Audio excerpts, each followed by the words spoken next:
A single stolen Mercedes tears through a crowd before dawn, and long after the screams fade, the nightmare refuses to die. This is Mr. Mercedes by Stephen King, a suspenseful, unsettling mystery born from King's fascination with ordinary lives shattered by sudden violence, and the darkness that can linger afterward. Published in 2014, the novel became an international bestseller, helping carry King's work beyond hundreds of millions of copies sold worldwide. By then, he was already the mind behind The Shining, It, and Misery, a storyteller who had spent decades exploring fear in all its forms. In 2017, Mr. Mercedes made the leap to television, bringing its tense cat-and-mouse game to the screen. As you listen, remember, this is a third-person retelling, not a word-for-word reading of the book. And while the visuals in this video are created using today's technology, they may not always perfectly match every scene from the story, but they are designed to help you visualize the world and atmosphere as you listen. Stay close. You'll also discover fascinating facts, adaptation trivia, and behind-the-scenes details along the way. The story begins.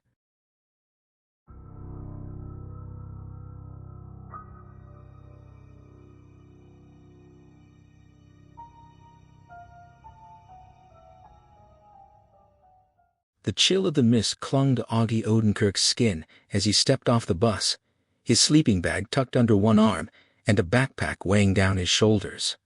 It was past 11, and the air held a dampness that promised to seep into his bones by dawn.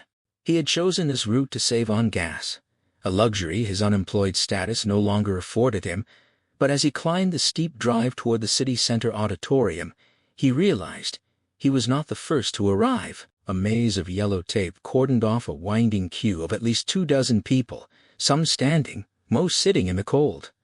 The setup was familiar, a cruel efficiency designed to pack humanity into tight spaces, much like the bank where his account sat overdrawn. At the tail end of the line, a young woman stood with a baby strapped to her chest in a papoose carrier. The infant's cheeks were flushed red from the cold, each breath issuing a faint, worrying rattle. When Augie approached, the woman turned. She was pretty, though exhaustion carved dark shadows beneath her eyes. At her feet lay a small quilted case. She greeted him with a weary welcome to the Early Birds Club.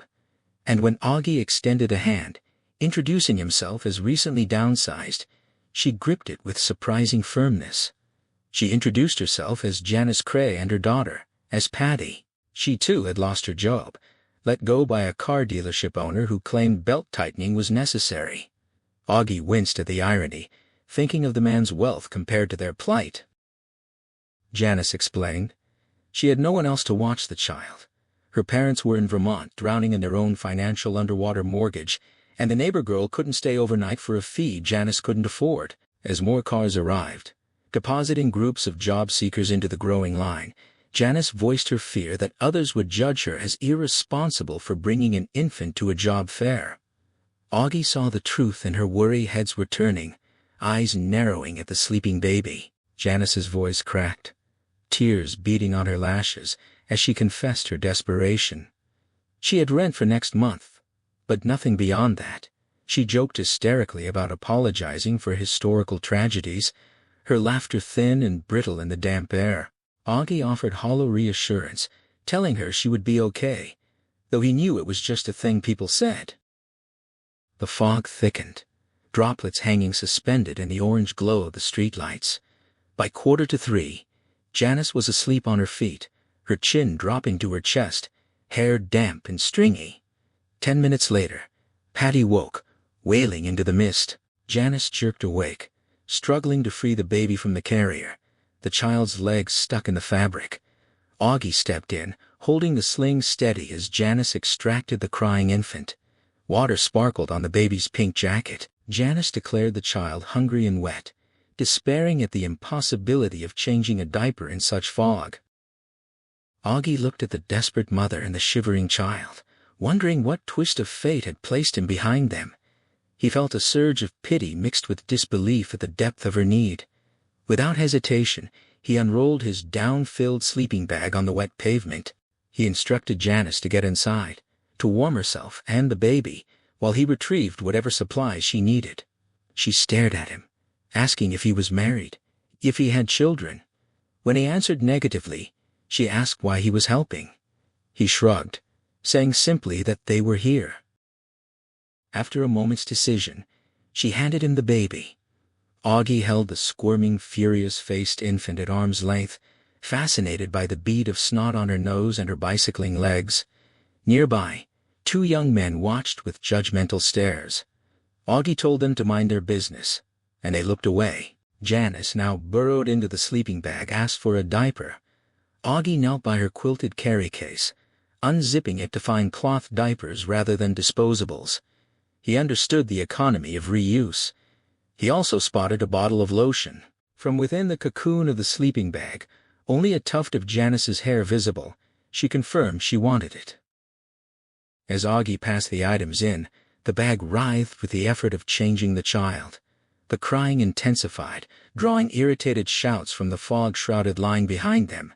Voices suggested calling social services. Augie waited, watching the bag until the movement ceased. A hand emerged, holding out the wet diaper. Janice's face appeared, pale and mole-like from the depths of the bag. She assured him it was only wet, not soiled, and asked him to dispose of it in the plastic sack provided. Augie sealed the wet diaper inside a plastic Costco bag and zipped the carry case shut. The infant's cries persisted for a minute before silencing as nursing began within the confines of the sleeping bag.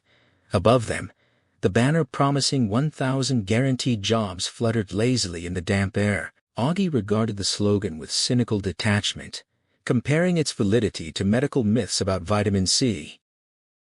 Time dragged on.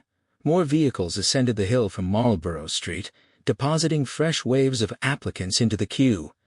Augie calculated that 400 people already waited by the 9 o'clock opening. The number would likely double or triple. He mentally rehearsed his willingness to accept any position, even flipping burgers or greeting shoppers at Walmart. The absurdity of his enthusiasm for such menial labor sparked a quiet laugh. Janice, muffled within the bag, asked what amused him. He dismissed it, urging her to cuddle the child, and she responded with a voice softened by relief. At 3:30, Augie checked on them. Janice slept curled around the nursing baby, a tableau that reminded him of the Grapes of Wrath. He struggled to recall the name of the character who had performed a similar act of sustenance. Rose, he finally remembered. Rose of Sharon. The biblical resonance eluded full confirmation, as scripture was not his strong suit. Looking down at the bag he had sacrificed for the night, he considered Janice's earlier hysterical apologies for global tragedies. He decided that if they survived this ordeal, he would buy her breakfast. Not a romantic gesture, but a simple meal of eggs and bacon, before they parted ways forever. The line continued to grow, spilling past the taped switchbacks and into the open parking lot.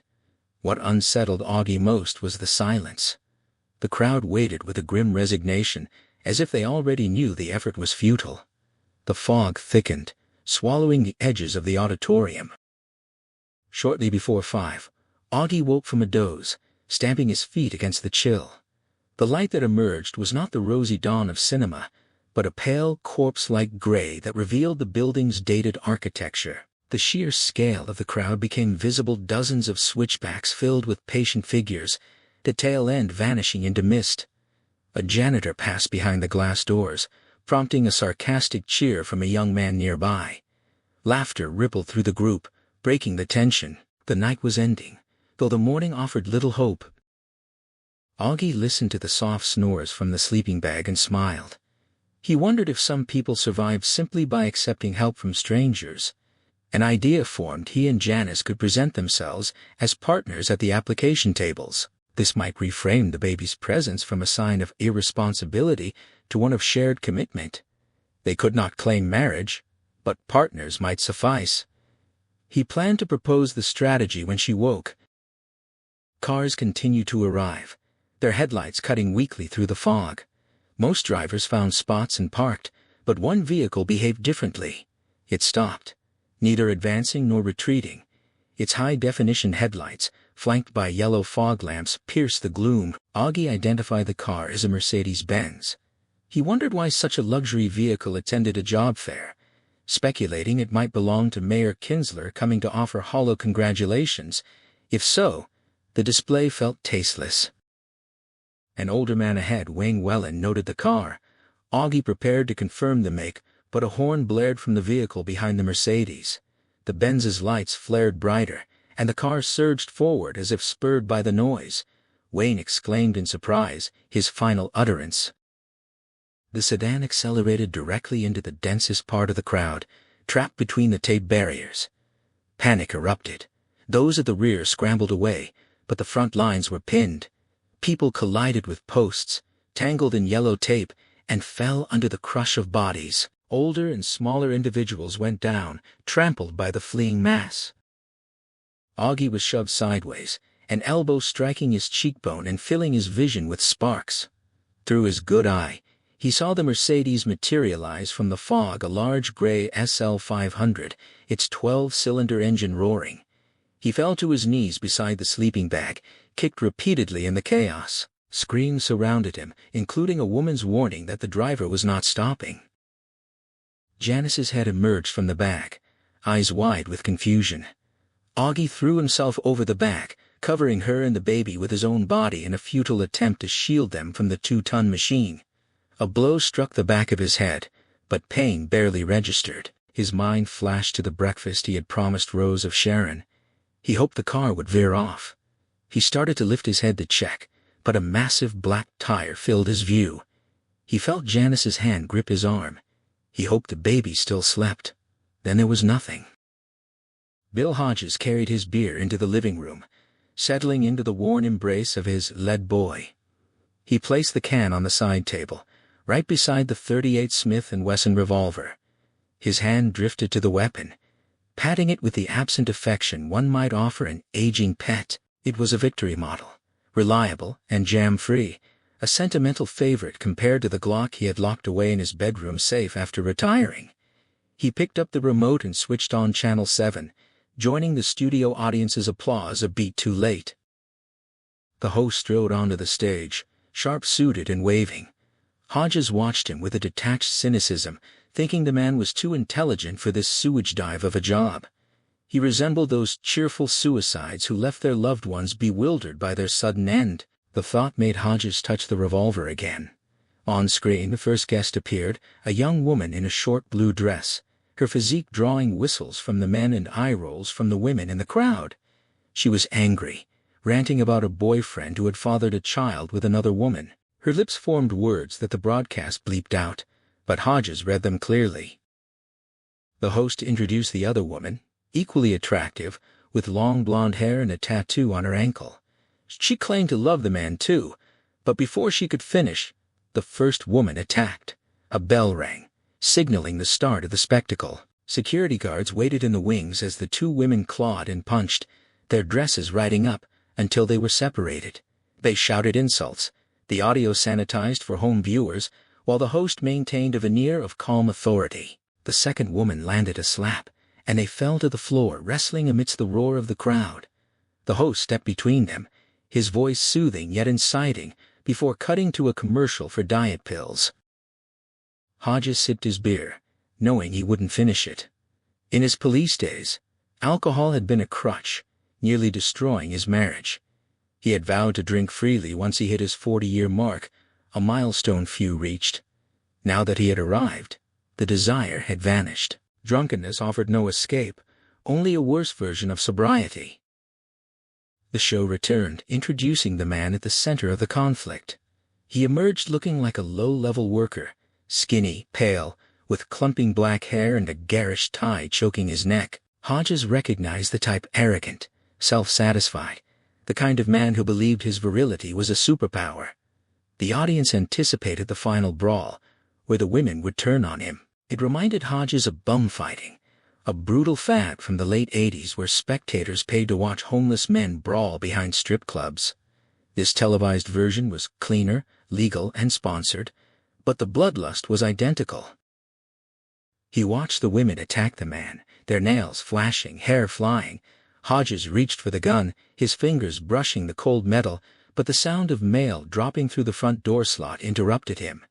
He rose, leaving the weapon on the table. The mail brought nothing of consequence: circulars for Walmart and Albertsons, a plea for votes from a council candidate who resembled a childhood dentist, and burial insurance ads. He sorted through the trash, setting aside the grocery flyer for its coupons. The last item was a thick business envelope addressed to Detective K. William Hodges, Ret. There was no return address. In the corner sat a printed smiley face wearing dark sunglasses and baring its teeth. A cold memory stirred. Hodges shook his head, denying the recognition, but his hands moved faster than his thoughts. He tore the envelope open, spilling out 4 pages typed in a font mimicking a typewriter. The heading read, "Dear Detective Hodges." Without looking, Hodges swept the Albertsons circular to the floor, his fingers walking across the revolver without registering its presence. He grabbed the remote and killed the television, silencing the judge mid-scold. The room fell quiet, save for the rustle of paper as he turned his full attention to the letter. The typed pages spelled out a chillingly familiar greeting, addressing him by his hard-earned title despite his 6-month retirement. The author argued that if corrupt officials and incompetent commanders kept their honors, a decorated officer deserved the same. The letter hailed Hodges as a true knight of the badge and gun, congratulating him on 40 years of service, 27 of them as a detective. The writer claimed to have watched the public access Channel 2 broadcast of the official ceremony, but possessed insider knowledge of the real celebration, a raucous bash at the Raintree Inn near the airport the following night. The author painted a vivid picture of that hidden party, complete with balloons, heavy drinking, body reminiscing, loud music, and perhaps a stripper, drawing parallels to police dramas and Joseph Wambaugh novels. Reading the accurate speculation, Hodges silently conceded the guess was remarkably close. The letter continued, citing research into Hodges' career of solving hundreds of high-profile cases involving killers, robbery gangs, arsonists, and rapists. It even quoted his longtime partner, Detective First-Grade Peter Huntley, who had once described Hodges as both strictly by the book and intuitively brilliant. Then came the pivot.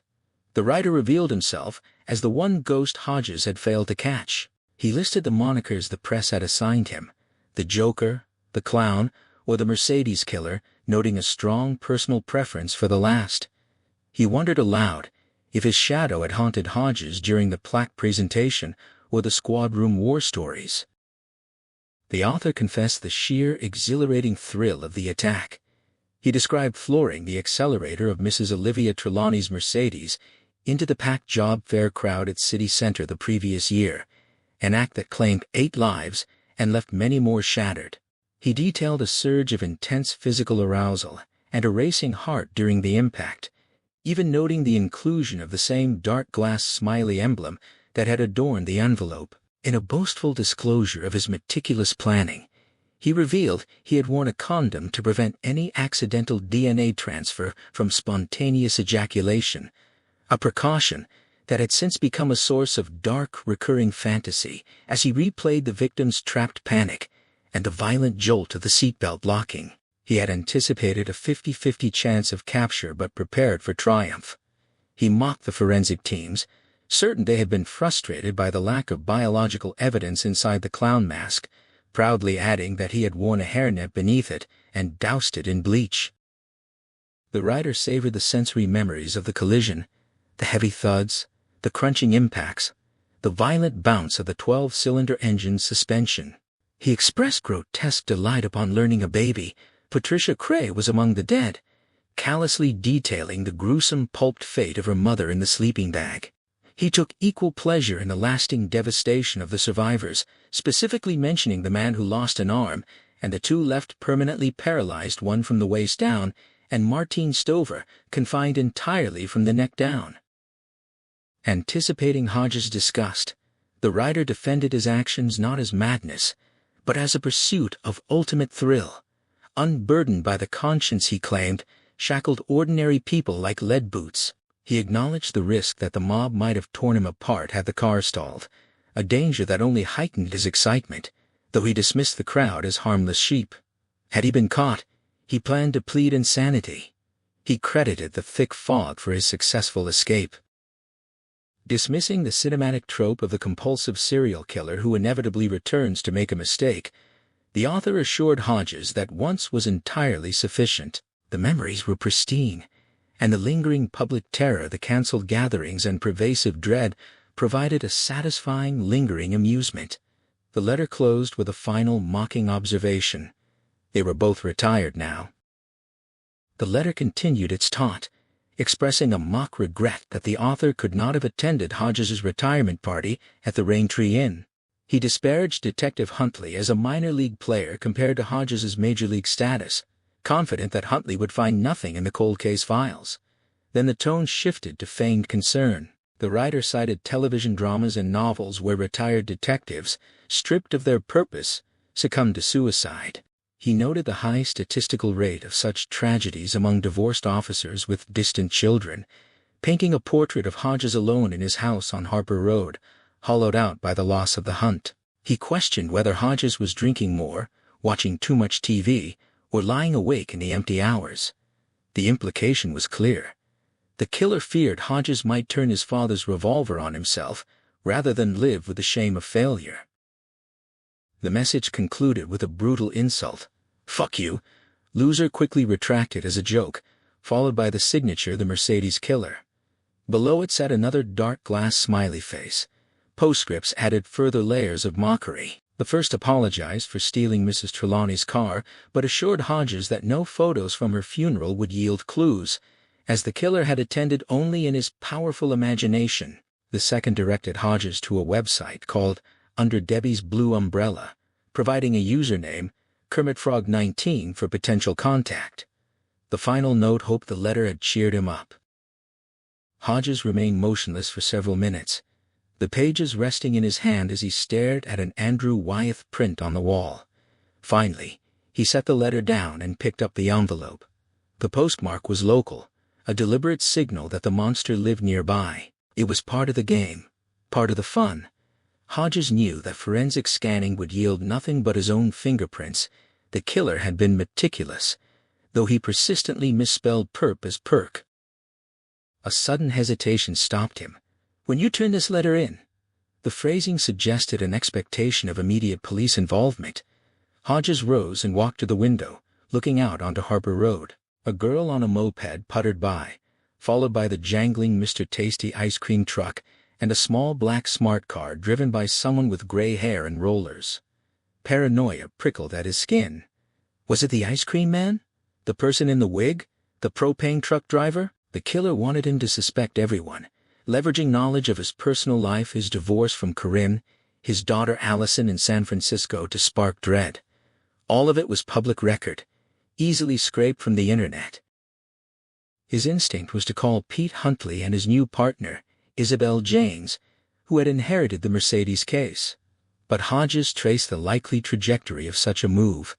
The letter would go into a plastic bag, then to forensics, where it would be scrubbed clean of evidence. Standard laser printing, common paper, no DNA.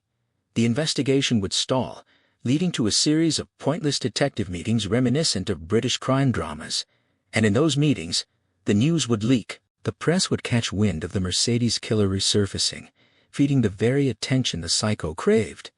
The killer claimed no urge to repeat the act, but Hodges sensed a deep hunger for the spotlight. Beyond the publicity, the subtext was lethal. Off yourself, the killer was nudging Hodges toward the edge, exploiting the moments when Hodges had tested the feel of the revolver in his mouth. Had someone seen him? Possibly, though if his neighbor Jerome had witnessed such a disturbing act, the boy would have spoken up. Hodges reflected on the killer's claim of sexual arousal during the massacre. Having seen the darkest corners of human behavior during his career, Hodges believed it. Some souls were like deep wells in Iceland, where a stone drop never hits bottom. The killer's conscience was one such void. Hodges returned to his chair. He opened the side table drawer, removed his cell phone, and placed the .38 inside instead. He picked up the phone and speed-dialed the police department. When the receptionist answered, he lied, claiming he had punched the wrong button. He hung up before she could respond. No calls, no action, not yet. He needed to think, really think. He sat in the silence, staring at the television screen which remained dark for the first time in months. That evening, Hodges drove to Newmarket Plaza and settled into his usual booth at the local Thai restaurant. The proprietor greeted him with a mangled pronunciation of his name, noting his long absence. He explained that he had been cooking for himself since retiring, though she insisted her food was vastly superior. As the sharp, acidic bite of the tom yum soup and the rich sweetness of the pumpkin custard hit his palate, he realized how thoroughly sick he was of his recent diet of half-raw burgers, jarred spaghetti sauce, and stale coconut cake. He washed the meal down with 2 cold Singa beers, the finest he had tasted since his Raintree Inn retirement bash.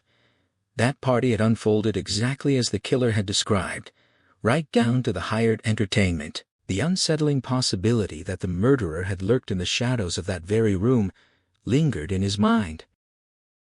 Back in the dim living room, Hodges weighed his next move. Investigating the suggested website required a clear head, not a beer-soaked one. He tucked the letter into the desk drawer, resting it directly atop the .38 revolver. Bypassing any instinct to seal it in an evidence bag, he cracked a local Ivory special, finding it just as satisfying before powering up his computer. He typed the website's name into the browser, reading the bland descriptor about interesting people exchanging views. He shut the machine down. Not tonight. He retired early, embracing the rare luxury of immediate dreamless sleep. His final conscious thought was a grim irony. The monster wanted him dead, yet the letter had inadvertently handed the retired knight a renewed purpose. He slept 6 solid hours, woke to empty his bladder, and sank back into another 3 hours of deep rest. Morning light and birdsong greeted him. In the kitchen, sliding fried eggs onto a plate of bacon and toast, he froze. A melody was filling the room. It was his own voice. With the breakfast dishes cleared, he retreated to his study to dismantle the letter. He had performed this ritual dozens of times with partners, dissecting threats from bitter ex-spouses, extortionists, and a handful of self-proclaimed murderers. Now, he worked alone. He tore a fresh sheet from a yellow legal pad, grabbed a pen, and began to profile the author. The condom detail made tactical sense, preserving both fingerprints and DNA. The locked seatbelt and the suspension's violent bounce were vivid, but could be fabricated. The killer had boasted of a powerful imagination. Yet 2 specifics could not be invented. They had been strictly withheld from the press. Hodges wrote hairnet and bleach on the pad. Forensics had confirmed the absence of hair on the rubber mask, and the overwhelming chemical stench of bleach used to cleanse it. The sheer, unshakable confidence of the pros sealed it. He wrote, "This is the guy," aggressively crossed it out, and replaced it with bastard. The detective's instincts reignited. He established categories on the page: 1-sentence paragraphs, capitalized phrases, quoted text, ornate vocabulary, unusual words, and excessive exclamation points. He added notes on baseball metaphors and probable computer literacy under 50. Though sports cliches and tech use spanned all ages, the missive carried a youthful energy. He circled compatriots and spontaneous ejaculation, linking them to the author Joseph Wambaugh. The killer was educated, articulate, and meticulous with spelling, correctly rendering the author's name with its silent letters, a level of polish exceeding typical television crime drama dialogue. Hodges deduced. The writer was not self-taught. The prose projected outward, crafted for an audience, echoing the incremental repetition of a student who once enjoyed reading his essays aloud to a captivated class. The killer craved the spotlight, and likely excelled in English, but the city offered countless educational haystacks, public and private, and the author could have originated from anywhere. The text was littered with deliberate stylistic camouflage, false fingerprints. The writer would discard if forced to provide a genuine sample. Hodges noted his own unfortunate given name hidden in the suggested username. Yet the arrogant author had left 2 genuine traces. One was smudged a persistent, unconscious reliance on numerals over spelled-out words. He wrote 27, 40, and date first grade with only rare exceptions. It might be another layer of deception, but Hodges suspected it was an authentic, unthinking habit of the man behind the mask. Hodges imagined the interrogation, picturing the suspect in his favorite interview room, ER4, forced to write out numbers as words. But he was no longer on the side of the law that commanded such compliance. Unless he was caught meddling, he would never sit behind that metal table again. He considered how Pete or Isabel might extract a writing sample, specifically looking for the killer's linguistic tic, the substitution of perk for perp. It was a tell, a smudge on an otherwise polished facade. Hodges remembered his own childhood confusion over homophones picture, and recognized the same kind of mental blind spot in the killer's spelling. He circled the word perk on his pad, locking onto it as the definitive identifier. "I'll know you when I find you," he thought. "You'll be the asshole who calls a perp a perk." He stepped outside for a walk, clearing his head with fresh air and neighborly greetings. Mrs. Melbourne invited him in for coffee cake, her sharp eyes assessing his condition. She voiced concern about his retirement adjustment and the state of his lawn, noting that Jerome had been slacking. Hodges declined more coffee, amused by her description of his young employee, knowing Jerome's ambitions far exceeded yard work. Back inside, energized by caffeine and movement, he logged onto the city newspaper's archive. He bypassed the initial sensational headlines from April 2009, searching for a specific detail. He found it in a Monday edition, a photo of the Mercedes steering wheel, the emblem obscured by a yellow smiley face wearing sunglasses. The police had requested the image be withheld, but the editor had published it anyway, citing a communication error. Hodges knew better. The paper had wanted the circulation boost. He stared at the grinning icon on his screen, the mark of the beast in digital age. He called Pete Huntley. His old partner answered with genuine warmth, their banter falling into its familiar, comfortable rhythm. Hodges proposed lunch, and they settled on Damasio's for noon the next day. When Pete offered to bring Isabel Janes, Hodges hesitated. But Pete, sensing his reluctance, suggested they keep it a stag party. Relieved, Hodges agreed. Hanging up, he looked again at the smiley face, then turned off the computer. That night, clad in white pajamas, he watched the 11 o'clock news. Reports of the Deepwater Horizon spill and an Icelandic volcano dominated the broadcast. A brief segment mentioned a breakthrough in the grim sleeper case, describing the suspect as well-groomed and well-spoken. Hodges's mind drifted to Turnpike Joe and Osama bin Laden, unresolved ghosts of his career. He wondered if Mr. Mercedes was African-American. Technically possible given the mask and gloves, but unlikely. The car had been parked in a wealthy, predominantly white neighborhood, where a black man lingering near a luxury vehicle would have drawn attention. Rich people were paranoid about their possessions. The letter's tone suggested a man who was neat, direct, and articulate, whether he wore a suit or work boots. Brushing his teeth, Hodges reconsidered the lunch plan.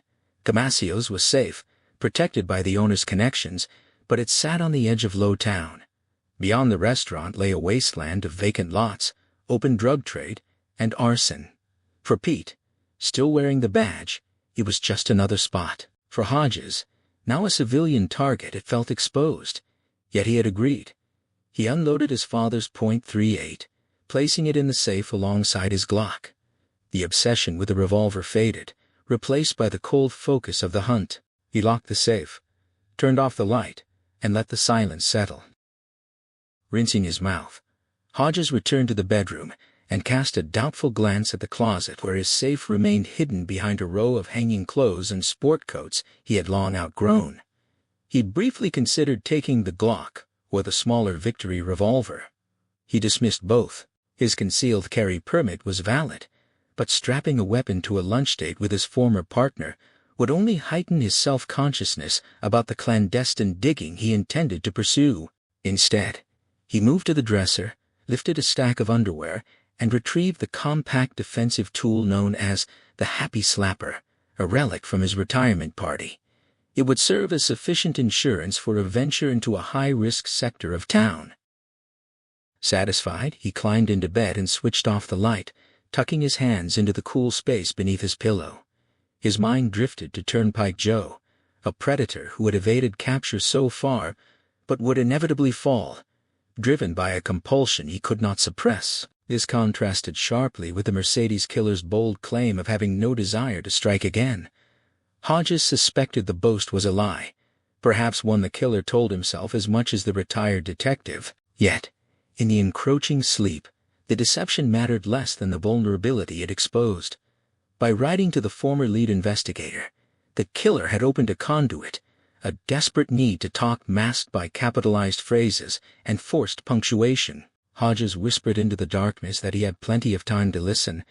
A faint smile touched his lips as sleep finally claimed him. The following morning, the perspective shifted to the loading dock behind the Birch Hill Mall, where Freddie Linklater sat smoking a Marlboro. Her discount electronics jacket lay neatly folded beside her, topped with a company cap. She was recounting a recent encounter with a religious zealot to Brady Hartsfield, who listened with practiced patience. Freddie detailed how the man had handed her a tract depicting gay men in leisure suits staring into a fiery cave, insisting homosexuality was a learned behavior. She had countered by pointing out her own androgynous appearance, joking that God had simply forgotten to finish the job. Brady nodded along, his attention drifting once she mangled the name of a biblical book. He did not mind the monologue. Her steady, raspy voice was as soothing as the electronic music he played to fall asleep. Freddie stood over 6 feet tall, dressed in straight-leg jeans, motorcycle boots, and a plain white t-shirt that concealed any feminine curves. Her dark blonde hair was cropped to a 1/4 inch, devoid of makeup or jewelry. While she spoke, Brady's mind remained fixed on the retired detective. He calculated that the letter posed minimal risk, crafted in a fabricated prose style designed to mislead. The website, Debbie's Blue Umbrella, carried a slightly higher risk, but its servers were hosted in Eastern Europe, a region where digital privacy was fiercely guarded. Freddie continued her story, explaining how she had suggested the zealot try on a leather jacket and dog collar to attract a date, which had surprisingly led to a genuine, if brief, dialogue over coffee at a local bakery. Brady barely registered the resolution. He was certain the letter would initially energize the old cop, who was sharp enough to see through the thinly veiled suggestion of suicide. Hodges would charge forward with renewed purpose, but the inevitable dead end would make the subsequent crash all the more devastating. That was when Brady planned to truly engage him. The detective likely believed he could goad the killer into a mistake. Brady, however, doubted the man had ever read Nietzsche. He struck him as more of a John Grisham reader. He mused on the idea that when one gazes into the abyss gazes back, quietly affirming to himself that he was that very abyss. Prodding Olivia Trelawney into her fatal decision had been a more intricate thrill than the blunt force trauma of the city center massacre. It had required intellect, planning, and a helpful nudge from the police's own flawed deductions. Huntley would never suspect it, but Hodges might harbor doubts. Brady hoped he did. He was the architect of both tragedies. The massacre was a sledgehammer, but Trelawney's demise was a scalpel. When Freddie asked if he was listening, Brady smiled and admitted his mind had wandered, adhering to his rule of never lying when the truth sufficed. He briefly wondered how she would react if he confessed to being the Mercedes killer or revealed the 9 pounds of homemade explosive material hidden in his basement closet. Freddie's gaze seemed to pierce right through him, sparking a fleeting moment of unease, before she simply observed that working 2 jobs was wearing him down. Brady explained his need to fund his return to college and support his mother, whom Freddie bluntly labeled a wino. Brady corrected her, noting his mother was more of a vodka woe. When Freddie grimly offered to drag the woman to an Alcoholics Anonymous meeting, Brady deflected with a cynical Dorothy Parker quote about leading a whore to culture. Freddie, unfamiliar with the author, laughed and saved the line, before soberly asking why he did not just request more hours from his manager, dismissing his other employment as insignificant. Before Brady could answer, Anthony Frobisher stepped onto the loading platform. Young and geekily bespectacled like most of the store's staff, Frobisher lacked Brady's marginally better looks, though Brady was perfectly content to remain nondescript. Frobisher launched into a lecture on the declining retail landscape, Noting that with Circuit City gone and Best Buy struggling, discount electronics was also faltering, joining a list of dying industries crushed by the digital revolution. Freddie lit another cigarette, asking with genuine confusion what a record store was. Frobisher called it a gut-buster, noting that while a friend claimed lesbians lacked humor, Freddie proved him wrong. When she sarcastically asked if he even had friends, Frobisher ignored the jab, explaining that the company survived solely on cheap computers imported from Asia. Most customers had abandoned their other merchandise due to the technological shift and, he added with a sour tone, political dissatisfaction. Freddie and Brady chanted in unison that Barack Obama was the country's worst mistake, a ritualistic deflection that earned them a grim look from their manager. Frobisher confirmed Brady's schedule, wrinkling his nose at the mention of Brady's second job.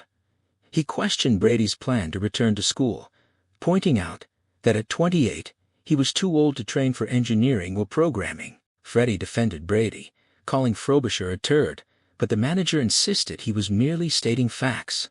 Brady remained silent, masking his intense loathing for the man. He hated everyone, including his alcoholic mother, but kept those feelings buried. Frobisher ordered him to begin cataloging and stickering DVDs immediately, a task mandated by corporate headquarters as they phased out physical media in favor of hardware. As Frobisher handed Freddie a service call for an elderly woman with a frozen screen, he issued strict instructions: tuck in her shirt, cover her haircut with a cap, drive safely, and clean up her cigarette butts. Freddie saluted mockingly, jumping down from the dock. She remarked that rescuing a grandmother whose keyboard was likely full of crumbs was not the life she had envisioned in 5th grade. Brady agreed quietly. As she walked toward the fleet of green VW Beetles, he wondered how she would react if he told her about his childhood, specifically the time he killed his brother, an act his mother had helped conceal because it had been, in a twisted way, her idea. Meanwhile, Bill Hodges turned off Lowbriar Avenue into the parking lot of Damasio's Italian Ristorante. He spotted Pete Huntley's plain gray police sedan immediately, its hood still warm. Hodges parked his aging Toyota nearby and stepped out into the bright noon sunshine. He glanced at the graffiti-covered overpass a block away, knowing it reeked of stale alcohol and broken glass, but felt a detached relief that it was no longer his problem. Inside, the hostess greeted him by name, and Pete rose from a booth to embrace him. They exchanged backslaps and bad jokes, settling into the comfortable rhythm of old friendship. They ordered beer and food, catching up on family and sports while carefully avoiding mentions of their ex-wives. Halfway through the meal, Pete produced a folded piece of paper, claiming it as proof of his enduring detective skills. He had sensed an ulterior motive behind the lunch invitation. Hodges played along, feigning surprise, until Pete demanded he guess the topic. Hodges listed 4 cold cases: Donald Davis, the park rapist, pawn shop robberies, and the Mercedes killer. Pete slid the paper across the table, confirming Hodges's list. Pete's demeanor shifted from playful to serious. He admitted he had been worried about Hodges's retirement adjustment and was relieved to see him engaged. Hodges lied smoothly, claiming he only wanted an update, not to interfere. Pete began with Donald Davis, a bankrupt car dealer who had likely murdered his wife before she could finalize their divorce.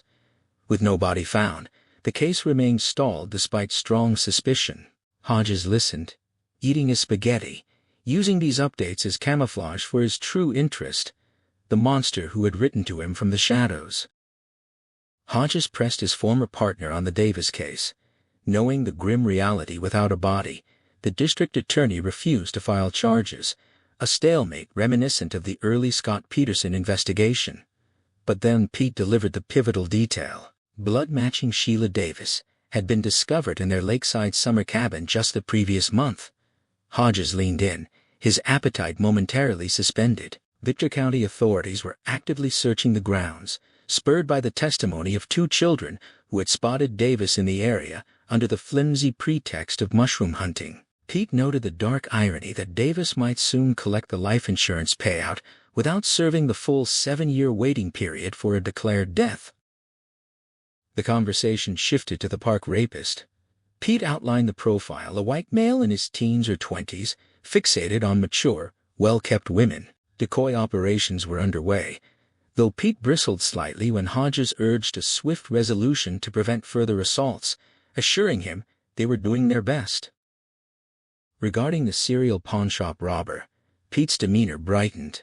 The culprit was young, Aaron Jefferson, a former high school football player who, ironically, went by the nickname Yeah. After 14 armed robberies with a sawed-off shotgun, his streak of devilish luck had finally broken. His girlfriend, the mother of his child, had turned him in after he cheated on her. The department was laying a trap, though the district attorney's exacting standards meant they had to wait for the perfect moment to strike. Pete wagered the man would be behind bars by the 4th of July. When the waiter returned, Hodges ordered a slice of dark chocolate rum cake and coffee, while Pete declined, opting to finish his beer.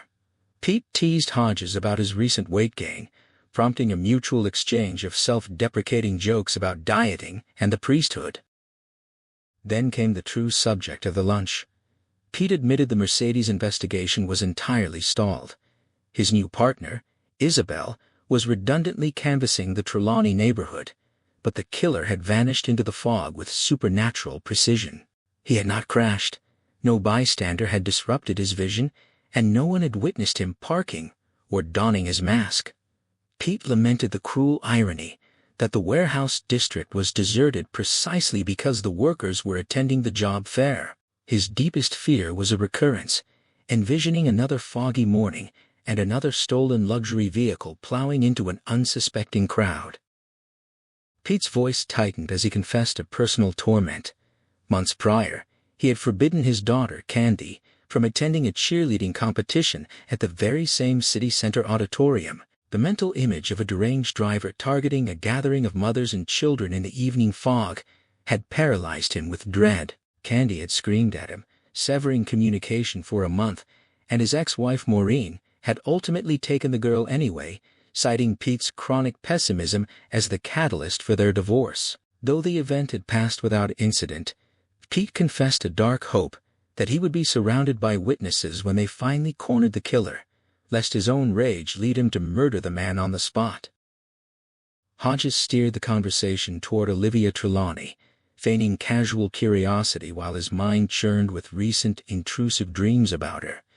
He asked if Pete ever doubted her story about the car key. Pete dismissed the notion, asserting that Trelawney had genuinely believed her own fabrication, capable of passing a polygraph through sheer delusion. Hodges knew this was true. He had seen countless upstanding citizens convulse with guilt over minor car accidents, convincing themselves they had struck a dog rather than a person.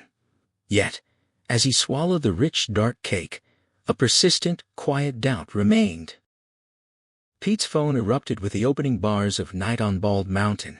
He answered, his expression shifting from casual to electrified in seconds. He stood abruptly, chair scraping against the floor, confirming details with urgent brevity before snapping the device shut. The energy radiating from him was palpable, a stark contrast to Hodges' own stillness. Pete declared Hodges his lucky charm, noting that the very moment they discussed a cold case, it broke. The news concerned Donald Davis. A game warden in Victory County had discovered skeletal remains in a gravel pit less than 2 miles from Davis's lakeside cabin. The bones were clad in the tattered remnants of a dress. Hodges high-fived his partner, feeling a surge of relief that the breakthrough belonged to Davis and not the Mercedes killer. The monster who had taunted him remained at large, but for now, the immediate pressure had shifted. Pete paid the bill despite Hodges' protest, eager to join Isabel at the scene. Before leaving, he kissed Hodges on the forehead, a gesture of old camaraderie, and vanished into the afternoon light.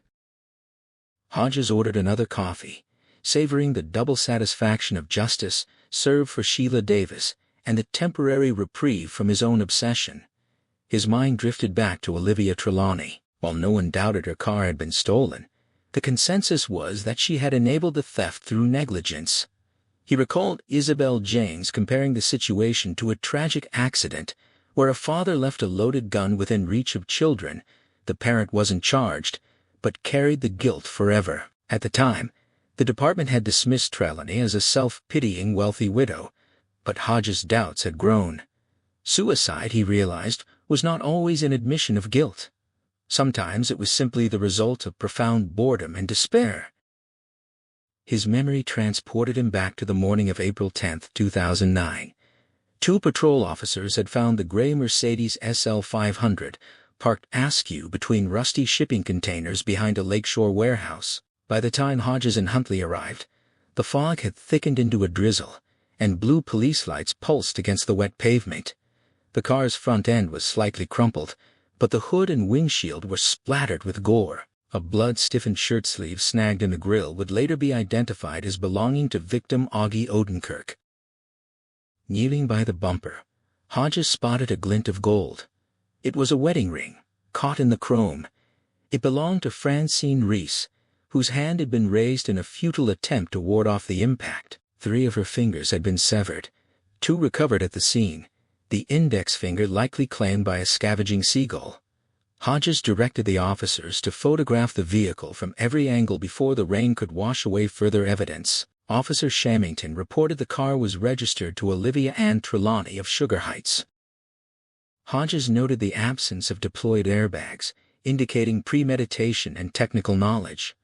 On the driver's seat lay a rubber clown mask, its orange hair tufted like horns, the red-lipped smile twisted into a sneer without a face to stretch it. The mechanic from the local dealership later confirmed the vehicle's sophisticated security made forced entry nearly impossible. The only logical explanation was that Trelawney had left the key in the ignition. The killer had taken the car, committed the massacre, returned to the warehouse, removed his mask, doused it in bleach, and locked the vehicle using Trelawney's smart key before vanishing into the fog. That final act of locking the car was the undeniable proof of her inadvertent complicity. Sitting in Damasio's, Hodges finished his coffee, the taste of the rich cake still lingering. He remembered visiting Trelawney's condo, where she had served them coffee and cookies while warning them to keep their voices down because her mother was sleeping. The memory of that opulent living room, with its sweeping view of the lake, felt distant now, overshadowed by the grim reality of the death car and the silent, smiling face of the man who had driven it. The memory of that first interview played in Hodges's mind, sharp and unyielding. Just hours after the massacre, while relatives were still weeping over mangled bodies, Olivia Trelawney had offered them coffee and cookies in her pristine condo. She wore the wide-eyed, indignant expression of a solid citizen who could not fathom being suspected of anything. When Pete had gently suggested she might have left the ignition key in the vehicle, her cramped smile conveyed sheer insult. "Of course I didn't." Back in the restaurant, the waiter returned.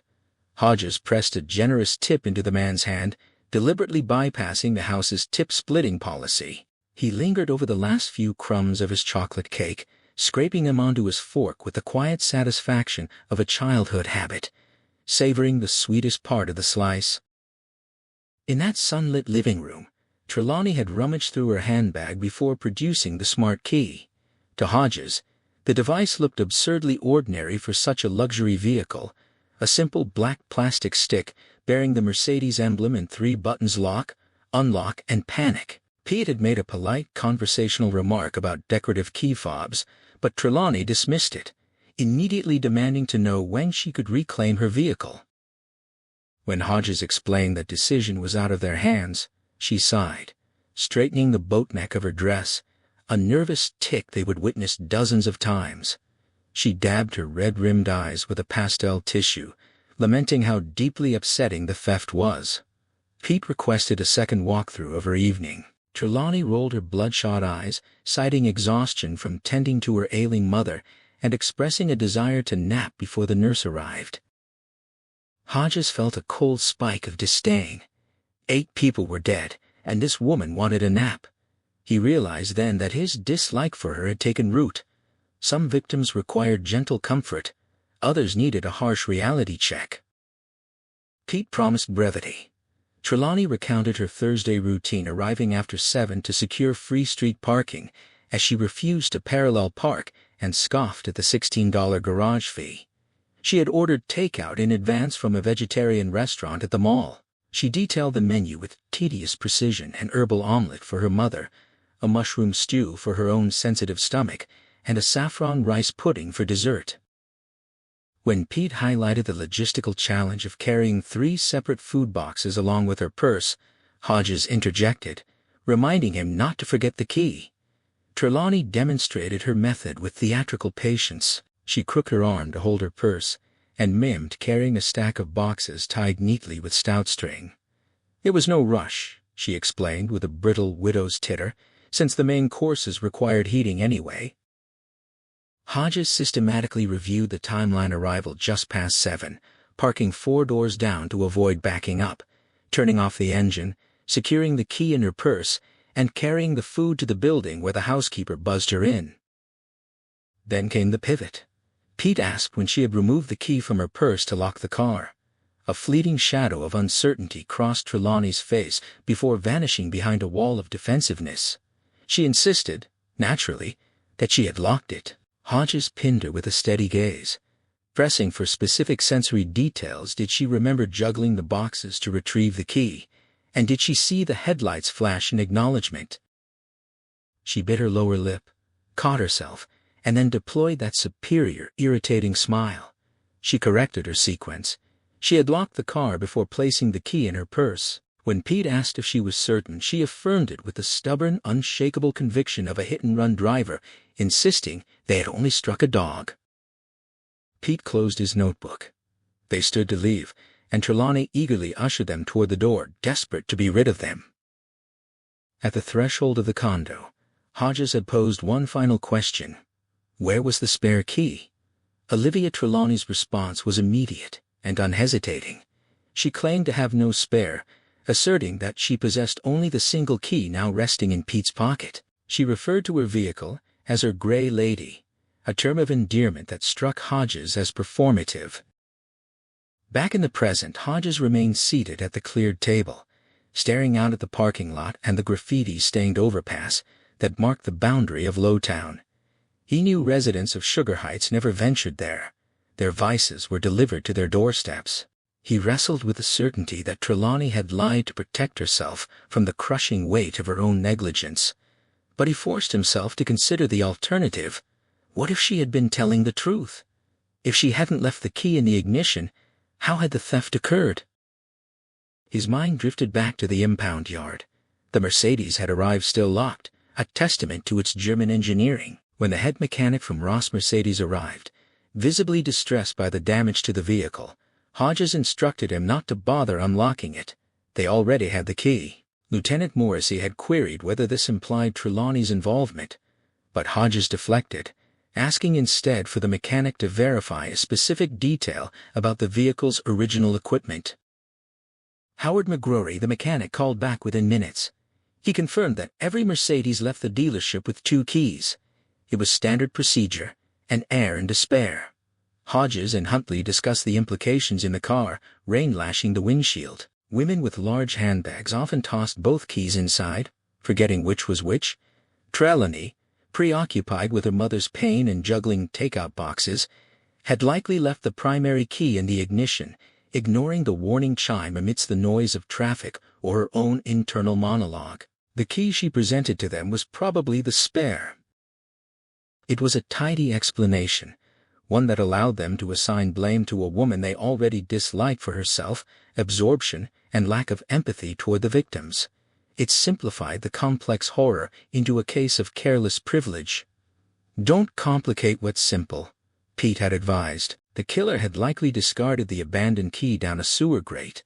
Hoofbeats meant horses, not zebras. A gentle shake brought Hodges back to the restaurant. Elaine, the hostess, looked at him with concern. He realized he had been slumped in his chair, lost in recollection, while the rest of the dining room emptied. He saw himself through her eyes, an aging, overweight man staring blankly after his companion had left.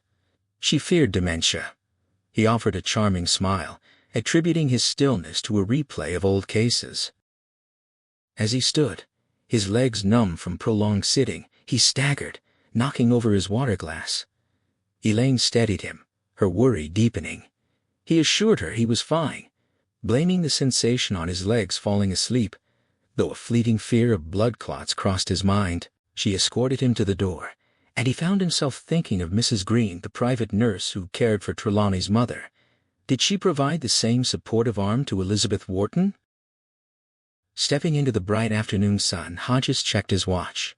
It was past 2. He felt no regret for missing his daytime television rituals. In the parking lot, he jingled his Toyota keys, noting the fob with his daughter's photo. Unlike Trelawney's solitary key, his were tethered together. He remembered how Trelawney had never recanted her story, even when shown the invoice listing 2 primary keys. She had insisted the document was mistaken, her voice ironclad in its denial. Pete believed her suicide was the ultimate confession, the crumbling of a wall built to keep out the truth. Hodges reflected on the strange, amplifying dynamic of their past interviews with Mrs. T. Every denial she offered only deepened the squad's collective disdain, a sentiment she clearly sensed, prompting even more strident refusals. She was self-absorbed, certainly, but far from stupid. His hand rested on the sun-warmed door handle of his car, the other shielding his eyes as he peered into the gloom beneath the turnpike overpass. Mid-afternoon light barely penetrated the shadows where Lowtown's denizens were stirring. 4 figures occupied the darkness, 3 larger youths, aggressively cornering a much smaller boy. As Hodges watched, one of the older boys snatched a backpack from the child's shoulders, triggering a chorus of harsh, mocking laughter. Without conscious deliberation or haste, Hodges descended the broken sidewalk toward the underpass, hands buried in the pockets of his sport coat. Above, the drone of turnpike traffic cast rhythmic, shuddering shadows across the street. He caught the sound of a demand for money. The boy insisted he had nothing and begged to be left alone, but his captors were relentless. When the child attempted to flee, one assailant pinned his skinny chest from behind, while another frisked his pockets, triumphantly claiming to feel cash. The boy's face contorted, fighting back tears as he issued a hollow threat about his brother's retaliation, a claim the lead aggressor mocked with cruel amusement. That amusement vanished the moment the aggressor spotted Hodges ambling into their space, belly leading the way, hands tucked into the pockets of his beloved threadbare houndstooth coat. When challenged by the pin boy's captor, Hodges briefly considered adopting a cinematic drawl before dismissing the idea these youths would only recognize a different kind of wang. Instead, he delivered a flat, authoritative command for them to release the child and leave immediately. The leader, sporting a hoodie and a Yankees cap, released the boy's pockets, planted his hands on his hips, and dismissed Hodges with a derogatory insult about his weight. Hodges did not hesitate. With 3 opponents present, speed was essential. He drew the makeshift weapon from his right pocket, finding comfort in its familiar heavy balance. The object, an argyle sock densely packed with ball bearings and knotted at the ankle, swung in a tight, controlled arc. He deliberately aimed for the side of the leader's neck, carefully avoiding the windpipe to prevent a fatal strike and the ensuing bureaucratic nightmare. A sharp, metallic impact echoed. The leader lurched sideways, his smirk dissolving into shocked agony. He stumbled off the curb, collapsing into the street, where he rolled onto his back, gagging and clutching his throat while staring up at the concrete ceiling of the overpass. The third youth charged forward with a curse, but Hodges, relieved to find the pins and needles in his leg entirely gone, lifted his foot and delivered a brisk, devastating kick to the boy's groin. The sound of tearing fabric accompanied a high, flat yowl of pain that echoed strangely beneath the roaring traffic above as the boy doubled over. Keeping his left hand concealed in his coat, Hodges extended his index finger through the fabric, pointing it directly at the remaining assailant. He issued a cold, explicit threat. There was no need to wait for the child's brother, as he was perfectly willing to handle the situation himself, thoroughly disgusted by their 3-on-1 tactics. The remaining boy, though tall and well-built, instantly regressed into a terrified child, pleading that they had only been playing. Hodges ordered him to run, and the boy fled without a second glance. Meanwhile, the first aggressor struggled to his knees, attempting one last verbal threat. Hodges simply took a step forward and raised the weighted sock. The sight of it provoked a high-pitched shriek. The boy threw his hands up to protect his neck. Hodges warned him to flee as well, or face severe facial trauma that would leave his mother walking past him in the emergency room. Fueled by surging adrenaline and skyrocketing blood pressure, Hodges knew he meant every word. He feigned a lunge, prompting a deeply satisfying panicked retreat from the youth. Hodges advised him to carry his injured friend and apply ice to his swelling groin before they finally hobbled away into the low-town shadows. From a perceived distance of safety, the leader threw back one final, empty threat, which Hodges dismissed with a sharp, profane rebuke. Hodges retrieved the discarded backpack and handed it to the boy, who stared back with wide, deeply mistrustful eyes. He appeared to be no older than 10. Slipping the weapon back into his pocket, Hodges asked why the child was not in school. The boy offered an audacious lie about fetching medicine for a sick mother. Hodges couldn't help but grin, calling out the obvious truancy. The child fell silent, recognizing the reality of his situation. This man was police, and no ordinary citizen would have intervened or carried a loaded sock. Advising the boy to skip school in a safer location, Hodges suggested the playground on 8th Avenue. When the child pointed out that drugs were sold there, Hodges replied with unexpected gentleness that he did not have to buy any. He withheld the further observation that the child didn't have to run, either down in Low Town, the younger children controlled the streets, and prosecuting a 10-year-old for possession was a futile endeavor. Turning back toward the parking lot on the safer side of the overpass, Hodges glanced over his shoulder. The boy remained rooted to the spot, backpack dangling from one hand, still watching him. Hodges called out to him, and when the child offered only silent attention, Hodges raised a hand and pointed. He stated plainly that he had just done a good deed, and he expected the boy to pass that kindness on before the sun set. The child's expression shifted to utter incomprehension, as if confronted with a foreign language, but Hodges accepted this. Sometimes, the message eventually seeped through, especially with the young. People would be surprised by such a sentiment, Hodges mused. They truly would. Brady Hartsfield changed into his alternate pristine white uniform and conducted a swift, meticulous inventory check of his truck, adhering strictly to his manager's preferences. Satisfied that everything was accounted for, he popped his head into the office to greet Shirley Orton. He viewed her with profound, hidden disgust, noting her weight and her fondness for the company's products, yet he made a point of remaining in her good graces. Staying on everyone's good side was the safest strategy, and her evident crush on him made the manipulation effortless. He greeted her with a cheerful, flirtatious compliment, watching with dark amusement as she blushed furiously across her blemished forehead. Beneath his bright exterior, he pictured her grotesque physicality in the vilest, most degrading terms imaginable. When she asked if he was heading to the West Side again, he confirmed he would be there all week and feigned concern for her well-being. She stammered that she was fine, blushing even deeper, and he offered a casual, friendly farewell before departing. He drove with meticulous obedience to every speed limit, a deliberate choice that stretched his commute to 40 frustrating minutes. He had to maintain this facade. Getting caught speeding in a company vehicle after school hours meant immediate termination with no recourse. However, arriving in the West Side was the rewarding part of the routine. He had every legitimate reason to be in that specific neighborhood, perfectly embodying the wisdom of hiding in plain sight. Turning off Spruce Street, he cruised slowly down Harper Road, passing the former detective's house. He noted with satisfaction that the black teenager was outside, shirtless and pushing a lawnmower, no doubt displaying his sweat-glistened physique for the neighborhood mothers. Brady felt a surge of approval. The lawn had been looking shaggy. He doubted the old detective had noticed, as the man was likely preoccupied with television, snack cakes, and the firearm he kept on the table beside his chair. The teenager heard the truck's approach over the mower's roar and turned to look. From behind the wheel of his cheerful decal-covered delivery truck, complete with its jingling recorded bells, Brady offered a friendly wave. The boy, whose name Brady knew to be Jerome Robinson, waved back with a smile.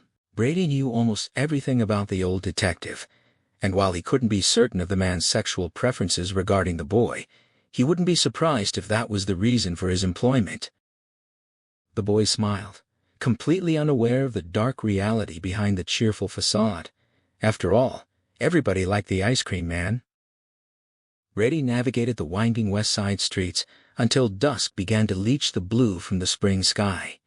His initial rush of customers, schoolchildren clutching crumpled bills and backpacks, had passed between 3 and 6. Most ignored him entirely, their attention consumed by conversations with peers or the glowing screens of cell phones they treated as vital organs.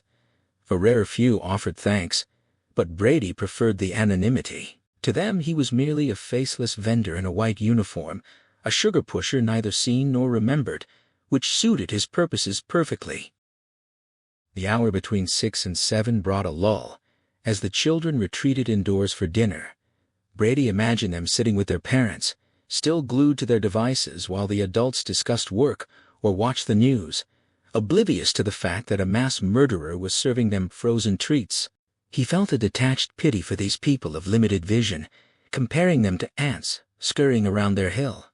They had no idea that the man behind the counter had once torn through a crowd of job seekers with a stolen Mercedes, nor did they suspect the dark thoughts cycling through his mind.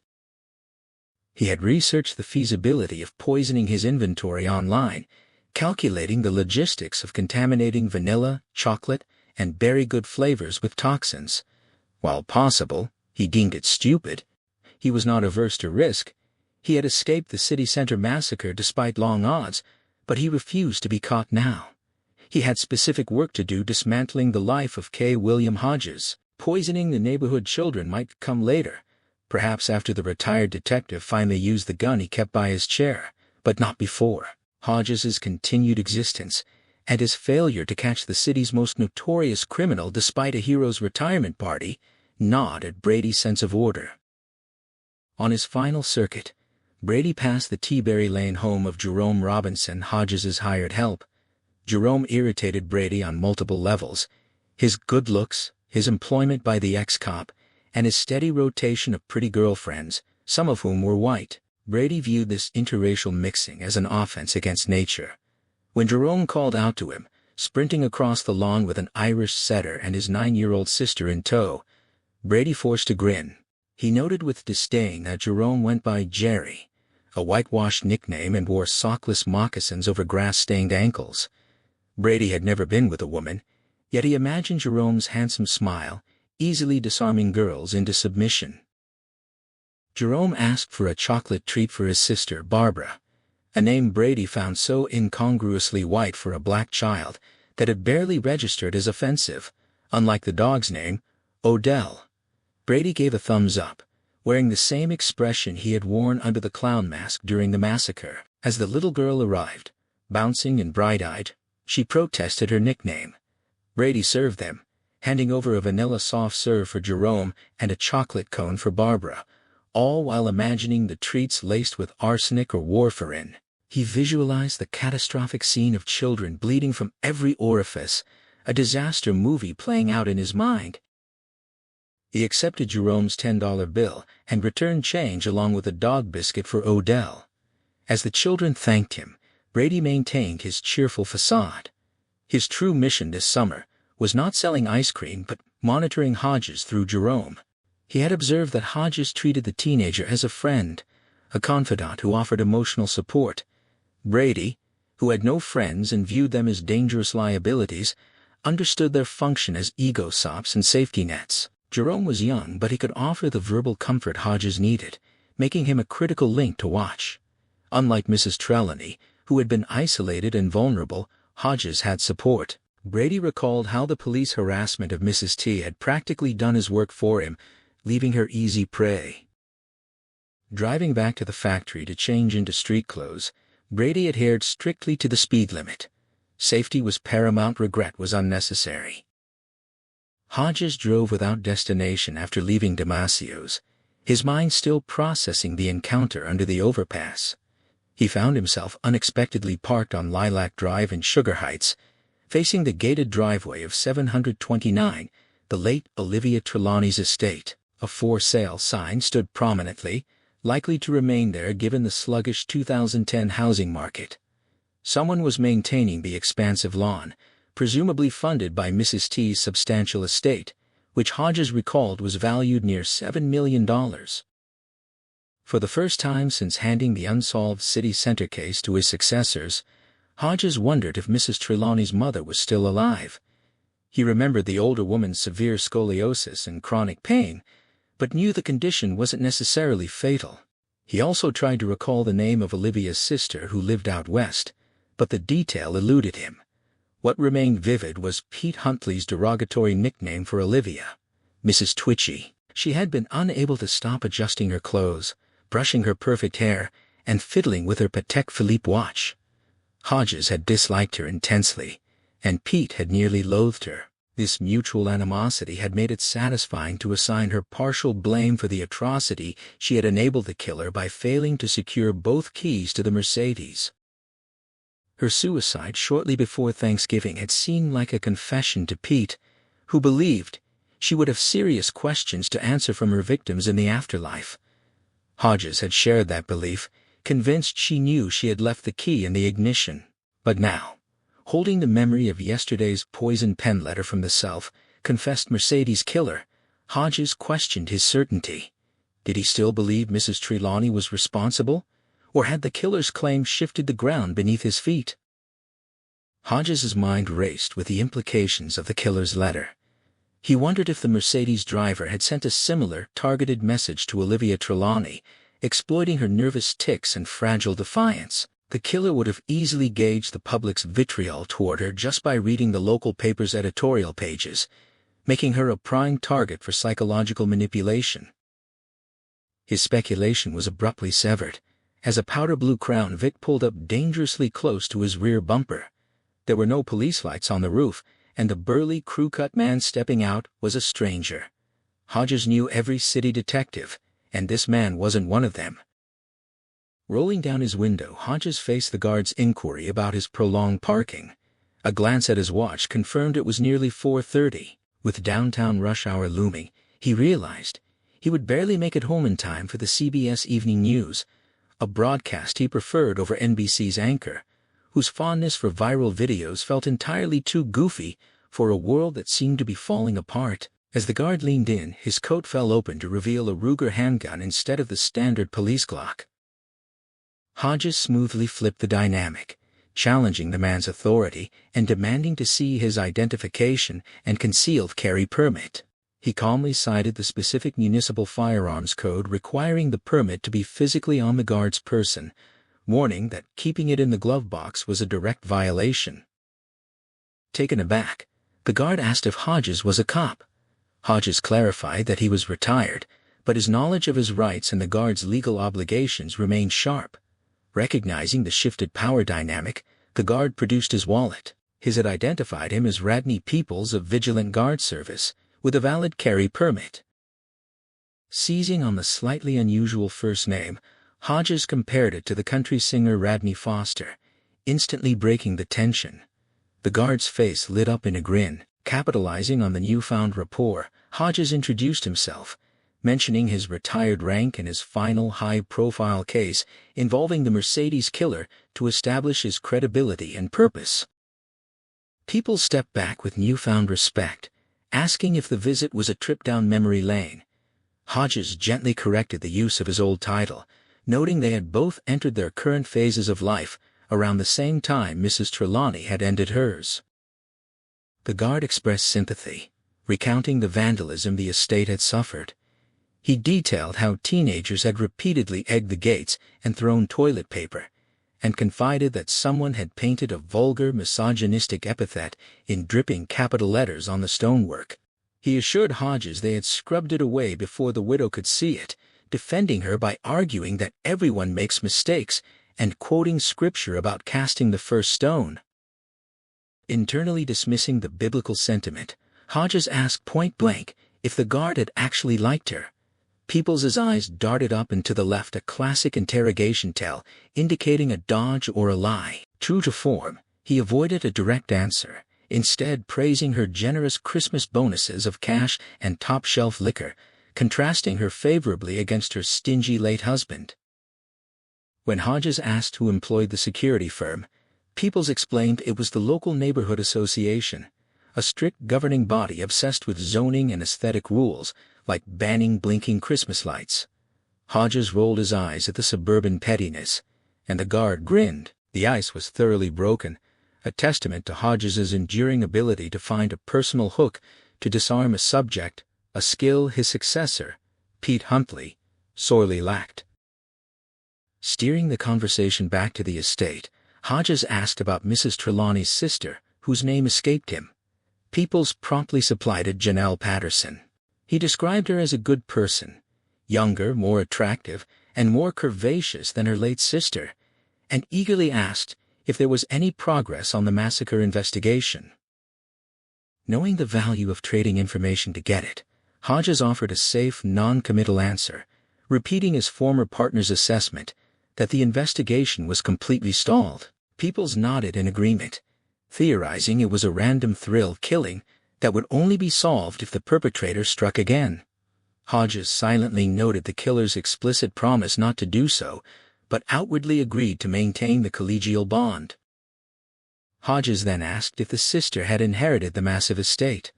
Peoples requested discretion, and upon receiving a simple affirmation, revealed that Janelle had been living in an unhappy, childless marriage in Los Angeles. Upon inheriting the fortune, she had immediately divorced and moved east, residing in the Sugar Heights house while the will went through probate. During that time, she had grown close to a talkative neighbor named Mrs. Wilcox, a relationship Hodges suspected might involve afternoon trysts rather than just coffee. Janelle had also taken over the regular visits to her mother, Elizabeth Wharton. Hodges demonstrated his knowledge of the old woman's severe scoliosis by mimicking her hunched posture, prompting Peoples to confirm the condition. The guard explained that the mother's health had recently declined, forcing a move to a nursing home in Warsaw County a month prior. Consequently, Janelle had moved into her mother's downtown condo, though Peoples still saw her occasionally, most recently a week ago during a real estate showing. Satisfied that he had extracted every useful detail, Hodges thanked the guard and apologized for the initial friction. Peoples shook his hand warmly, praising his professionalism, and swore him to secrecy regarding Janelle's whereabouts, as she remained a client of the association. Hodges promised total silence. As he pulled away, Hodges briefly worried about the guard's potential affair with the neighbor, knowing it would result in immediate termination if discovered, but quickly dismissed the thought as paranoid daytime television fantasy. His focus sharpened on the drive back to his modest West Side home. The crucial takeaways were clear. Janelle Patterson had inherited the estate, was currently living in the city, and possessed her late sister's belongings. Those personal effects might very well include correspondence from the Mercedes killer.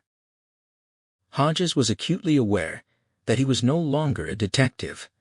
By pursuing this lead and withholding the killer's letter, he was crossing deep into illegal territory. Yet the sheer arrogance of the taunt had ignited a fierce, productive anger within him, granting him a profound sense of purpose that had been missing for months. He rationalized his rogue investigation by telling himself he would simply hand the results over to his former partner if he actually made a breakthrough. He didn't check his rearview mirror as the thought formed, but if he had, he would have caught his own eyes flicking up and to the left, the exact same physical tell of a lie.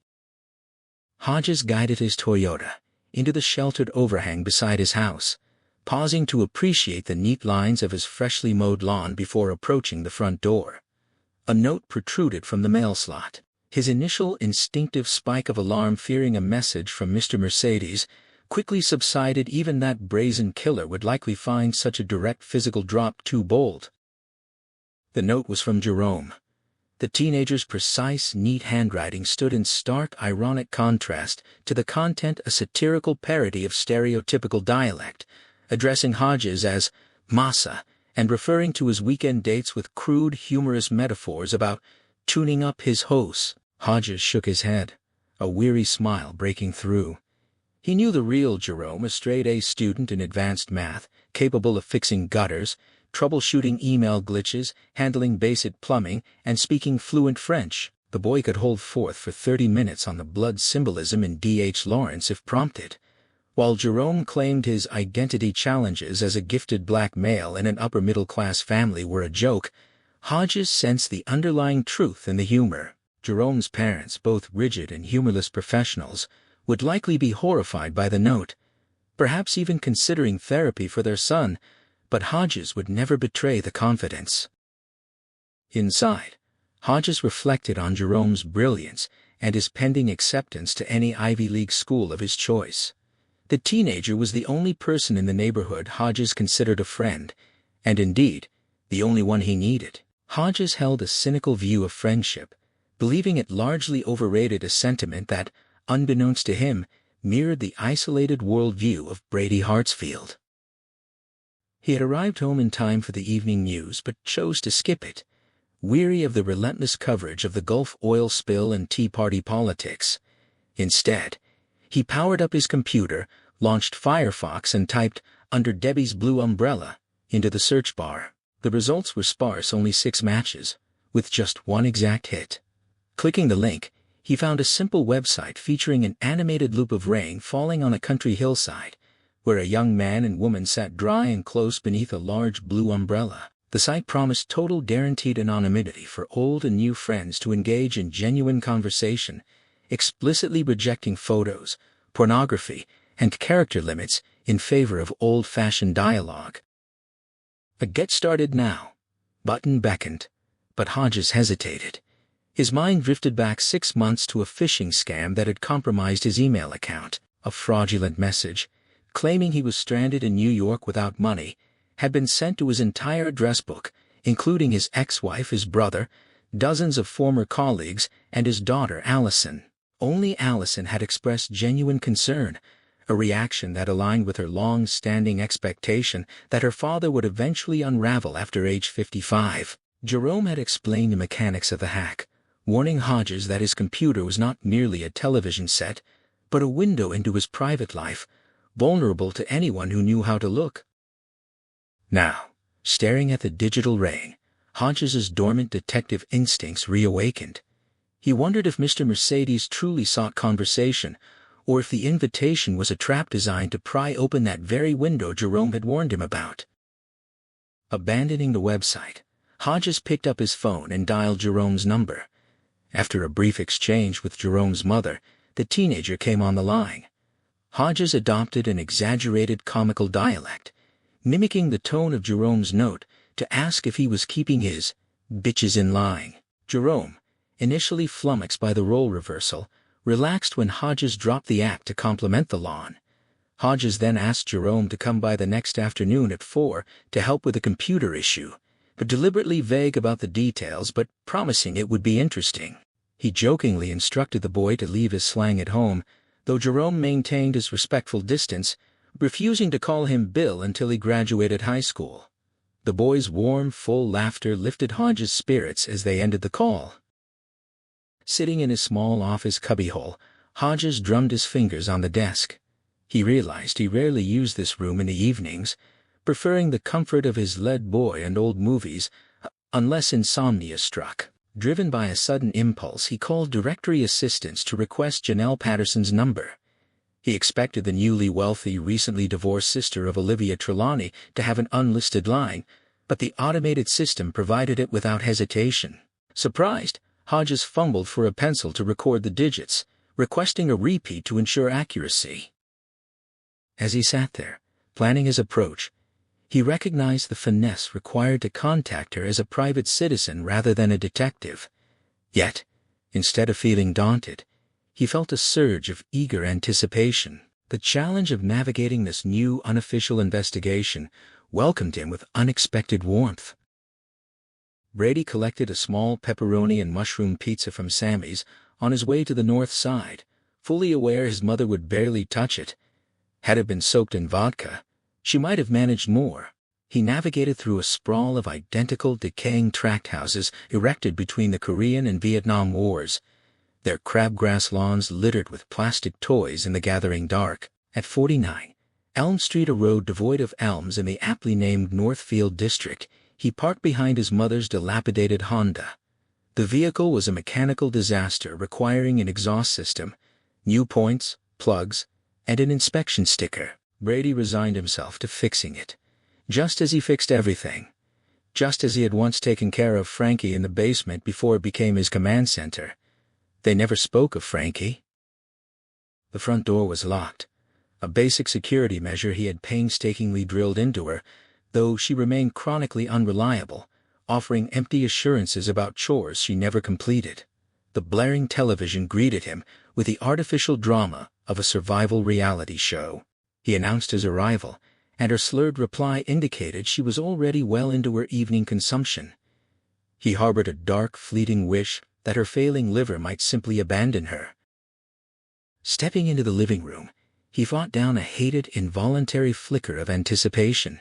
She sat on the couch draped in the white silk robe he had gifted her for Christmas. The garment gaped high on her thighs, exposing white undergarments and the faint shadows of her nipples. He violently rejected the sexualized terminology in his own mind, yet the arousal persisted, a toxic snake coiled in poisoned sumac. She was pushing 50, softening around the middle, and she was his mother. He offered the pizza, lying that he had not yet eaten, while she claimed to have already had a light meal of lettuce and yogurt to maintain her figure. She took a delicate sip of her drink, patting the cushion beside her as the robe slipped further open.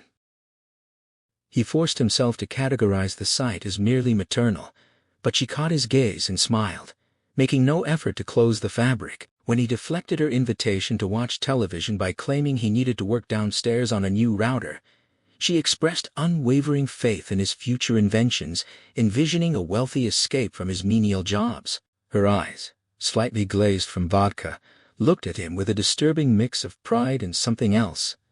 He felt a sickening blend of flattery and unwanted desire. When she demanded a kiss, he approached cautiously, trying to suppress the crawling tension in his groin. As he leaned in, she shifted, pressing her damp, half-open mouth against his. He tasted alcohol and smelled the heavy perfume she applied behind her ears and elsewhere. Her fingers ruffled his hair, sending an unwelcome shiver down his spine, and her tongue briefly flicked his upper lip before she pulled back, adopting the wide-eyed stare of a cinematic heroine and murmuring a cloying term of endearment. Brady recoiled hastily. She smiled, absently closed her robe, and returned her attention to the television, casually reminding him about her car's inspection. He muttered that it needed far more than that, retreated to the kitchen for a soda, and opened the basement door. Standing in the darkness, he spoke the designated vocal trigger to initiate the system, and the fluorescent lights he had installed himself flared to life. At the bottom of the stairs, the ghost of Frankie inevitably surfaced in his thoughts, a memory only suppressed during the singular relieving focus of planning the city center massacre. Frankie's final coherent word had been his name. He set the pizza and soda on his central work table and stepped into the cramped bathroom to relieve an urgent physical pressure. He reflected on the calculated lies in his letter to the retired detective, specifically, the fabricated claims of wearing protection during the massacre and masturbating to the memory. Those were deliberate provocations designed to agitate Hodges. In reality, Brady harbored little genuine interest in women, a detachment his female co-worker at the electronics store seemed to intuit, though he was not gay either.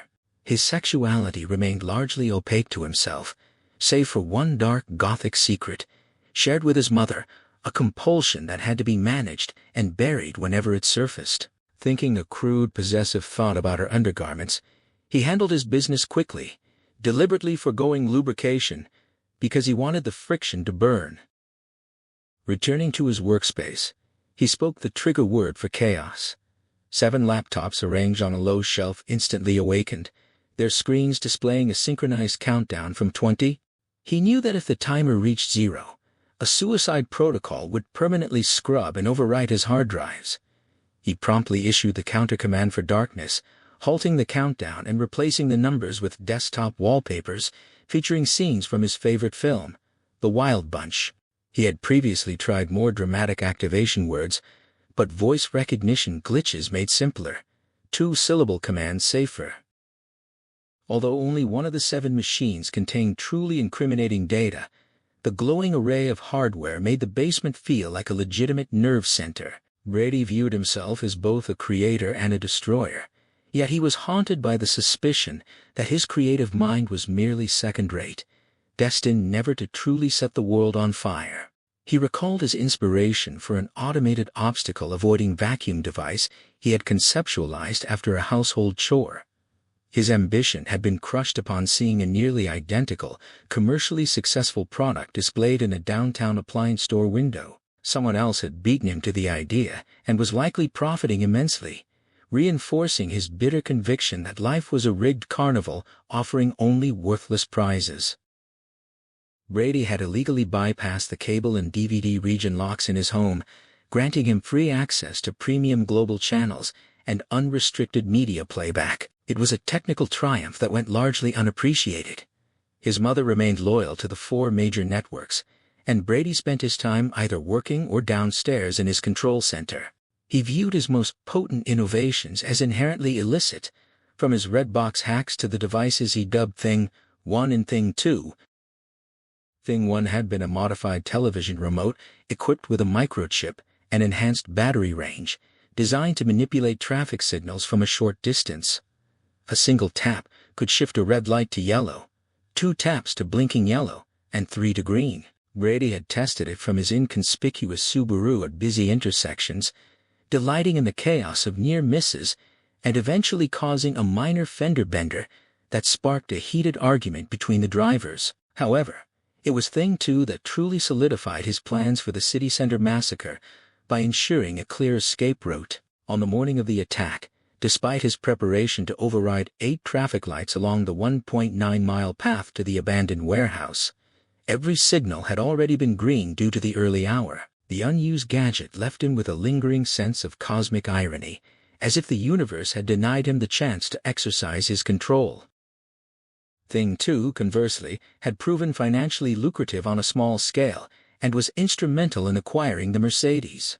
In the basement closet, secured behind a Yale padlock, Brady kept 9 shoeboxes, each containing a pound of homemade plastic explosive he had successfully tested in a remote gravel pit. He mused on how such materials could have launched a terrorist career in Afghanistan, but his current focus was on 5 disposable cell phones. His project for the evening involved modifying them to ring simultaneously, creating the synchronized spark needed to detonate the explosives remotely. While he had not yet committed to using the bombs, the urge lingered, contingent on whether the retired detective would cooperate. If Hodges failed to play his part, the temptation to act would likely intensify. On another shelf sat an extra-large L.L. Bean Woodman's vest, absurdly large for his slim frame, adorned with a grinning smiley face, decal-wearing sunglasses. The vest was rigged as a suicide device, its pockets stuffed with 4 additional pounds of plastic explosive, and its lining slashed open to accommodate a dense payload of ball bearings similar to those in Hodges' weighted sock. Brady had sealed the cuts with duct tape, laughing at the idea of asking his mother to sew them. He viewed the vest with affectionate detachment, seeing it as a potential exit strategy from his mundane jobs and the intrusive, snake-like urges in his mind. He imagined deploying it at a Bruce Springsteen concert, the 4th of July parade, or the Summer Sidewalk Art Festival, though he acknowledged the logistical challenge of wearing a quilted vest in August heat. For now, it remained a doomsday contingency, nice to have but unlikely to be used. Before heading upstairs, Brady checked the Blue Umbrella website on his primary computer. There were no new messages from the ex-cop, not yet. The following morning at 10, Hodges stood outside Mrs. Wharton's Lake Avenue condo, wearing a suit for only the 2nd or 3rd time since his retirement. The garment felt restrictive around his waist and arms, yet it restored a sense of professional identity. When Janelle Patterson answered the intercom, confirming his appointment, he resisted the urge to correct her use of his old title as the door buzzed open. Waiting at the apartment entrance, Janelle triggered a powerful sense of déjà vu. She bore a striking resemblance to her late sister Olivia, whom Hodges and Pete Huntley had interviewed on the day of the massacre. However, as he walked down the short hall, the differences became apparent. While Olivia's mouth had been tight and pinched with strain, Janelle's lips were glossy and relaxed, seeming ready to smile or kiss. She wore a snug turtleneck that accentuated her figure, suggesting post-divorce enhancements funded by her inheritance. She offered a firm, businesslike handshake, thanking him for coming, as if she had initiated the meeting.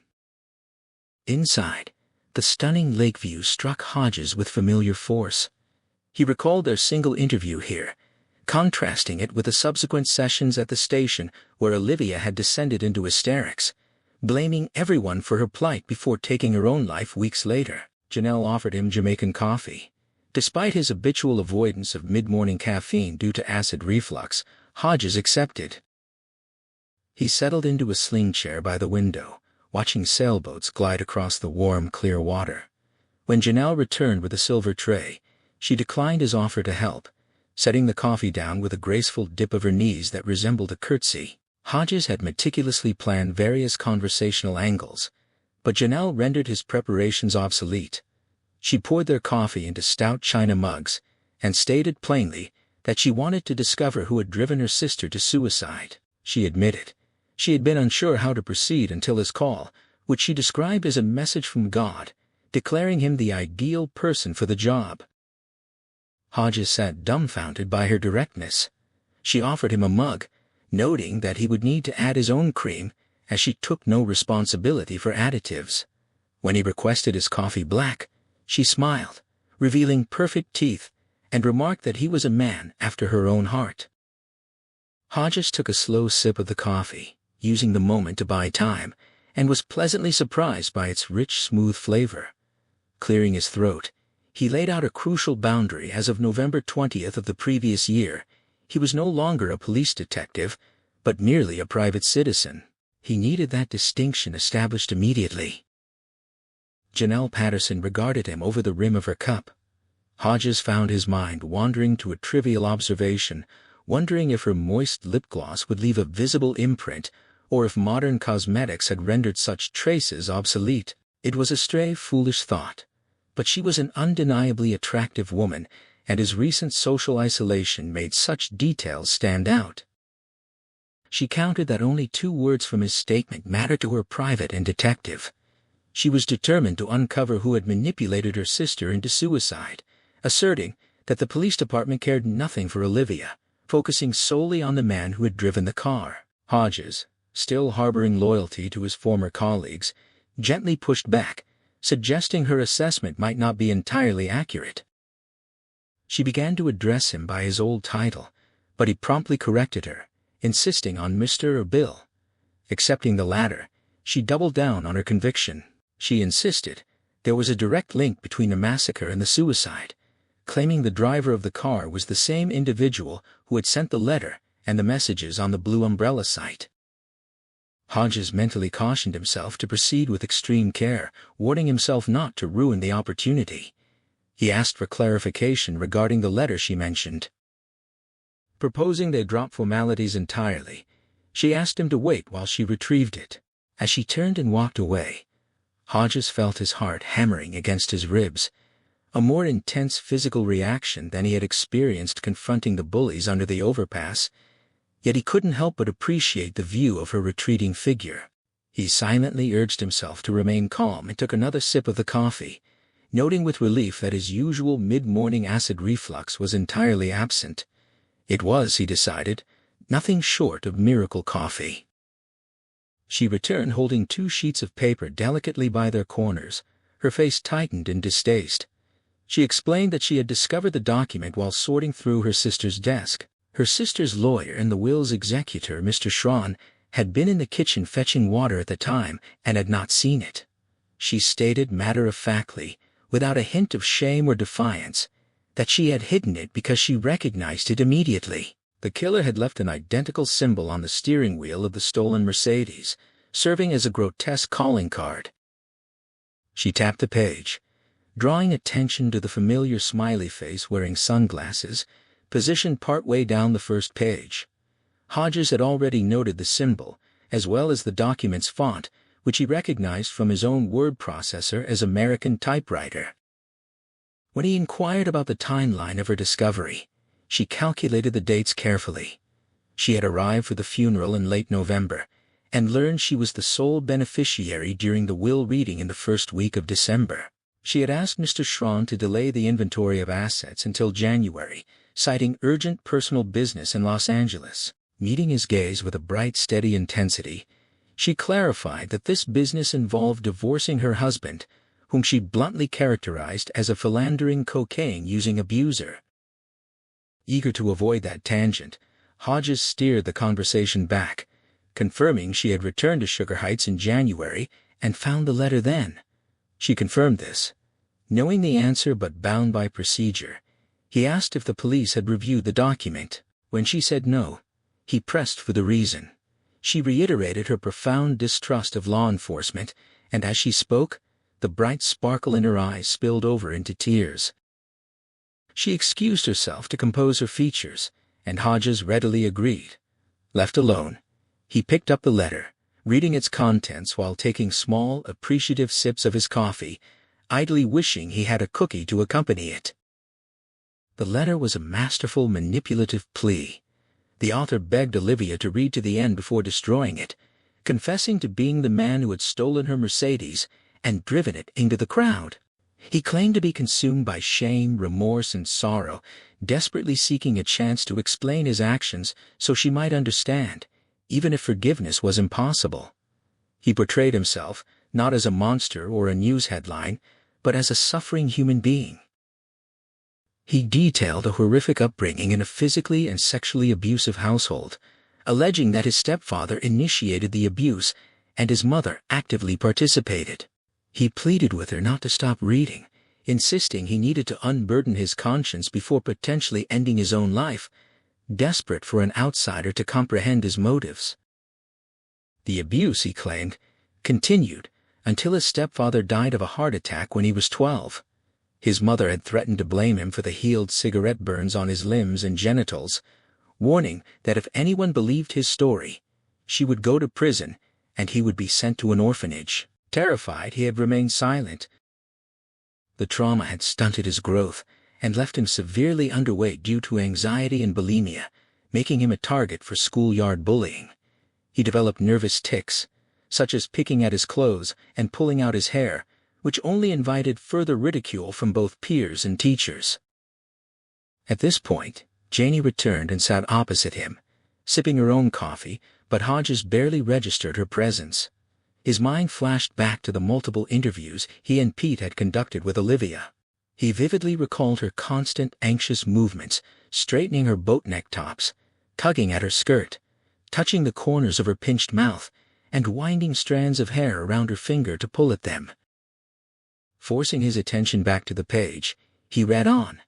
The writer insisted he had never been cruel, never harming animals or smaller children, but was merely a timid, scurrying mouse trying to survive childhood without humiliation, a goal at which he had ultimately failed.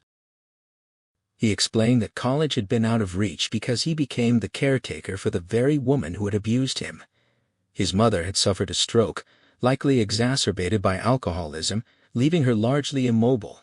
He described the grim reality of his existence working a low-paying job, then returning home to assist her with basic hygiene and toileting, able to afford a helper for only a few hours a week. He painted a picture of a dead-end life devoid of friends or advancement, reducing himself to a mere drone in society's hive. Eventually, this despair had curdled into rage. He claimed he wanted to make someone pay, to strike back at the world and force it to acknowledge his existence. He mockingly asked if she, with her wealth and purchased friendships, could possibly understand such desperation, punctuating the taunt with another sunglasses-wearing smiley face to suggest he was merely joking. He concluded by asserting that the massacre was a spontaneous act, claiming he hadn't planned it, and believed he had a 50-50 chance of being caught, which he hadn't cared about. Now, however, he was haunted by the memory of the impacts and the victim's screams, a torment compounded by the later realization that he had killed an infant. Finally, he turned the blame outward, agonizing over why she had left her key in the ignition. He insisted that if he hadn't happened to see it during an early morning walk brought on by insomnia, the tragedy would never have occurred. He feigned absolution, claiming he wasn't blaming her and acknowledging her own anxieties, but lamenting that her simple oversight had condemned him to burn in a hell of guilt and remorse. The letter's tone shifted from feigned remorse to cold, calculated menace. The writer predicted the social ostracization Olivia would face, detailing how the media and public would blame her carelessness for his atrocities. He warned of whispering neighbors, hostile confrontations at the grocery store, and potential vandalism to her home, advising her to alert her security team. Then came the trap. He suggested a safe anonymous venue for dialogue under Debbie's blue umbrella. He had already secured a username for her, Outrelaw19, and framed the invitation as a lifeline. He acknowledged that an ordinary person would turn the letter over to the police, but argued that doing so would be tantamount to executing him, as he would immediately take his own life. In a twist of psychological manipulation, he claimed she was the only thing keeping him alive, the sole confidant who could understand his hell. He signed off with a repetitive, desperate apology and a promise to wait. Hodges lowered the letter to the coffee table, exhaling a stunned profanity. Janie Patterson nodded in agreement, noting it had been her initial reaction as well. When Hodges observed that the killer had invited Olivia to communicate, Janie corrected him with incredulity.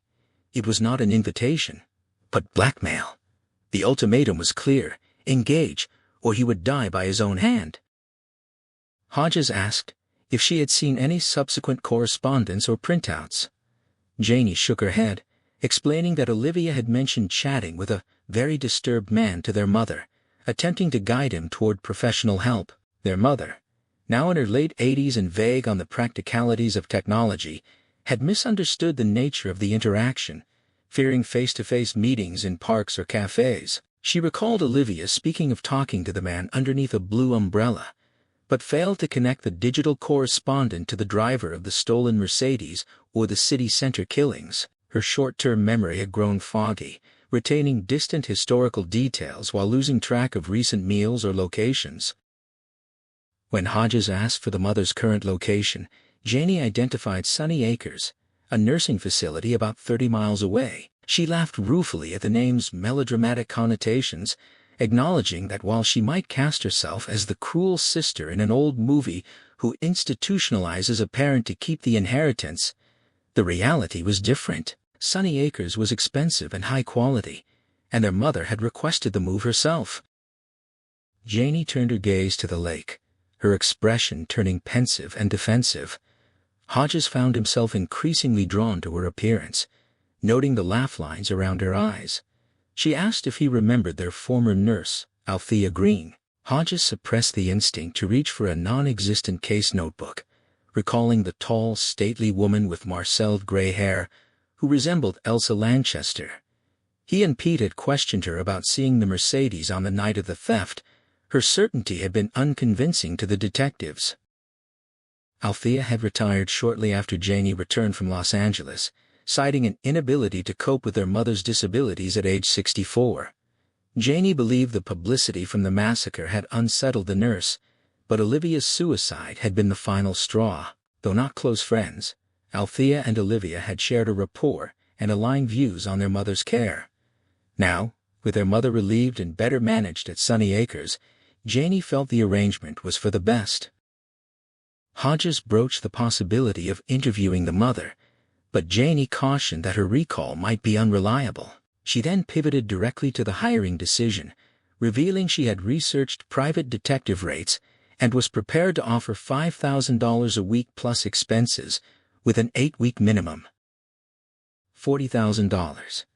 Hodges marveled at the sum, briefly indulging the fantasy of playing the hard-boiled noir detective in a ratty office with a glamorous receptionist. But the true allure wasn't the cliché.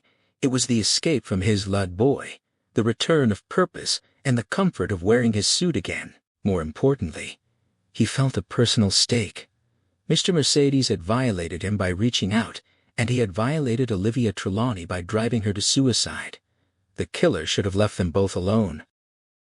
Snapping him out of his reverie, Janie asked if he was still present. Hodges refocused on her, noting her confidence in the bright sunlight. He agreed to take the job but clarified the terms: he would be hired as a private security consultant, not a licensed private investigator. He lacked a PI license and a badge, which limited his legal operational capacity and prevented her from claiming the fees as tax-deductible business expenses.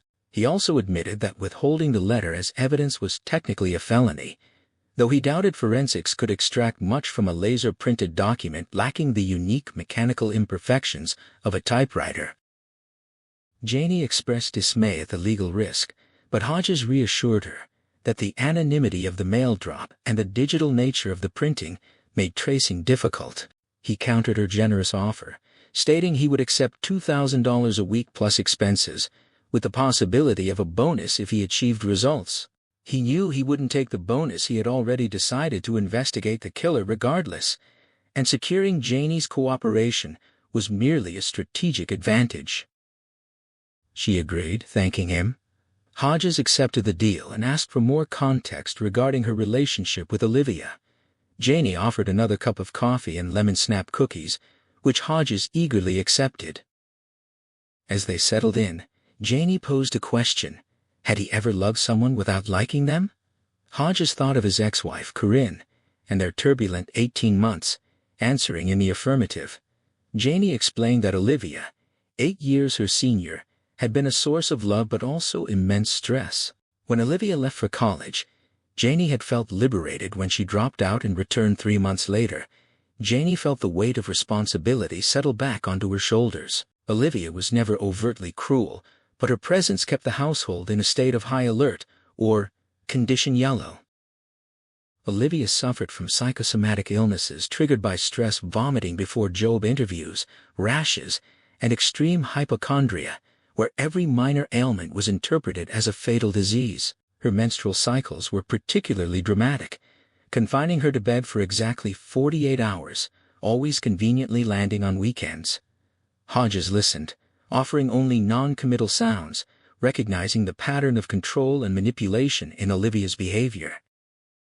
Janie spun the letter on the table with her fingertip, then looked up, highlighting a specific phrase in the text, the mention of nervous tics.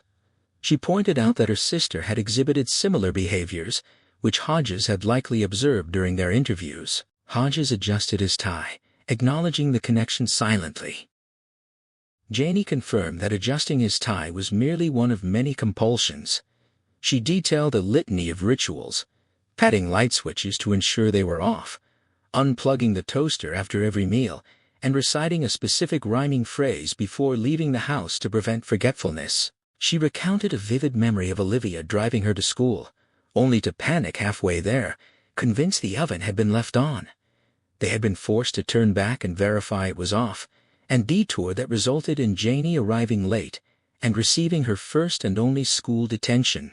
Despite the lingering resentment from that day, Janie emphasized that the family's love for Olivia was an inescapable, hardwired obligation, even if her presence often felt like a crushing burden.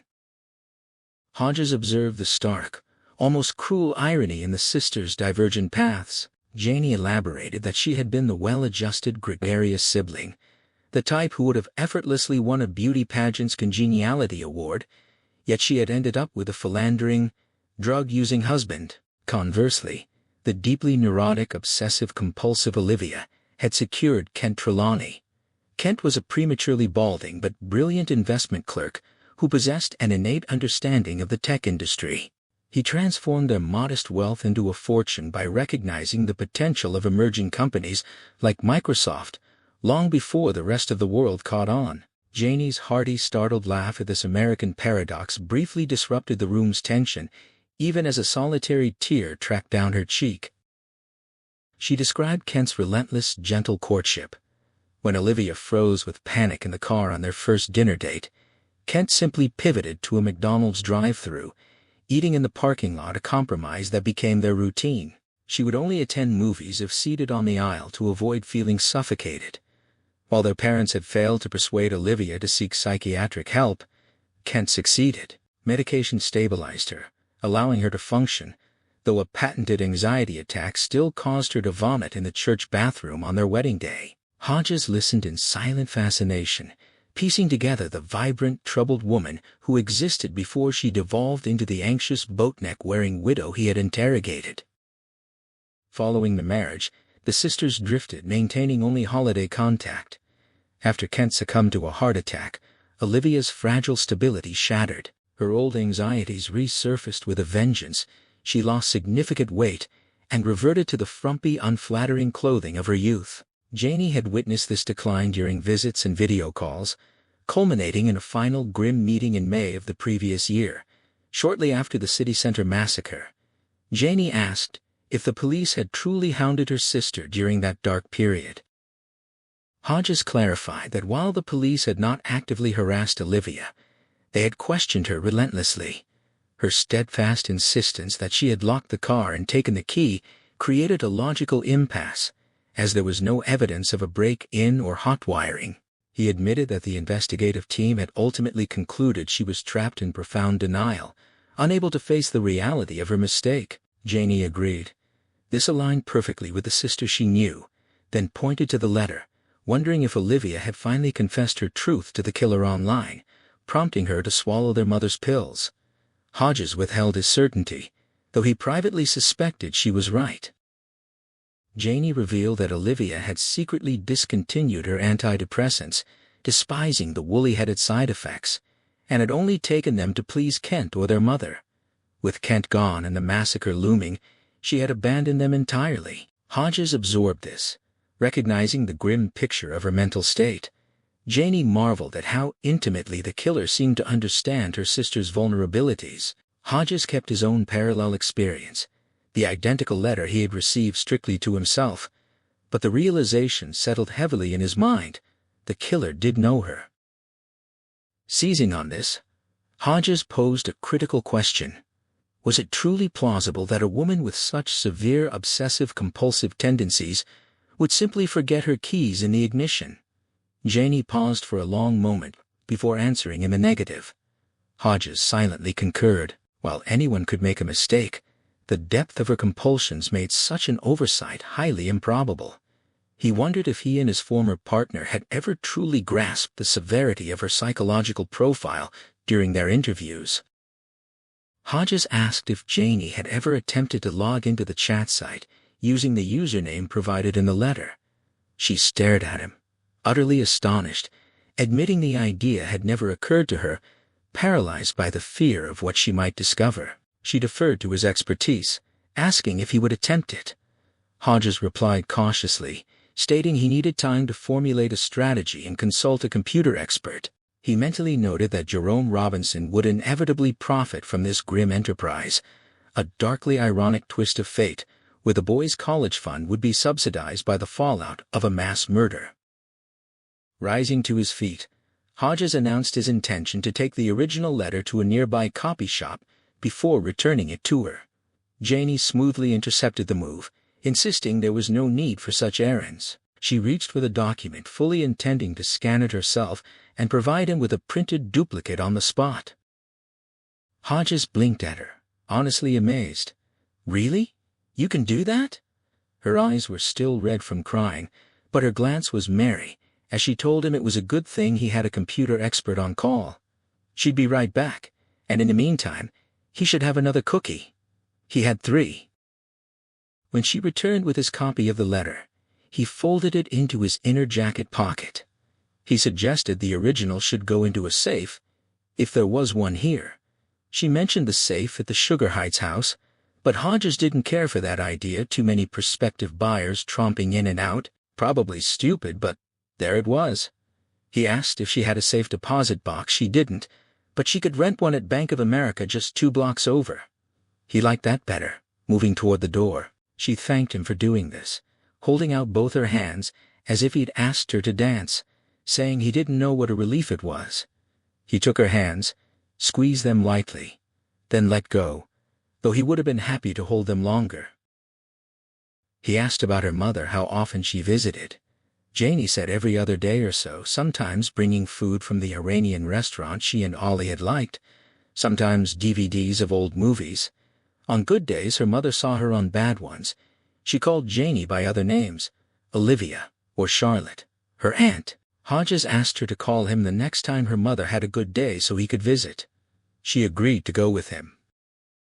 The other thing, the lawyer, Schron, was he competent? "Sharpest knife in the drawer," she said. Hodges explained that if he found something, maybe even put a name on the guy, they'd need someone like Schron to protect them from getting arrested for investigating on their own. He'd turn over the letters she interrupted, saying she'd only found one. He regrouped, clarifying he meant the letter and the copy. If he found the guy, it was the police's job to arrest and charge him. Schron's job was to make sure they didn't get arrested for going off the reservation. She agreed. Then she stood on tiptoe, put her hands on the shoulders of his too-tight coat, and kissed his cheek, telling him she thought he was a good guy and the right guy for this. He felt that kiss all the way down in the elevator, a lovely warm spot, glad he'd shaved carefully before leaving. The silver rain fell without end, the young couple safe and dry under the blue umbrella. This time Hodges noticed that the boy appeared to be speaking, and the girl's eyes were widened in surprise. Maybe he'd just proposed. Jerome popped that romantic thought by observing it looked like a porn site. Hodges asked what a young Ivy Leaguer knew about porn sites. They sat side by side in his study, looking at the blue umbrella startup page. Odell lay on his back behind them, rear legs splayed, tongue hanging, staring at the ceiling with good-humored contemplation. Jerome explained. He knew what everybody with a computer knew. Porn sites were everywhere, and the ones with innocent-sounding names were most apt to be loaded with the kinds of images that could get you arrested. Kiddie porn, Hodges said, or torture porn, Jerome added, though 99% of it was faked. Hodges asked how he knew this, and Jerome gave him that straight, frank look he liked. The kid's parents and sister were the same way. "Mr. Hodges, everybody knows. If they're under 30, that is." Hodges noted the old saying about not trusting anyone over 30. Jerome smiled, but said when it came to computers, an awful lot of older folks were clueless. They opened bareback email attachments, went to sites like this, and suddenly their computer went HAL 9000 and started downloading illegal images. Hodges was about to ask who HAL 9000 was. It sounded like a gangbanger tag, but the mention of terrorist videos diverted him. Jerome said it had been known to happen, and then there'd be a knock on the door from Homeland Security. He pointed at the couple under the blue umbrella, suggesting this might be just what it claimed, a chat site for shy people, a lonely heart steal.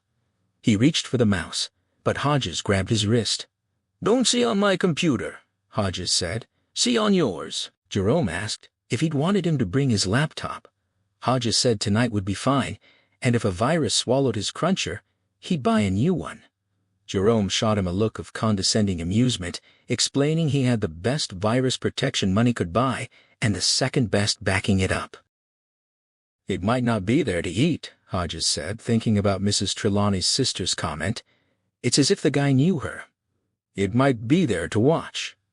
Jerome didn't look worried, just excited, asking how Hodges had gotten onto this site, if he was coming out of retirement on the case. Hodges missed Pete Huntley bitterly in that moment, a tennis partner to volley with, theories instead of fuzzy green balls. Jerome could fulfill that function. He had a good mind and a talent for deductive leaps. But he was a year from voting age, 4 from legal drinking, and this could be dangerous. "Just peek into the site for me," Hodges said. "But before you do, hunt around on the net. See what you can find out about it. What I want to know most of all is," Jerome cut in, demonstrating his deductive ability, asking if the site had an actual history, a backstory, to make sure it wasn't a straw man set up for him alone. Hodges suggested he quit doing chores and get a job with a computer doctor company, make more dough, but Jerome was offended. Those companies were for geeks with bad social skills. There was one bunch that drove around in VW Beetles, Discount Electronics, known as the Cyber Patrol. Hodges knew them, thinking of the advertising circular he'd gotten with his poison pen letter. Jerome said he'd take precautions, using an old Mac with nothing on it but Atari Arcade and a few other moldy oldies. Hodges started to say no to anything else, but Mrs. Trelawney's stolen Mercedes was still bugging him. Something was very wrong there. He'd felt it then, and felt it more strongly now, almost seeing it, but almost never won a Cupid doll. The wrongness was a ball he wanted to hit, and have someone hit back. "You could listen to a story," he said, already making up a piece of fiction that would touch on all the salient points. Maybe Jerome's fresh eye would spot something he'd missed. Unlikely, but not impossible, Jerome agreed. Then clip Odell on his leash, Hodges said. We'll walk down to Big Licks. I've got my face fixed for a strawberry cone. Jerome mentioned they might see the Mr. Tasty truck. That guy had been in the neighborhood all week, with awesome goodies. So much the better, Hodges said, getting up. They walked down the hill toward the shopping center at Harper and Hanover, Odell padding between them on a slack leash. Downtown's buildings stood 2 miles distant, City Center, and the Midwest Culture and Arts Complex dominating the cluster of skyscrapers. The Mac, in Hodges' opinion, wasn't one of I.M. Pei's finer creations, not that anyone had ever asked him. So what's the story, Morning Glory? Jerome asked. Hodges spun a hypothetical tale, a guy with a long-term lady friend who lived downtown, while he lived in Parsonville, a municipality just beyond Sugar Heights. Jerome noted that some of his friends called Parsonville Whiteyville. He'd heard his father say it once, and his mother had told him to shut up with the racist talk. Hodges thought Jerome's black friends probably called Sugar Heights Whiteyville too, which meant he was doing okay so far. Odell stopped to check out Mrs. Melbourne's flowers, and Jerome pulled him away before he could leave a doggy memo. Hodges continued the story. The lady friend had a condo in Branson Park, Wheeland, Branson Lake Avenue. Nice area. The guy visited 3 or 4 times a week, sometimes staying over after dinner or a movie. When he did, he parked his nice Beamer on the street because it was a good area, well policed, with high-intensity arc sodiums and free parking from 7 p.m. to 8 a.m. Jerome said if he had a Beamer, he'd put it in a garage and never mind the free parking. Hodges noted that rich people had funny ideas about economy, thinking of Mrs. Trelawney's explanation. They'd heard the jingling tune of the ice cream truck on the way down, close at one point, but it faded, as the Mr. Tasty guy headed north. Hodges continued. One Thursday night, the guy parked as usual, locked up and went to dinner with his lady.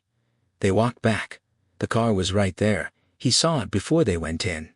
He spent the night, and when he left the building in the morning, Jerome guessed the Beamer was gone, but Hodges said no, it was there, just facing the other way, parked on the other side of the street. The guy checked his keys still in his pocket, and the car was locked up tight. So what happened? Jerome called it a Sherlock Holmes story, a real 3-pipe problem. Wearing a little smile Hodges couldn't quite parse. Hodges gave him a 5 and sent him for ice cream cones, telling him standing in line would give him time to consider the problem. Jerome's Tyrone feel-good delight voice popped out, declaring that Hodges was Sherlock, and he was Dr. Watson.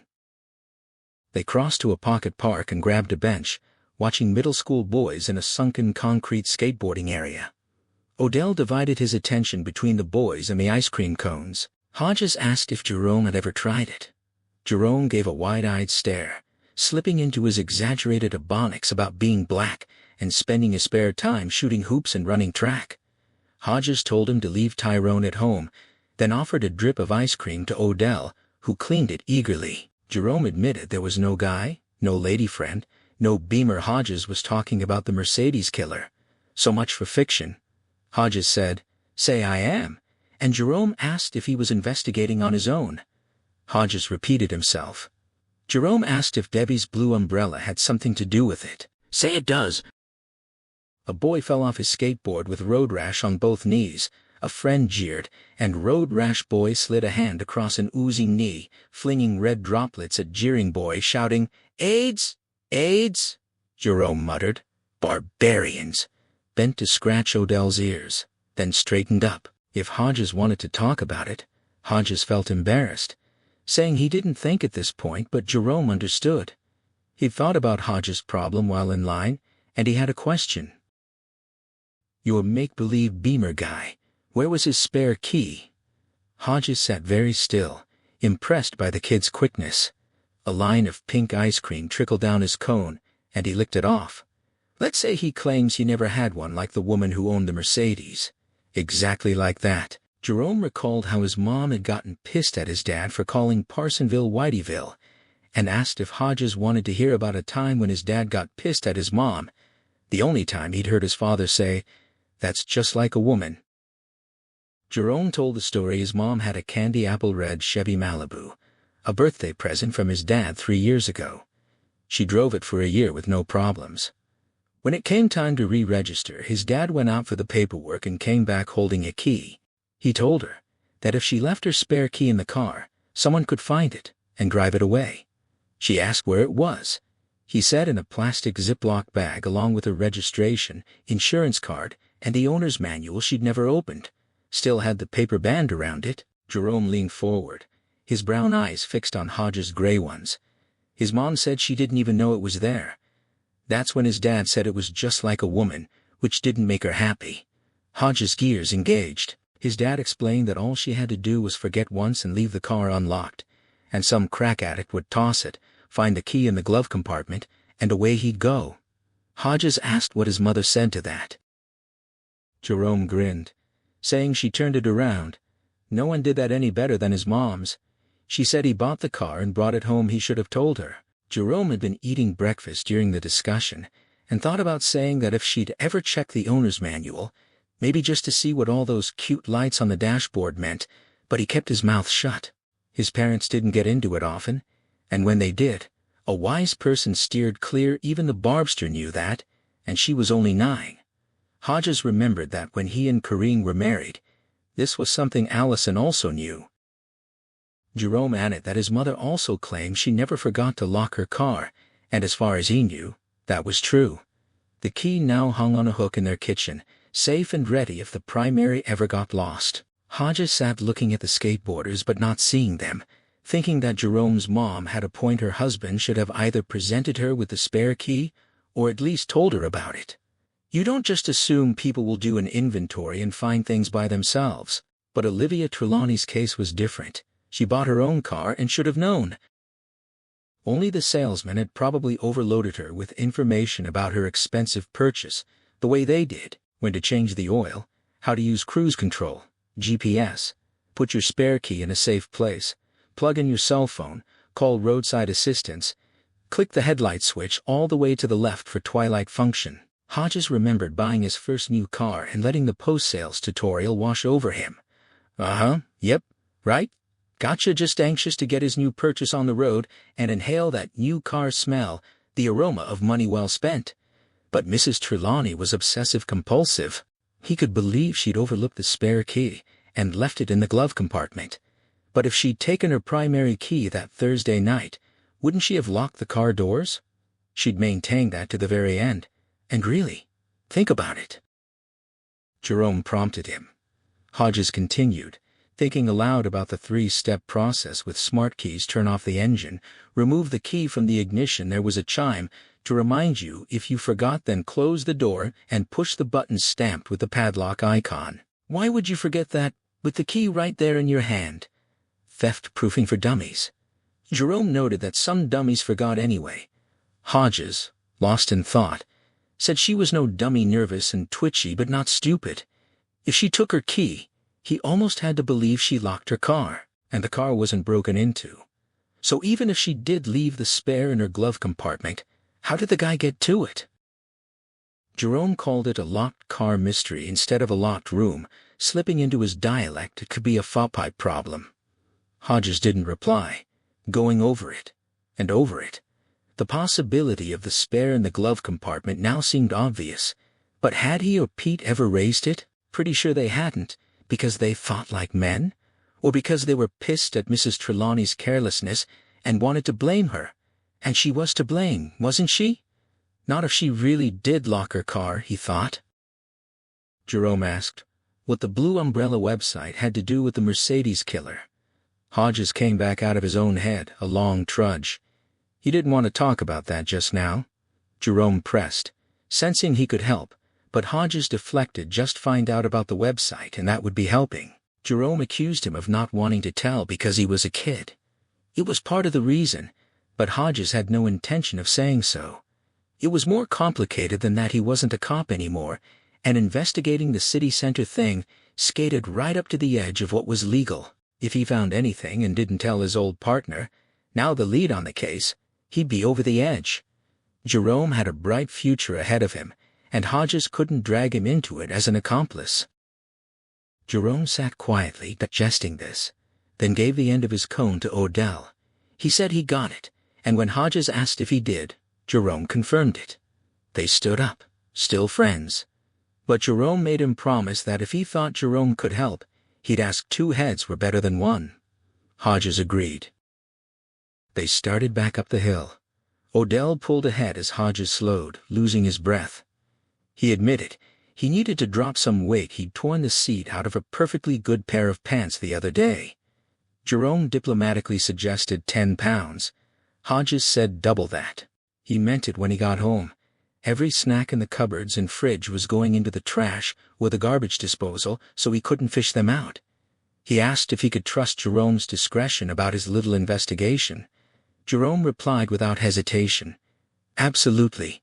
Mum's the word." A block ahead, the Mr. Tasty truck jingled across Harper Road and headed down Vinson Lane. Jerome waved. Hodges couldn't see if the ice cream man waved back. Jerome noted that the ice cream man was like a cop never around when you needed him. Brady rolled along, obeying the speed limit on Vinson Lane, hardly hearing the jingle and clang of Buffalo Gals above him. He wore a sweater beneath his white Mr. Tasty jacket, because the load behind him was cold like his mind, he thought. Only ice cream was just cold. His mind was analytical, a machine, a Mac loaded with gigs to the Googleplex. He turned his attention to what he'd just seen, the fat ex-cop walking up Harper Road Hill with Jerome Robinson and the Irish setter with a nigger name. Jerome had waved, and Brady gave it right back, because that was the way you blended in. Like listening to Freddie Linklater's endless rants about being a gay woman in a straight world. Kermit William, "I wish I was young." Hodges and Jerome, "I wish I was white." Robinson, "What was the odd couple talking about?" Brady would like to know. Maybe he'd find out if the cop took the bait and struck up a conversation on Debbie's blue umbrella. It had worked with the rich bitch. Once she started talking, nothing could stop her. The debt rat and his darky houseboy. Also Odell. Don't forget Odell. Jerome and his little sister loved that dog. It would really break them up if something happened to it. Probably nothing would, but maybe he'd research some more poisons on the net tonight. Such thoughts always flitted through Brady's mind. They were the bats in his belfry. That morning at day, inventorying another load of cheap-ass DVDs, it had occurred to him that he could use his suicide vest to assassinate the president. Barack, "I wish I was white." Obama, "Go out in a blaze of glory." Barack came to the state often, and when he came to the city, he had a rally, hope, change, rah, rah, rah, blah, blah, blah. Brady was figuring out how to avoid metal detectors when Tones Frobisher buzzed him with a service call. By the time he was on the road in a green Cyber Patrol VW, he was thinking about Brad Pitt instead. Fucking matinee idol. Sometimes, though, his ideas stuck. A chubby little boy came running down the sidewalk, waving money. Brady pulled over, the boy braying for chocolate with sprinkles. Brady smiled his widest, most charming smile, thinking the kid could fuck up his cholesterol all he wanted. He gave him until 40. He served the kid and asked how school was, if he got any as. That night, the TV never went on at 63. Harper Road, not even for the evening news. Nor did the computer. Hodges hauled out his trusty legal pad instead.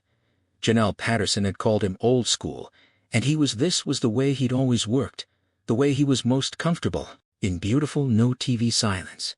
He read over the letter Mr. Mercedes had sent him, then the one Mrs. Trelawney had received, back and forth for over an hour, jotting in the margins and circling words. He finished by reading the letters aloud in different voices, because Mr. Mercedes had adopted 2 different personae. Hodges's letter was gloating and arrogant. "Ha, you broken-down old fool. You have nothing to live for. Why don't you just kill yourself?" Olivia Trelawney's letter was cringing and melancholy, full of remorse and childhood abuse, with the idea of suicide couched in sympathy. "I understand. I totally get it, because I feel the same." After filing the 2 letters in a new folder labeled with the killer's name, Hodges regarded its thinness with a mixture of anticipation and professional doubt. If his instincts remained sharp, those pages would multiply. Settling into his chair, he folded his hands over his stomach and sat motionless for a quarter hour, letting his thoughts settle. When he finally reached for his legal pad, he began cataloging what he'd observed. His initial assessments felt mostly correct. The stylistic flourishes in his own letter were clearly deliberate camouflage. He noted how the killer's message to Trelawney lacked the exclamation points and staccato paragraphs he'd used elsewhere, though he'd been mistaken about the quotation marks. The man seemed genuinely fond of them. Along with underlining, Hodges briefly entertained the possibility that he'd misjudged the killer's age. But the thought of Jerome's effortless digital fluency and Janie Patterson's tech-savvy habits reminded him that youth was relative. His revised estimate settled on a range between 20 and 35. He sifted through the letters again, plucking out phrases that hinted at a literate mind, someone capable of crafting memorable images. None of it was literature, but it demonstrated a certain verbal dexterity. He underlined one particular line about what the authorities had done to Trelawney, tapping his pen above it, in a staccato rhythm, as he considered the killer's psychological strategy. The man wasn't just taunting, he was planting seeds, nurturing the very doubts that had driven Trelawney toward despair. The suggestion that she'd been negligent, that the police were right to hound her, it was a mirror held up to her own worst fears. He boxed these observations on the page and moved on. The most telling clue remained the misspelling of perp as perk, a mistake that appeared in both letters. He also noted the hyphenated compounds in Trelawney's version beehive, weekdays, stylistic fingerprints that would prove decisive if he ever obtained a writing sample. Not enough for a jury perhaps, but enough for him. Time dissolved as he worked. The oppressive weight of retirement momentarily lifted. Then a new question seized him. Had Mr. Mercedes been watching? He felt certain of it. The man had tracked Trelawney's public humiliation, caught her television appearances, perhaps even driven past her home. The vandalism on her gate, that ugly epithet, might have been his work. More troubling still was the implication in his own letter, the pointed reference to a gun. Was it a guess? Or had the killer actually seen him handling his father's .38 in the living room? The thought should have been disturbing, but instead it ignited something like excitement. If he could cross-reference suspicious vehicles spotted in both neighborhoods. The phone interrupted his reverie. Jerome's voice came through, casual and conspiratorial, announcing he'd ventured beneath the blue umbrella without incident. No viruses, no worms, just an offer from a supposedly charming Texan who was almost certainly a man in costume. Hodges grinned at the kid's cynicism, then reached for his pad as Jerome launched into the background on the site. The explanation came in a rush. Privacy, as the internet's most precious currency. The site's servers were tucked away in Bosnia, encrypted to near military standards, effectively untraceable. You couldn't even print a conversation, only capture screenshots at a cumbersome pace. Hodges circled his earlier note about the killer's likely youth. Anyone who understood this level of digital security couldn't be as old as he was. Jerome walked him through the process. Registering cost $30 a month. The system matched interests, and then you were off. A series of rapid questions about whether this or that was possible, particularly regarding the exchange of explicit content or dangerous information. A brief hesitation from Jerome suggested the site could indeed serve darker purposes, connecting the like-minded for whatever twisted ends they pursued. The conversation circled back to the username. Hodges admitted he already possessed one. Jerome's excitement sharpened. Would that mean he'd been given it? Had someone reached out to him directly? The kid's mind raced through possibilities. Phone, email, and Hodges found himself grinning at the generational gap. The thought that a letter could deliver such information simply hadn't occurred to the boy. Jerome pushed further, suggesting the username might have come from the Mercedes killer himself, a direct invitation to converse about the massacre. He paused, waiting for confirmation that he'd struck something, and when none came, he let it drop with a rueful acknowledgement of his own audacity. Instead, he explained the mechanics of logging on, and when Hodges inquired about the fee, Jerome sobered immediately. The account was already paid for. Someone else had handled that. His warning carried weight. If the detective already possessed a username, his correspondent was simply waiting. The scene shifted to Brady Hartsfield returning home with sandwiches, finding his mother inert on the couch, surrounded by the debris of her afternoon vodka and meal replacement shakes. She stirred when he waved food under her nose, but only to turn away. He contemplated the possibility of her death, even considered hastening it, though a deeper dread whispered that nothing would change. Descending to his basement command center, he activated the computers and checked the blue umbrella, certain Hodges would have responded. There was nothing. Frustration mounted as a familiar headache pulsed behind his temples. The little witches, he called them, sometimes big ones. He'd researched treatments online that feared doctors, terrified of what they might find a brain tumor, a diagnosis of mental illness. He accepted he wasn't normal. Normal people didn't do what he'd done, but he needed others not to know. He wandered his control room, handling his signal capture device, considering reviving old habits now that he'd stopped using it after the Mercedes job. The idea of taking it back out held appeal. The ex-cop's failure to respond gnawed at him. Across town, Hodges had deliberately held back, understanding the stakes. A single wrong message could sever the connection permanently. Playing the role the killer expected, fumbling, desperate, would only give the bastard leverage. He needed to flip the dynamic, to become the fisherman rather than the fish. The site was his only tool now, the letters worthless without a suspect. He needed a lure, something irresistible. Pretending suicidal despair might work temporarily, but this was no common criminal to be easily fooled. This was a cunning, intelligent madman. He scrawled a reminder to himself in capital letters on his legal pad. He had to wind the killer up. He placed the pad in his growing case file and retired to bed, certain sleep wouldn't come. It did, a deep and sudden surrender. He woke at 2:19 with clarity blazing in his mind.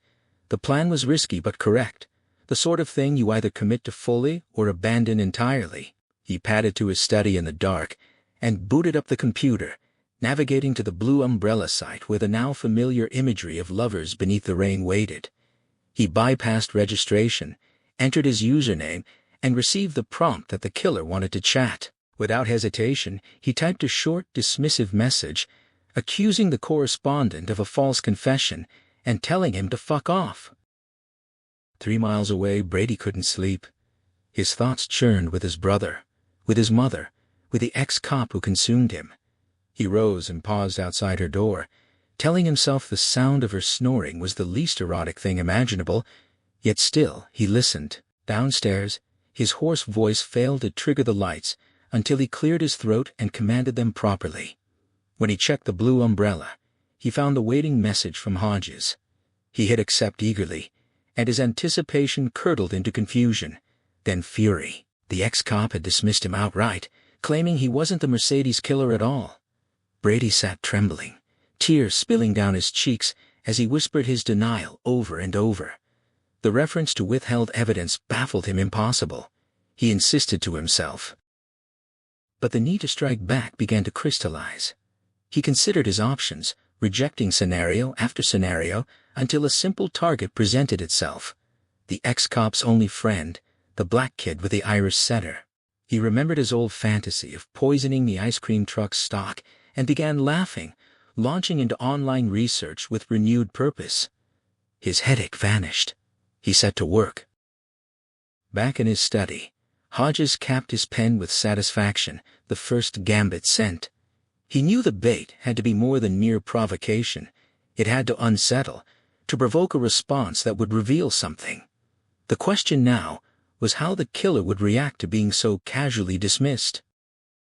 Brady Hartsfield moved quickly once his plan crystallized, leveraging his alternate identity as Ralph Jones, a fictional persona sustained by a low-limit credit card and a mail drop near work.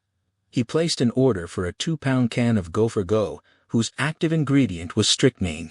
Online research revealed the poison's effects in detail: muscle spasms within 20 minutes, convulsions, a spine arching until it might snap, and finally death by asphyxiation. He was delighted by the prospect of Odell's suffering. The delivery would arrive in about a week, and he'd already devised a method. The dog was always tethered outside Zoni's Go-Mart while Jerome's sister Barbara and her friend Hilda went inside for grape ices. A hamburger ball laced with poison tossed from his Subaru during one of these visits, simple, direct, and effective. Grief, he reasoned, would roll downhill from the nigger girl to her brother, then on to the fat ex-cop. But halfway up the stairs after finalizing his plan, a troubling realization struck. Hodges would know, and that knowledge would demand consequences. If Brady poisoned the dog, the ex-cop would certainly call in his police contacts, including his old partner. Worse, it might give the man he'd hoped to drive to suicide a new reason to live, defeating the entire purpose of his carefully crafted letter. Pushing Olivia Trelawney over the edge had been his greatest triumph, greater even than the massacre itself. Repeating that success with the lead investigator would be a crowning achievement. He stood frozen on the stairs, head throbbing, battling the urge to storm back to his computer and demand an explanation. But that would look desperate. He rejected the impulse and retreated to his bedroom, lying in his underwear with his head pounding and his arms trembling. Sleep wouldn't come. Eventually he gave in to the old comfort and crawled into his mother's bed, seeking the warmth and smell of her shampoo, body lotion, booze. In the dark, she recognized his distress and offered her familiar help, which he accepted. The headache receded, and he slept. Morning found him with a clear mind, the decision made. He'd poison the dog regardless of the consequences. The ex-cop would go next, through whatever means proved necessary, and then something bigger, a blaze of glory. First, though, he needed to dismantle Hodges' claims about withheld evidence and restore his own credibility. He announced this to the empty kitchen as he began making breakfast. His mother appeared, still belting her robe, moving through the morning in her usual soft, focused haze. She commented on the smell of food and accepted coffee with too much sugar. Neither acknowledged the previous night, just as they'd never spoken about Frankie. She noticed he wasn't wearing his work uniform, and he explained he didn't need to go in until 10. His phone buzzed across the counter almost as if summoned by his words. It was Tones Frobisher, wheedling for a favor. A service call in Sugar Heights, Mrs. Rollins, who tipped well. Brady pretended reluctance even as he recognized the opportunity. The call would take him past the closed gates of Olivia Trelawney's house, a place he'd visited twice after she'd begun responding to him under the blue umbrella. It was Brady's small addition to her computer, just a program, that had given her the final push.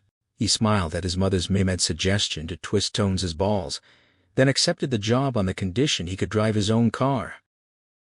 At Paula Rollins' faux Tudor mansion, Brady pretended reluctance before agreeing to the service call, extracting a vague promise from Tones. The woman was a classic wealthy client, forgetful, dramatic, utterly helpless with technology, but she tipped well and never made advances, which suited him fine. She practically dragged him inside, wailing about her computer's failure to power on, her eyes glistening with manufactured tears. Brady spotted the problem immediately. The power cord had been yanked free during her self-proclaimed cleaning spree. But he didn't reveal this, instead letting her run across to a neighbor's house while he worked. Alone in the sprawling office, he crawled under the desk, plugged the machine back in, and typed her painfully obvious password to confirm everything was intact. Then, on impulse, he checked the blue umbrella site. No response from the ex-cop, but Brady decided to send another message anyway, firing off a short, pointed challenge about how he knew the withheld details of the crime. He added a hyphen to one word as camouflage, then erased his tracks from the browsing history. To fill time, he pulled random computer components from his service crate and settled in with a paperback until he heard his client return. He fed her a story about a damaged circuit that could have caused catastrophic data loss, even a fire, and she accepted it with breathless gratitude, practically calling him a savior. He laughed along with her while a dark fantasy flickered through his mind, driving a kitchen knife deep into her screaming mouth, feeling the gristle give way. Across town, Hodges caught the killer's new message almost immediately. He grinned at the confirmation that he'd established the right dynamic himself, as fisherman, Mr. Mercedes, as the hooked fish. But the fish was clever, and Hodges knew he'd have to play it carefully. The threat of murder hung in the air, but the real risk was the killer simply walking away. That wasn't going to happen. The man was too angry, too invested, and the comment about his television habits confirmed what Hodges had only suspected: the bastard had been watching his house. He began drafting responses on his legal pad, looking for the right hook to drive deeper. A throwaway remark from Pete Huntley at their lunch gave him the idea: something specific about the crime that a false confessor couldn't know. He polished the message into a short, mean jab, then forced himself to wait. Let the fish swim in circles for a while longer with the barb set in its mouth. In the meantime, he pulled out an old pocket notebook from his desk drawer, the kind he'd used for street interviews in his working days. It felt good in his hand, like an old friend. Hodges set out on foot, canvassing his neighborhood door to door like the old days, working his way down Harper Road and back again. He found a surprising number of people: home stay-at-home moms and fellow retirees, many of them struggling with the same economic pressures that afflicted the whole city. His story was simple: a few break-ins nearby, probably kids, and he was checking if anyone had noticed suspicious vehicles casing the area. He showed his retired ID and made clear this was his own initiative, not a police matter. Mrs. Melbourne invited him in, and he accepted, recognizing her loneliness. She proved eccentric, spinning tales of black SUVs with tinted windows and mysterious antennas. Whippers, she called them. He pretended to take notes, jotting a private joke about needing to escape. She commented on his failed marriage with disarming directness, then warned him against chiropractors before segueing to the ice cream man, who she thought might be a pedophile. Hodges nodded along, filing her observations, even as he dismissed her as a harmless crank. She also mentioned delivery vans and a noisy house down the hill, possibly a drug den. He thanked her and moved on. Across the street, Alan Bowfinger greeted him with easy humor, inviting him into the shade. The greeting card writer explained his snarky approach to the business, a poke followed by a hug, and reported nothing unusual except the ice cream truck's regular route. When Hodges mentioned Mrs. Melbourne's UFO obsession and her suspicion of the ice cream man, Bowfinger laughed until he cried, then warned Hodges about the quality of her cookies. Back home, Hodges found an excited message from Pete Huntley on his answering machine.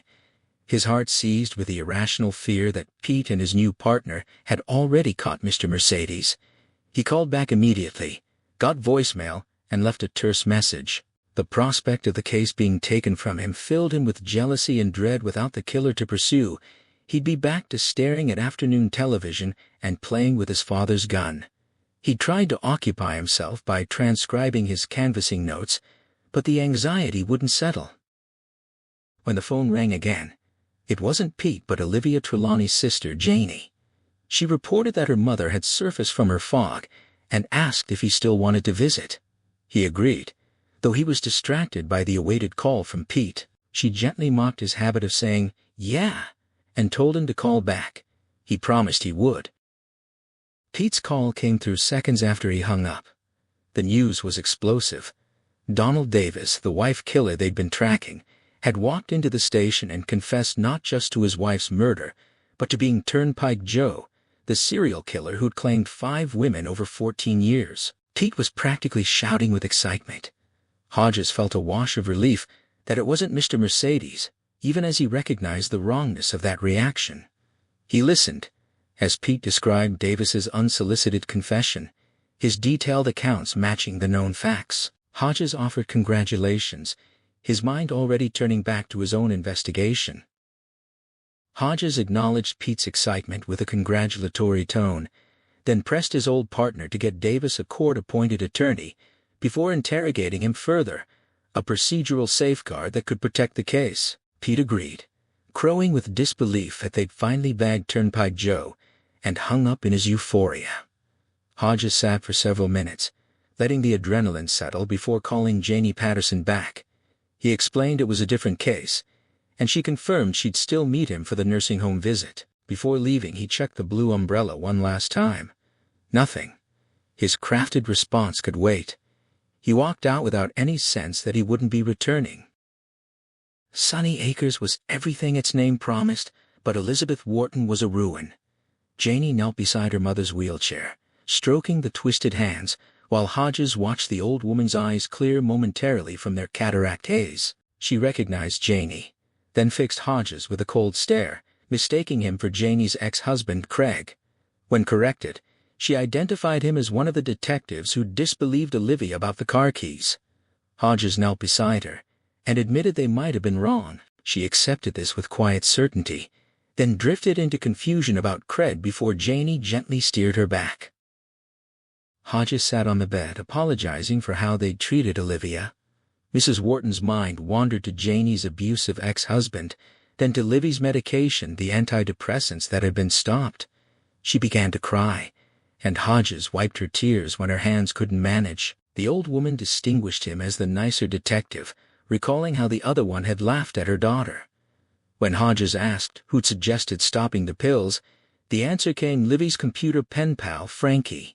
The name hit Hodges like an electric shock. Under the blue umbrella, Frankie had convinced Olivia to quit her meds, claiming they'd made him do terrible things. Mrs. Wharton had warned her daughter against him, but Livy insisted she had to save him. Janey returned with orange juice and pills. Her mother took them, calling her Livy, then drifted back to confusion. Janey signaled it was time to leave, but Hodges lingered, sensing there was more. As they reached the door, Mrs. Wharton spoke clearly. Olivia still wouldn't have killed herself if not for the ghosts. Hodges turned back, his pulse quickening. She explained that Livy heard the baby crying at night, Patricia, the one killed with the others, and sometimes the mother, screaming accusations. That was what had driven her over the edge. Mrs. Wharton confirmed the ghosts that haunted Olivia, the crying baby Patricia, and sometimes the mother's accusing screams. That was why Livy had ended her life. The spectral torment had pushed her over the edge. Hodges absorbed this grim truth as Janey gently ushered them out. Friday afternoon found Brady Hartsfield on his ice cream route, cruising past Hodges's house.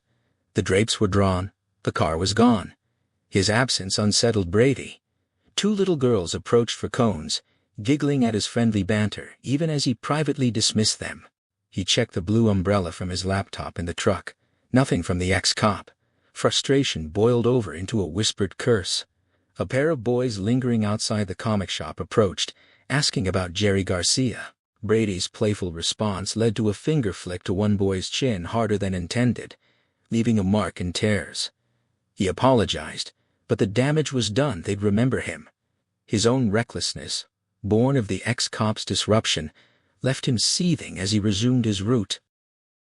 Hodges and Janey returned from Sunny Acres to find scarce parking on Lake Avenue, but he managed to squeeze his Toyota into a tight spot. She admired his skill, joking about wearing a short skirt to pass her driving test. He caught himself thinking how much he'd like to see her in one. They climbed toward the apartment, and he acknowledged he hadn't been looking for work. He'd come because of guilt over her sister. She kissed him, surprising them both, then pulled him inside. In the elevator they kissed again, more urgently. At the apartment door her hands shook too badly to work the key, and they laughed together, steadying each other to get it open. The living room was shadowed, the lake outside deepening to purple. She tugged him through the dim apartment toward a bedroom, shedding her shirt with his help when it caught on her hair clip. The life he'd been living, the TV, the microwave dinners, the revolver seemed impossibly distant. He ran his hands up her smooth sides, feeling her jump at his touch, and helped free her from the tangled shirt. Her laugh came in breathless gasps as he exposed the plain white cotton of her bra. He held her waist, kissing between her breasts while she worked his belt and slacks open. A fleeting thought about the gym crossed his mind before she silenced him with a direct command, her hand sliding down to grip him through his underwear. They tumbled onto the bed, and she took control, refusing to let him roll on top, citing his weight and a playful concern about heart attacks. She positioned herself, instructing him to stay still and let her do the work. He complied, though the pressure was immense. She set a rhythm, pausing only to adjust the angle, telling him to hold on by any means necessary, counting prime numbers, thinking of childhood books, spelling words backwards. He managed, just barely, to stay with her until the end. Afterward, they sat in the kitchen eating takeout Chinese. She wore a bathrobe, he was in his boxers and t-shirt. He'd weighed himself, and found he was 4 pounds lighter, a small start. He asked why she'd chosen him, old and overweight as he was. She answered with blunt honesty. She was attracted to him. She'd been celibate too long, and she was entitled to reach for what she wanted.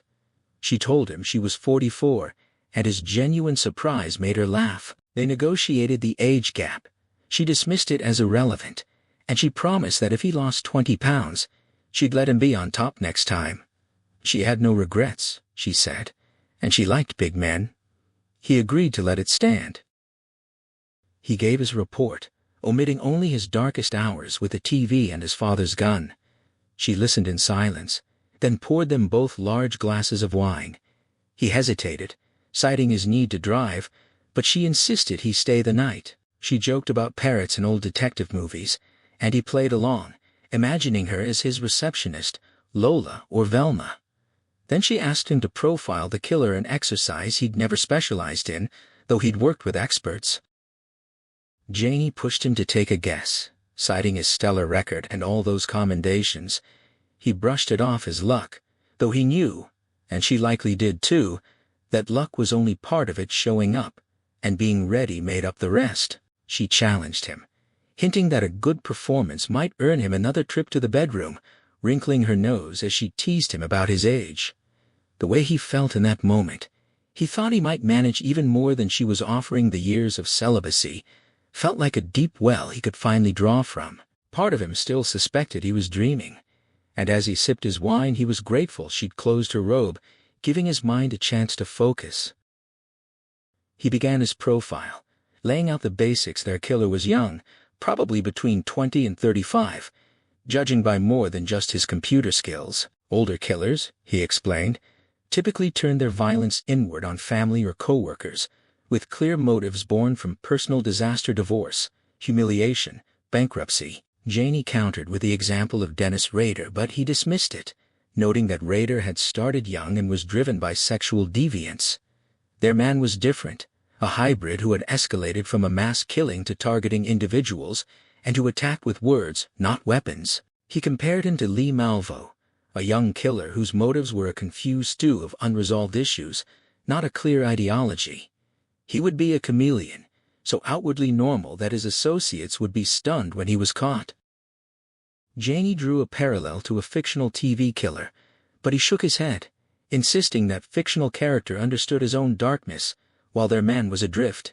He was likely unmarried, isolated, possibly impotent, and probably still living with a parent or mother, in all likelihood, to whom he was a surrogate husband. She interrupted to argue that intimacy didn't require sex, citing the loaded significance of eye contact, clothing, and touch, especially in light of the obscene details in the killer's letter. He agreed that sex, anger, and loneliness were all part of the mix, but warned against getting lost in analysis. It was beyond his pay grade. He summarized simply: the man was broken, rotten to the core like a worm-eaten apple. She breathed the word back at him, realizing he had preyed on her sister like a true predator.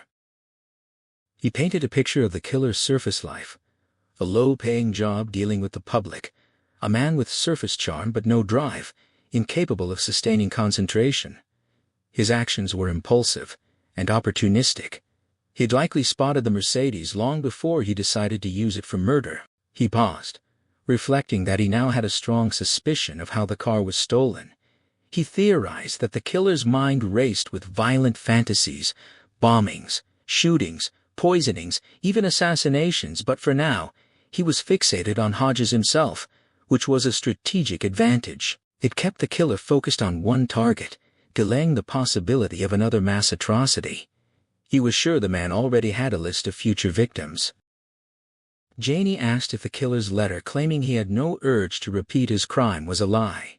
He grinned and assured her that men like that always lied, whether in letters or online. She pressed further, asking if the killer had reason to believe he could succeed with Hodges as he had with her sister, given Hodges' own fragile state. He considered his empty glass, debated pouring another, and then decided against it, leaving only a sip. He admitted he had been drifting since retirement, but insisted he wasn't as lost as her sister had been. More importantly, The letters and digital communications revealed a key vulnerability: the killer was watching him. That was dangerous, especially for anyone close to him. He warned Janie to be vigilant.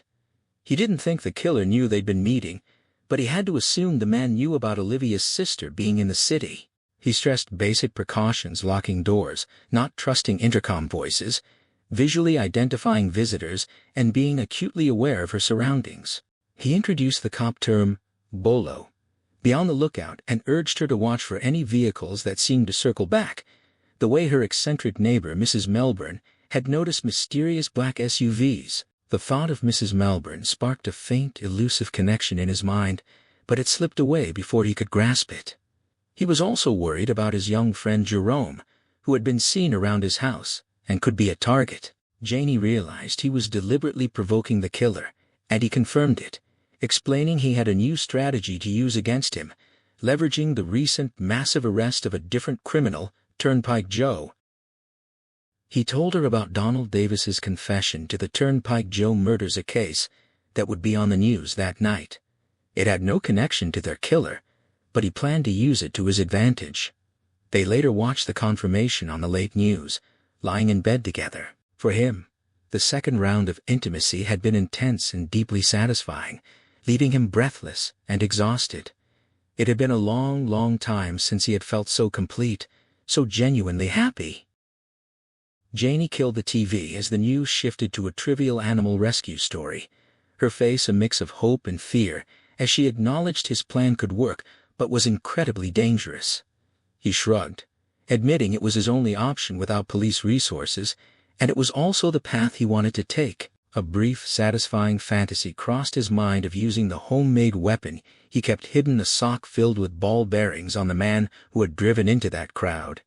He knew it was unlikely, but in this world, anything felt possible. She asked about her mother's final words concerning Olivia hearing ghosts, and he said he needed to think about it more, but in truth, he already had a theory that might lead him to the killer. He knew several cops who could help with the computer angle, but he couldn't call them.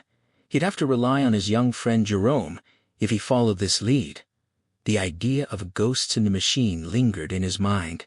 He got up, saying he needed a shower if he was still welcome to stay, and she confirmed he was, her touch on his arm sending a pleasant shiver through him, and her playful sniff at his neck, suggesting he needed one. After his shower, he had her power up her computer. With her watching attentively, he logged onto the chat site and sent a carefully crafted message to his adversary. Within 15 minutes, with Janie curled beside him, he fell into the deepest, most peaceful sleep he'd had since childhood. Across town, Brady arrived home late to find a note from his mother in shaky, drunken handwriting, boasting of homemade lasagna in the oven. He smelled smoke immediately and rushed to the kitchen, finding it hazy with it. He was relieved the smoke detector was broken, and the stove fan was powerful enough to keep the other alarms from triggering.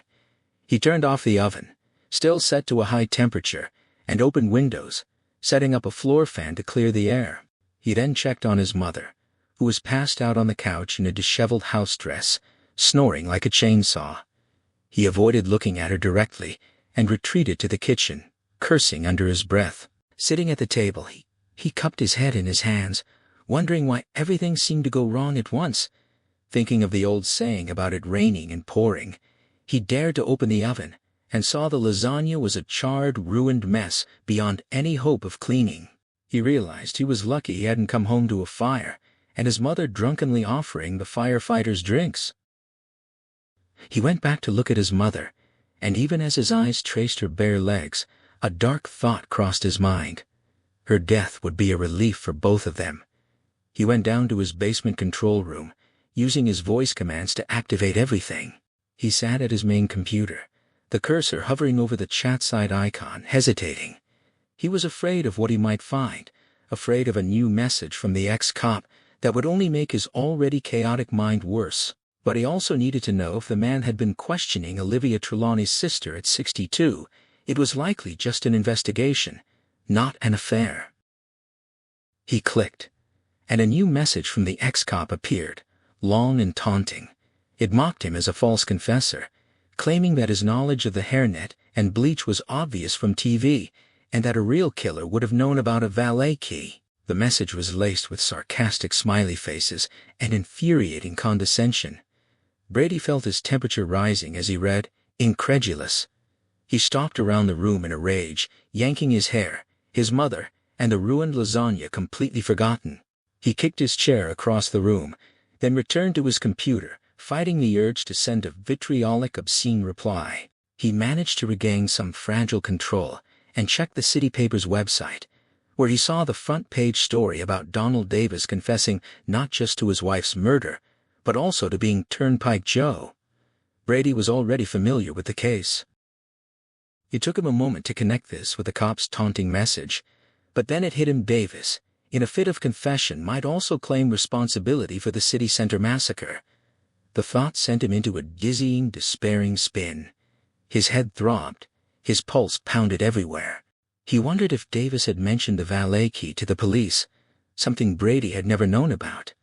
He told himself there was no valet key, but a worm of doubt crept in. What if there was? What if the police were going to pin his greatest triumph on this other man after all the risks he had taken? Unable to contain himself any longer, he sat back down at his main computer, his hands trembling so violently that composing even a short, venomous message took nearly 5 minutes. He fired it off without proofreading, a blistering denial full of misspellings and rage, insisting there was no valet key, only a spare in the glove compartment. He declared the other man a fraud and a fool, and threatened him with violence, signing it with his self-proclaimed title. He added a crude, degrading postscript about the man's mother. After sending it, he shut down his system and went upstairs, leaving his mother to snore on the couch. He took a handful of aspirin and lay in his bed, wide-eyed and trembling, until the gray light of dawn finally allowed him 2 thin, uneasy hours of sleep. Hodges was making scrambled eggs when Janie appeared, fresh from the shower and looking younger in her white robe. He couldn't help but marvel at her age again. He joked about his ex-wife's theory of refrigerator blindness, and she pointed at his midsection, a gesture he accepted with a simple, "Yeah." She asked about his cholesterol, and he steered the conversation to the whole grain toast he was preparing. He admitted he wasn't sure what his plans for the day were, though he was thinking of following up on a lead and needed to talk to his young computer-savvy friend. She asked if he'd checked the online chat site, and he said he'd wanted to make breakfast first, a genuine desire to nourish himself rather than just fill a void. He admitted he didn't know her computer password, and she told him it was Janie. He gently advised her to change it, a suggestion he attributed to his young friend. They finished the eggs, splitting them evenly, and her appetite told him she had no regrets about the previous night. After cleaning up, they sat together at her computer and read the furious, error-ridden reply from their adversary. She was stunned by how effectively he'd been provoked, asking if the typos were part of the killer's usual disguise. He didn't think so. He saw the frantic, unhinged typing of a man who was cornered. The hook was deep and burning. She suggested they poke him again, and he agreed, quickly composing a new message. Later, as he was leaving, she kissed him deeply at the elevator. He confessed he still couldn't believe the previous night had happened. She assured him it had, and hinted it could happen again, but cautioned against promises or commitments. They would take it day by day. He agreed, then reminded her to stay vigilant, using the police acronym for "Be on the Lookout." She promised she would, and he advised her to keep her cell phone handy and program emergency services on speed dial. He found a parking ticket on his car, which he stuffed in the glove compartment, and fished out his old, forgotten phone. He had 3 messages from his young friend, the earliest one in an exaggerated, playful dialect, the others more urgent. The boy had figured out how the car was stolen. He decided to drive over to the boy's house, stopping at his own place first to grab his notes. Meanwhile, on a slow Saturday morning at the electronics store, his adversary was hunched over an ancient computer in the back, staring at the latest taunting message. His left eye had developed a rapid, nervous tick as he read the mocking words, which claimed the key was a valet key hidden on the car, and dismissed him as a liar and a coward. The message ended with a curt dismissal. His rage was so immense he felt frozen, burning from within. But when a shadow fell over him, he snapped back to reality, quickly closing the browser just as a colleague leaned in, asking what he was looking at. He deflected with a sarcastic comment about a fictional documentary. The colleague shot back a dry insult about his humor being as scarce as his sperm count. Their manager approached, offering a service call that no one wanted, and he volunteered, having decided on an errand he couldn't delay. At the Robinson house, the young boy's sister and friends were jumping rope in the driveway. He crossed the lawn, and the girl ran over for a quick high five before returning to her game. The boy was on the porch, and they sat together. He asked the boy to share his theory first. The boy pointed to his car, asking its year, and then took his keys. He examined the key fob, explaining its functionality and the concept of passive keyless entry. He demonstrated locking and unlocking the car, then posed a rhetorical question about its security. He explained that friends at a college computer club had taught him that these systems were vulnerable. A device which could be made from common electronic components could capture the code emitted by the phobie. The thief would wait for the driver to lock the car, capture the signal, and use it later to unlock the vehicle. He insisted it worked. He then asked the older man if he'd checked with the auto theft division about this when investigating the city center case. The older man admitted they'd only consulted a mechanic who insisted a physical key was used, and his reply sounded weak and defensive. The boy offered a cynical observation that dealership employees often ignore inconvenient truths. The older man realized with a jolt that he didn't know if the auto theft unit was aware of the technique, and he understood he might have to come clean with his old partner soon. The boy's sister ran up, sweaty and asking to watch TV. After a brief exchange, the boy gave her money to go to the store with her friends, and he insisted she take the dog. He watched the three little girls walk down the sidewalk, feeling a deep unease. He asked if the dog would protect them, and the boy confirmed it would give its life to do so. He asked for the boy's continued discretion, and the boy agreed, promising to call him Bill from now on. He told the boy almost everything about his investigation, omitting only where he'd spent the night. When the girls returned, they went inside, and he and the boy sat on the porch steps talking about ghosts. Elsewhere, he drove to a decaying part of the city to make a service call at a bakery. He quickly solved the computer issue by rebooting it, much to the owner's relief and gratitude. He then drove to a different, larger store on the other side of town to buy strychnine-based poison from the garden center, adding it to a cart of other items to blend in. He knew it was risky and reckless, but he couldn't wait any longer. He needed to act. Standing in the checkout line, he was acutely aware of his own sweating and the nervous possibility that the cashier might remember him. He almost bolted from the line, but a nudge from the person behind him snapped him back to the present. Feeling he had no choice, he pushed his cart forward, the yellow cans of poison in the bottom seeming to him like a screaming symbol of his own insanity. A comforting thought soothed him. He had gotten away with the far more insane act of driving into that crowd at city center. He would get away with this too. The cashier rang up his purchases without a second glance, and he paid in cash, a small anchor of sanity in his reckless plan. Back in his car, hidden between two trucks, he sat and breathed deeply until his heartbeat steadied. He envisioned his next steps. The dog would die a miserable death, and the ex-cop would know it was his fault. Then he would kill the ex-cop himself, and finally, there would be a grand gesture, something to be remembered for 100 years. He started the car and turned on the radio, catching a DJ announce that the hottest boy band in the country was playing at the city's massive auditorium next Thursday. He turned the radio off, his mind distant and contemplative. He thought it would be a spectacular way to go out, and made a mental note to check the auditorium's capacity online that night.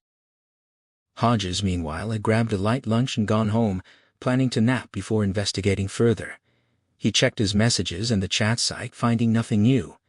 As he lay down, he remembered his phone was still in the car, but sleep took him quickly, his internal alarm failing him. He woke hours later to Janie's call, her voice blurred with tears. She told him her mother had suffered a stroke and was hospitalized, her relatives were flying in, and she needed him there. He immediately offered to come, and she was grateful. He concocted a cover story for the relatives, that they were old friends from his security work, and assured her he'd be there in an hour. He found her waiting outside the hospital, and one look at her face told him the worst. She held herself together until they parked, then broke down. She told him her mother had passed. He hugged her tighter, a grim thought crossing his mind about the timing. Elsewhere, he spent a sunny Saturday afternoon at the park, selling ice cream to families, and overhearing excited chatter about the upcoming boy band concert. He had already decided to go, and he knew he would wear the special vest he'd prepared. His final bow, he thought, a headline for the ages. He sold out his stock and returned to the ice cream factory, charming his boss into swapping shifts, so he would have the next 2 afternoons free to stake out a convenience store where he knew the dog would appear. He then stopped at a grocery store, picking up staples and a pound of lean hamburger. At home, he carefully stashed the poison and meat in the garage out of his mother's reach. He was delighted to find her in the kitchen, preparing what looked like a decent tuna salad, a rare moment of domesticity. She caught his look of surprise and laughed, explaining she wanted to make up for the ruined lasagna. He knew her excuse of being tired was a lie she'd been drunk, but he was glad she hadn't given up entirely. She puckered her lips, freshly painted, and demanded a kiss. He obliged, a lingering one with her sweet lipstick, and she sent him off to play on his computers until dinner was ready. He left the ex-cop a short threatening message online, then played video games until his mother called. The tuna salad was excellent, and he had seconds, marveling at her occasional competence. He said nothing as she poured herself a large drink to compensate for the ones she'd skipped earlier. By 9, she was snoring on the couch. He seized the opportunity to research the upcoming concert online, watching a video of fans debating which band member was the hottest. He imagined their excited faces being torn apart by ball bearings. Later, after he'd helped his mother to bed, he prepared the poisoned meat, mixing the gopher poison with the hamburger. He secured it in a bag and hid it in the garage fridge, then meticulously washed his hands. That night, he slept soundly, free of headaches and dreams. Meanwhile, at the hospital, he and Janie were given a private room to handle the arrangements. He contacted the funeral home and managed the release of the body, while she efficiently handled the obituary and calls to friends on her iPad. By evening, the essentials were done. He handled the mortuary transaction with a detached professionalism, and afterward found Janie outside, where they watched the hearse drive away together. He led her back to his car, and they drove to a nearby hotel. Her relatives arrived, a portly, sweaty-handed uncle and a sharp, suspicious aunt, along with her mute, awkward daughter. The aunt demanded to see the body, and Janie had to explain it was already at the funeral home for cremation, which the uncle declared barbaric. Janie calmly asserted it was what her mother wanted. The tension was palpable, but the relatives held their tongues, likely mindful of the inheritance. They all had a late dinner, with the aunt complaining about her food and the uncle eating with gluttonous efficiency. He entertained them with adapted stories from his police days, skipping the darker ones. Janie invited them to stay at her house, and they seemed cheered by the prospect. Later, on the 3rd floor, Janie asked him to sleep in her room, but made it clear she didn't want sex, just company. He agreed, and they lay together. She wondered if her relatives knew they were sharing a bed, and he assured her the nosy aunt suspected it. She fell asleep, but he woke in the early hours to find her crying by the window, riddled with guilt for sending her mother to a nursing home and for letting her sister handle the burden of their mother's care. He gently reminded her mother had wanted to go, and that she had been trying to save her own marriage. She called him a good guy, and they fell back asleep in each other's arms. The next morning, she showed him how to use her tablet, and he quickly checked the chat site, finding a new, terse message from the killer threatening him directly. He couldn't help but laugh at the absurdity of the threat, surprising himself. Janie emerged from the bathroom, wrapped in a towel, and asked what was funny. He showed her the message, but she didn't share his amusement, expressing hope that he knew what he was doing. He assured her he did, but inwardly, he was already resolved to start carrying his service weapon again. The sock full of ball bearings was no longer sufficient protection. Her aunt called, insisting on an early breakfast meeting, clearly eager to inspect the Sugar Heights house. He asked if Olivia's computer was still there, and Janie confirmed it was, agreeing to keep her relatives out of that room. She joked that she'd have to kill them if they stayed past Thursday, and he agreed no jury would convict her. He planned to bring his young computer-savvy friend in to examine the machine, but only after the relatives were gone. Janie asked if the chat site records would still be there, and he clarified that he wasn't interested in the site itself, but rather the ghosts her sister had heard. As they walked to the elevator, he asked if he might have caused her mother's stroke with his questions. She admitted it was possible, but insisted she would still have pushed forward her sister had deserved better than what the killer had done to her, stealing not just her car but her mind. He agreed they would continue, and she affirmed it was their mission.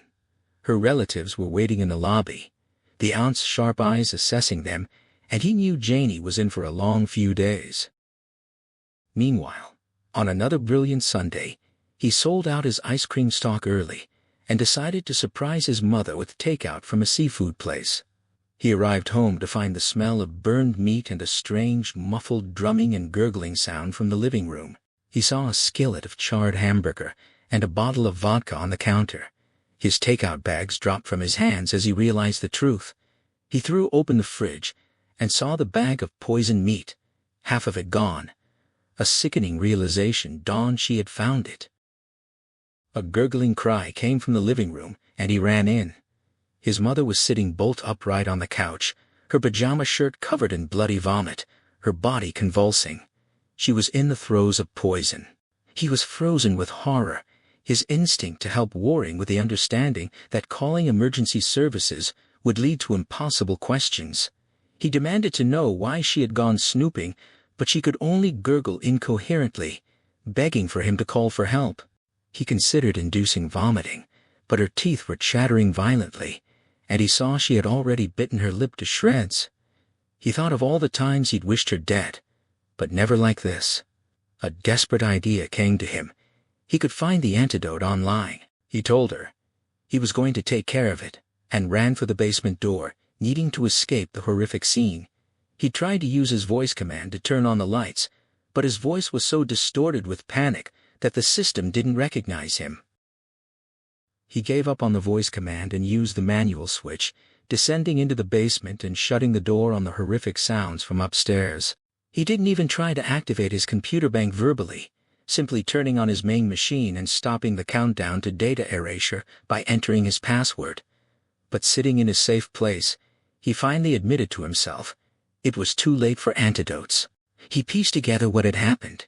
His mother, sober enough to make a good dinner the day before, had rewarded herself with a binge. She'd gotten drunk, then decided to eat something to soak up the booze, and had found the poisoned hamburger in the garage fridge.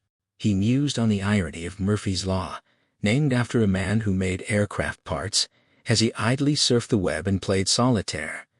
At a loud thump from upstairs, he put on some music and checked the chat site for any messages. When he could delay no longer, he crept back upstairs to find her dead on the floor, her body contorted in a final grimace. He was struck by a mix of grief and bizarre humor, imagining a TV host sending condolences. He knew the neighbors wouldn't miss her, and she had no friends. He wondered what to do with her body, ruling out the garage or the basement, which was his sacred space. He decided to drag her to her own bedroom. The task was grueling and grotesque, her pajama pants sliding down, and he recalled a memory of her slapping his hand away when he'd once tried to touch her. He managed to lift her onto the bed and pull up the covers, hiding her staring eyes. He whispered an apology, then blamed the ex-cop for everything. It was all his fault.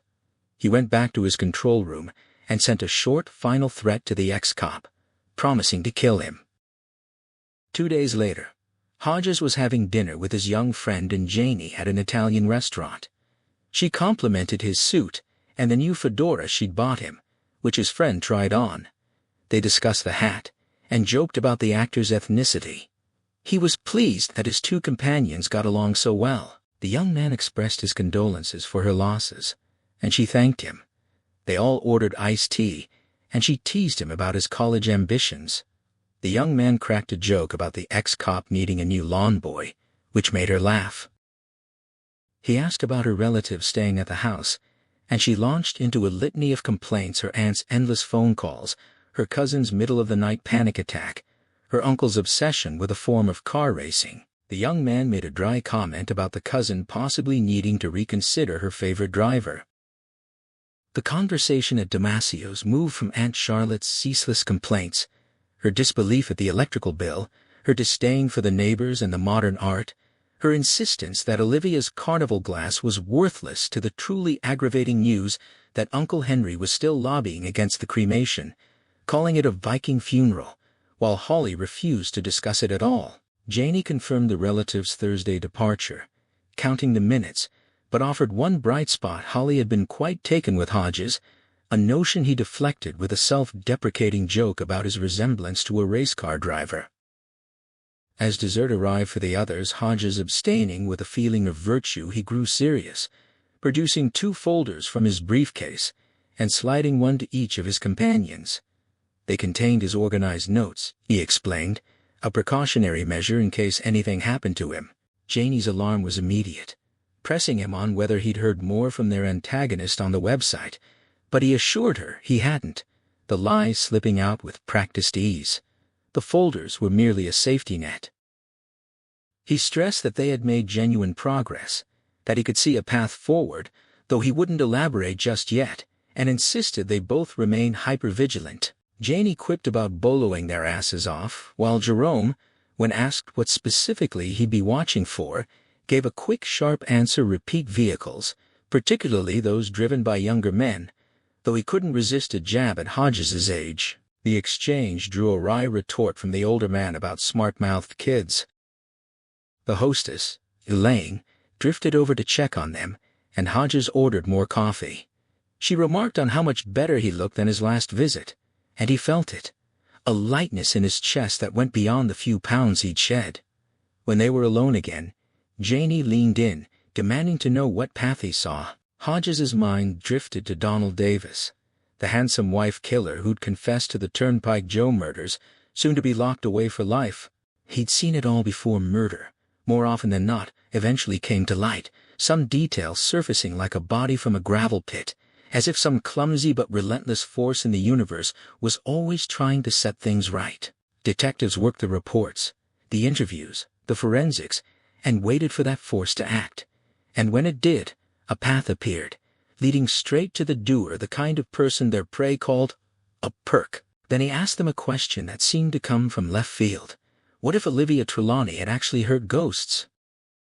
The dinner wound down, and in the parking lot Jerome said his goodbyes, kissing Janie's cheek with genuine warmth, before turning to Hodges. He confirmed he was ready for the next day's work, the computer examination, and Hodges asked him to pass along his best to his parents. Jerome's mood shifted, his Tyrone feel-good persona slipping out for a moment as he mentioned he'd be steering clear of his mother for the next week, a source of amusement for him. He explained the reason: his sister Barb and her friends were obsessed with a boy band concert at the Mac on Thursday, and his mother had drawn the short straw for chaperone duty. The prospect of her surrounded by thousands of screaming preteens made him both amused and grateful to be elsewhere. Janie, remembering her own teenage obsessions, predicted Barb's mom would have a blast. Jerome left, pulling out onto the dark street, and Hodges and Janie were alone under a quarter moon, the underpass separating them from the rougher part of the city. Janie remarked on how lucky he was to have Jerome, and he agreed. Then, in a playful move, she took his fedora, placed it on her own head with a jaunty tilt, and asked what was next. When he asked if she meant what he hoped, she made her intentions clear with a dry quip about surrendering her body to avoid sleeping alone. He unlocked the car, and with a shared laugh that was both conspiratorial and warm, they left the lot together. Back at his house, the second time was easier, their earlier anxiety replaced by an eager intimacy. Afterwards, she borrowed one of his shirts, swimming in the fabric, and gave him a playful tour of his bachelor pad. Her verdict was approving: no dishes, no hair in the tub, no porn on the TV, and even a vegetable or two in the fridge, earning him bonus points. She grabbed beers, and touched the can to his, and they settled into the quiet of the evening. Hodges admitted he'd never expected to have a woman in this house again, only his daughter, who hadn't visited in years. The conversation shifted to his ex-wife and the divorce, and Janie gently suggested he was being too hard on himself. As he sipped his beer, another thought surfaced: had Aunt Charlotte somehow gotten this number? Janie assured him she hadn't, that her choice to come here was as much about dodging her relatives as it was about being with him. She asked him to come to the memorial service on Wednesday, needing a friend, and he agreed without hesitation, even promising to attend the viewing on Tuesday. To him, it was just standard procedure, the kind of instinct that hadn't dulled with retirement, and he kept an ear out for any media connection that might lure their quarry out of the shadows. He asked about the ashes, and she wrinkled her nose at the term cremains, grateful that her relatives wouldn't fight her over them. When she mentioned a reception, he braced himself for the inevitable family drama. Janie let out a weary breath, explaining that her aunt was insisting on the full program, the service at 10, followed by a reception at the Sugar Heights house. She'd have to endure catered sandwiches and forced recollections of her mother while the funeral home discreetly handled the cremation. The ashes would wait until her relatives left on Thursday, a small mercy that meant they'd never have to face the urn. Hodges agreed. It was a sound plan, but Janie's dread was palpable, not for the handful of her mother's old friends, but for the family circus. Holly, she worried, would crumble if Aunt Charlotte lost her composure, and she pressed Hodges to come to the luncheon as well. He responded with a low, playful offer, and she met it with a smile, reaching for his buttons. Across the city, in the basement he called his control room, Brady Hartsfield sat idle at his work table. The Monday newspaper still rolled and forgotten. His mind was a hurricane of fragmented plans: how to get to the cop, how to get his suicide vest into the concert. But the effort seemed mountainous, the motivation draining away. A dark thought surfaced, suggesting he might as well just end it now and be done with the constant parade of horrors in his head. The worst of them was the image of his mother, convulsing on the sofa after eating the poisoned meat he'd meant for a dog, her eyes bulging, and her pajamas drenched in vomit. He couldn't sleep upstairs, not with her body in the bedroom down the hall, already beginning its slow decay despite the air conditioner he'd cranked to maximum. The couch was no better, still sour with the smell of her sickness. The basement, for all its own grim history, the place where his little brother had died, was his only refuge. He'd used Frankie's name in his online correspondence with Olivia Trelawney, a ghost he'd briefly resurrected, only to let it die again when she'd taken her own life. He found himself speaking to the empty stairwell, a childlike, high-pitched voice that he didn't register as his own, confessing he'd never liked Frankie anyway, that it had to be done. His thoughts drifted back to his mother, to the beauty she'd once been. Deborah Ann Hartsfield had been a cheerleader, tall and full-figured, with honey-blonde hair that she'd kept even after children. In the early years of her marriage, she'd been a moderate drinker, content with her husband and her starter home on the north side. She had 2 boys: Brady, bright and charming, and Frankie, plain and slow. She doted on Brady, and he returned that affection. They spent Saturday afternoons curled together under a blanket, watching old movies, while his father worked in the garage and Frankie crawled on the floor with his favorite fire truck, which he'd named Sammy. Norm Hartsfield was a lineman for Central States Power, a pole climber with ambitions that may have distracted him that day on Route 51. He lost his balance, reached the wrong way, and 20,000 volts of electricity coursed through him. His partner heard the crackle, looked up, and saw Norm tumble from the cherry picker 40 feet to the ground, his hand melted, and his sleeve on fire. The family, middle-class Americans addicted to credit cards, had less than $2,000 in savings, but a good insurance policy and a $70,000 settlement from CSP, bought with Deborah Ann's signature on a liability waiver, seemed like a fortune. She paid off the mortgage, bought a new car, and never considered that the bucket might fill only once. She returned to hairdressing and within months began dating a junior executive from the bank, a man with what she called prospects. He ruffled the boys' hair and called them champ, but Brady disliked his vampire-like teeth. He learned to hide his feelings, to smile and say thank you, while secretly wishing the man would die in a car accident as long as his mother wasn't in the car. That man had no right to take his father's place. That was Brady's job. The apple slice happened during a viewing of the Blues Brothers. Frankie was laughing on the floor while his mother, dressed for her date, laughed too. There were 2 snack bowls on the coffee table, one with popcorn, the other with cinnamon-dusted apple slices. When the fat Blues brother did his flips up the church aisle, Frankie sucked in a breath to laugh, and the apple slice lodged in his throat. He stopped laughing, started clawing at his neck. His mother screamed and grabbed him, squeezing, trying to force the piece out, but it wouldn't come. His face turned red. She reached into his mouth, down his throat, but she couldn't reach it. The color began to drain from his face. She ran for the phone, screaming for Brady to pound on Frankie's back. He pounded hard, but nothing came out. Frankie's face was turning blue. Brady had an idea. He picked his brother up by the ankles, letting his head hang down, his hair brushing the rug, but the apple slice didn't budge. "Stop being a brat," Brady told him. Frankie kept breathing in little whistling gasps, almost until the ambulance arrived, and then he stopped. The EMTs came in their black clothes with yellow patches, and Brady was sent to the kitchen, so he didn't see what they did, but his mother screamed, and later he saw blood on the carpet. No apple slice, though. Everyone went away in the ambulance except Brady, who stayed on the couch, eating popcorn and watching TV, not the movie, which he thought was stupid, but something about a crazy guy who kidnapped a school bus full of kids. When the babysitter arrived, he told her Frankie had choked, and that there was ice cream in the fridge. Maybe if she ate enough, she'd have a heart attack, or he could just watch her. Deborah Ann came home at 11. The babysitter had put Brady to bed, but he came downstairs in his pajamas, and his mother hugged him tight. The babysitter asked how Frankie was fake concerned, Brady thought, because he wasn't concerned himself, so why would she be? His mother told her Frankie would be fine, but once the sitter was gone, she started crying uncontrollably, drinking straight from the wine bottle. She knelt to his level, her perfume strong, and told him Frankie was in a coma. He might not wake up, and if he did, there could be brain damage. She said it might be better if he died. Brady promised to keep the secret, and she hugged him again, her hair tickling his face, whispering that she was glad it wasn't him. He hugged her back, pressing against her, and felt a strange, stirring warmth. He had a boner. Frankie did wake up, but he was brain damaged.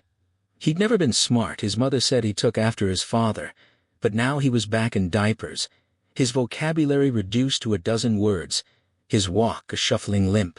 He fell asleep suddenly during the day, and at night he wandered, often stripping off his pampers, sometimes crawling into Brady's bed and wetting it, staring at him with goofy love. His breathing was never right, a wet wheeze that worsened with every cold, and he needed pureed food in sippy cups. The boyfriend was gone. The babysitter quit, unable to cope. Deborah Ann tried a full-time home care lady, but the cost ate up more than her hairdresser's salary, so she quit her job and let the home care lady go. They lived on savings. She switched from wine to vodka, calling it a more efficient delivery system. Brady would sit with her on the couch drinking Pepsi, watching Frankie crawl around with Sammy the fire truck in one hand and his sippy cup in the other. She'd say the money was shrinking like the ice caps, and when it was gone, they'd be out on the street. Brady watched the babysitter's display of concern with a cold, knowing eye. He understood that her worry was performative, because he felt nothing himself, and he couldn't conceive of any genuine emotion that didn't mirror his own. When she was gone, his mother's composure shattered. She drank directly from the wine bottle, wiping her chin with the back of her hand, and told him Frankie was in a coma. She knelt close, her perfume thick and familiar, and explained that his brother had stopped breathing for too long, that brain damage was a real possibility, even if he woke up. Brady, who already thought Frankie was stupid, kept his silence, his attention caught by the blue makeup on her eyelids and the glimpse of her blouse. She extracted a promise from him, a secret to keep. It might be better if Frankie didn't survive. Then she pulled him into a tight embrace, her hair brushing his face, whispering her relief that it wasn't him. He hugged her back, pressing himself against her, and felt a strange stirring in his body. Frankie did wake, and he was worse than before. Where he'd been merely slow, now he was profoundly damaged back in diapers. His vocabulary gutted to a handful of words, his walk reduced to a limping shuffle. He'd fall asleep in sudden deep spells during the day, and at night he'd wander, often stripping off his pampers and crawling into Brady's bed, soaking the sheets and staring with a vacant, unnerving love. His breathing was a perpetual wet wheeze that could turn into a rattling bark. With every cold, solid food was impossible.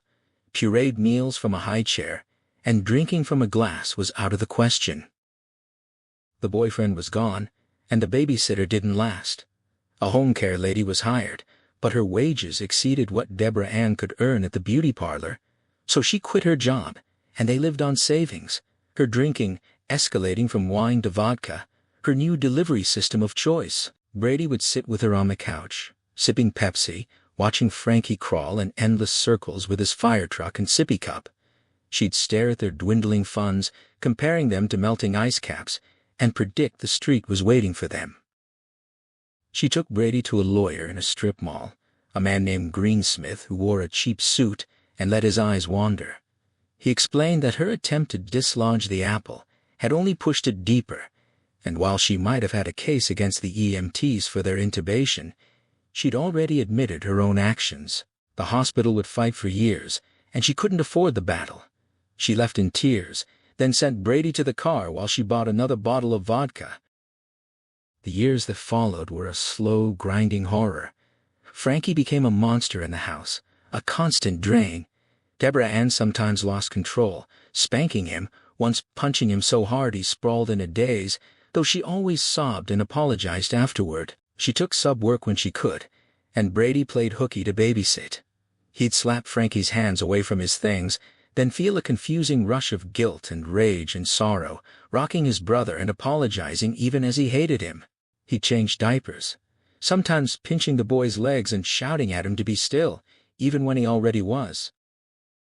There were moments of strange tenderness, kisses, attempted comfort, but they were swallowed by frustration and contempt.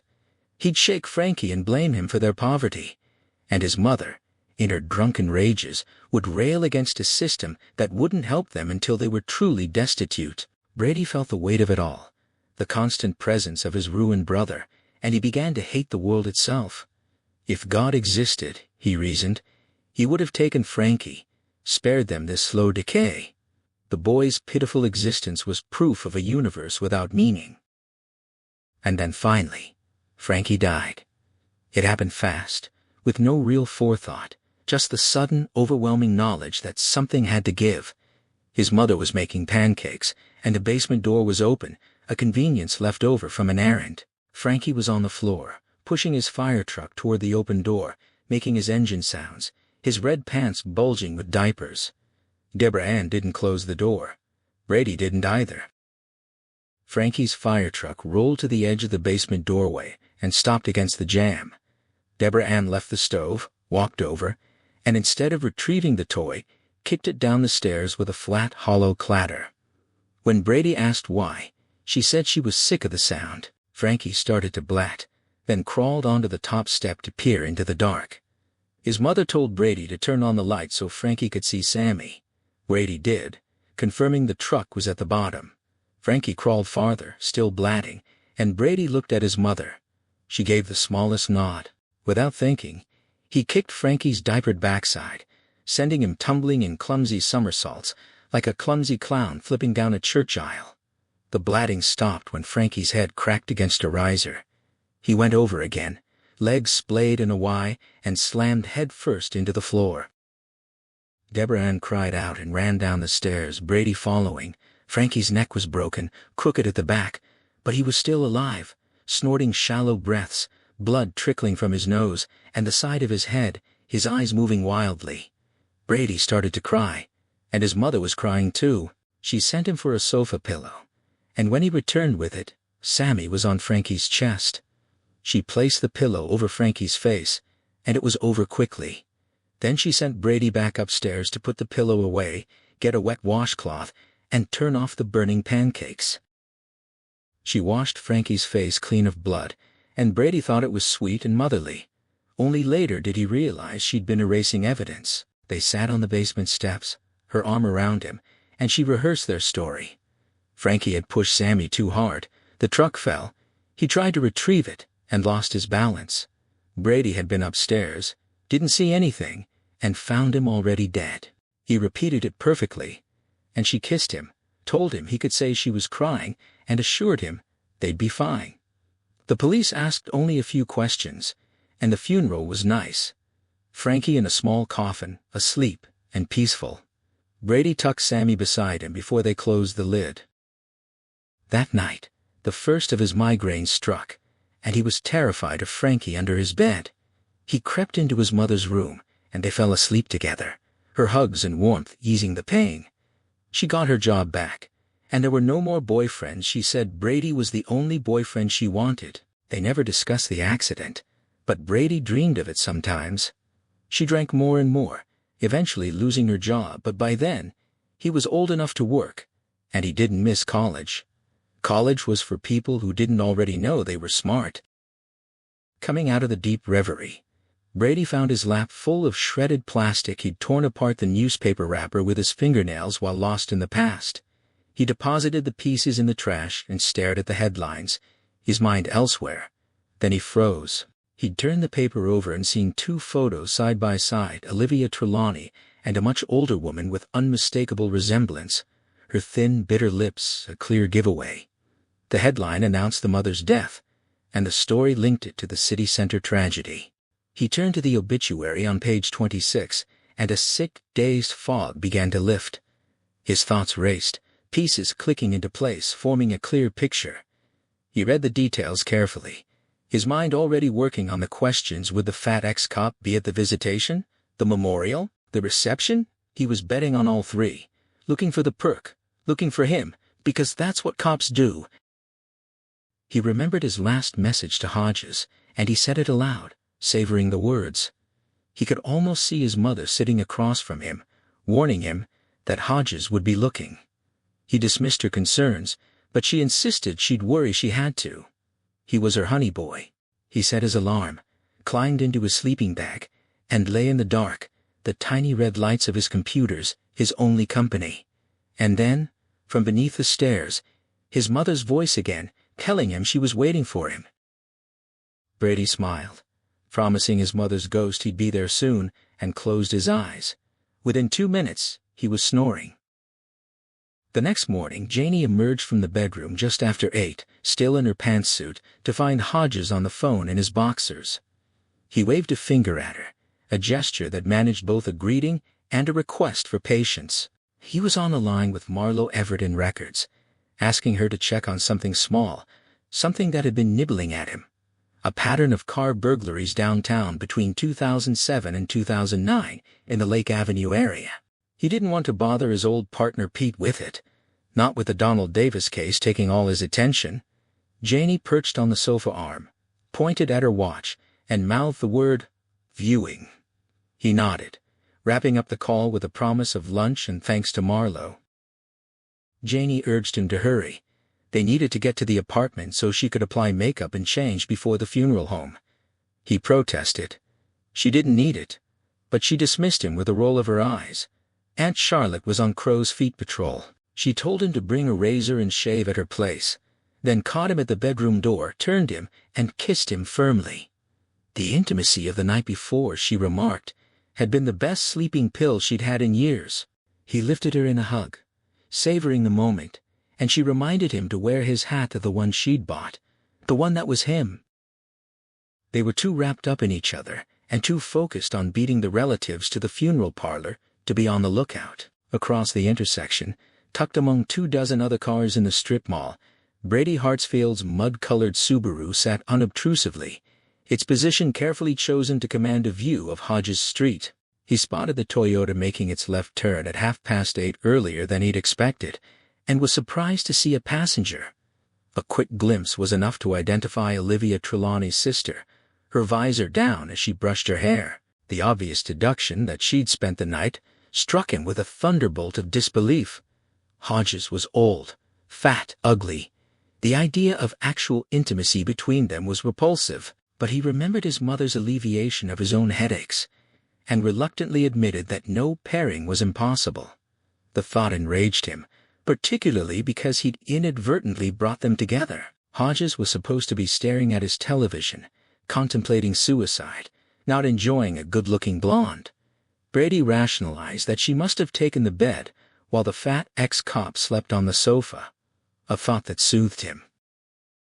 He pulled out of the lot, retrieving a device from his glove compartment and placing it on the passenger seat.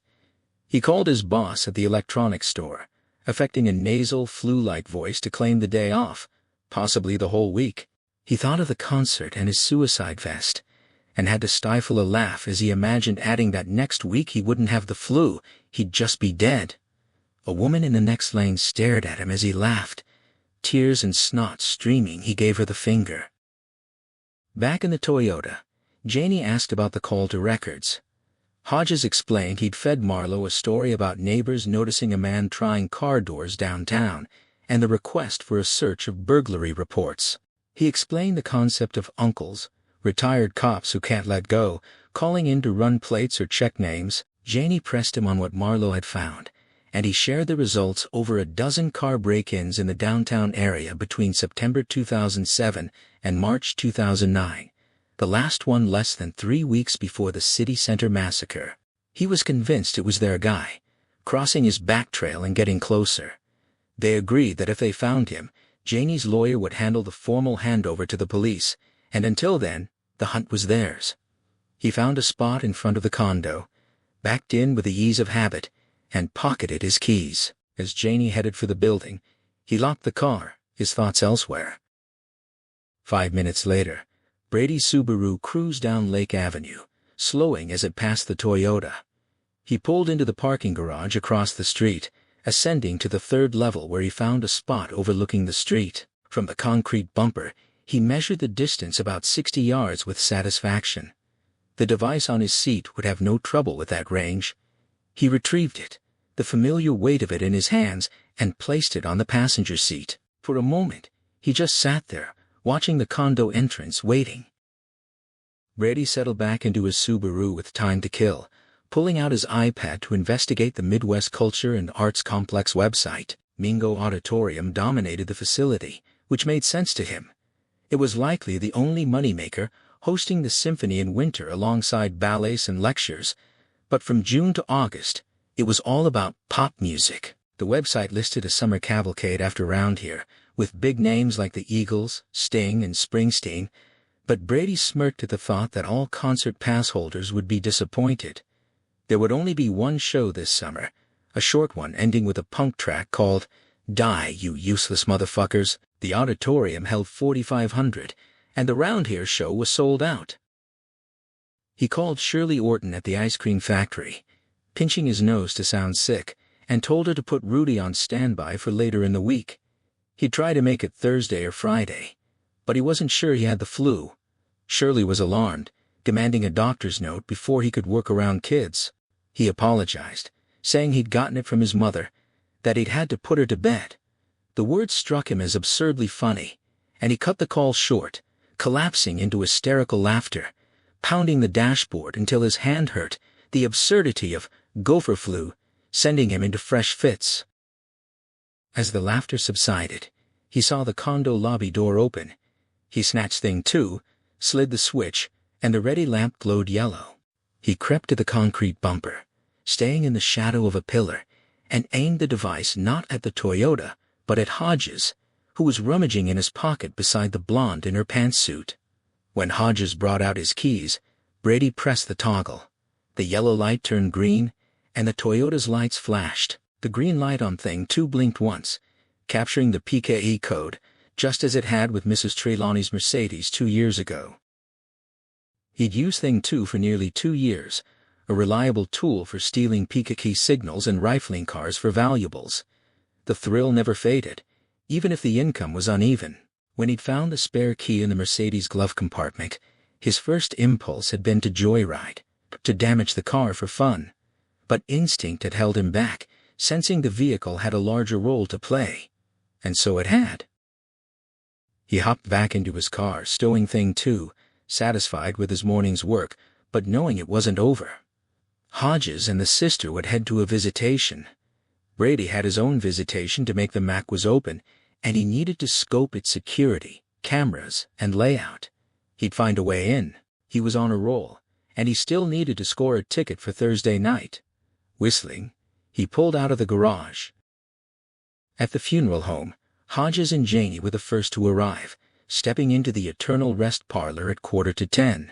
The coffin was open, the top half revealing Elizabeth Wharton in a white dress with blue florets, her cheeks rosy, her eyes closed. Janie hurried down the aisle, looked briefly, and hurried back, her lips trembling. She dismissed the open coffin as the real pagan rite, a trade-off to placate Uncle Henry about the cremation she'd agreed to let her mother be displayed despite her distaste. Hodges gave her a one-armed hug.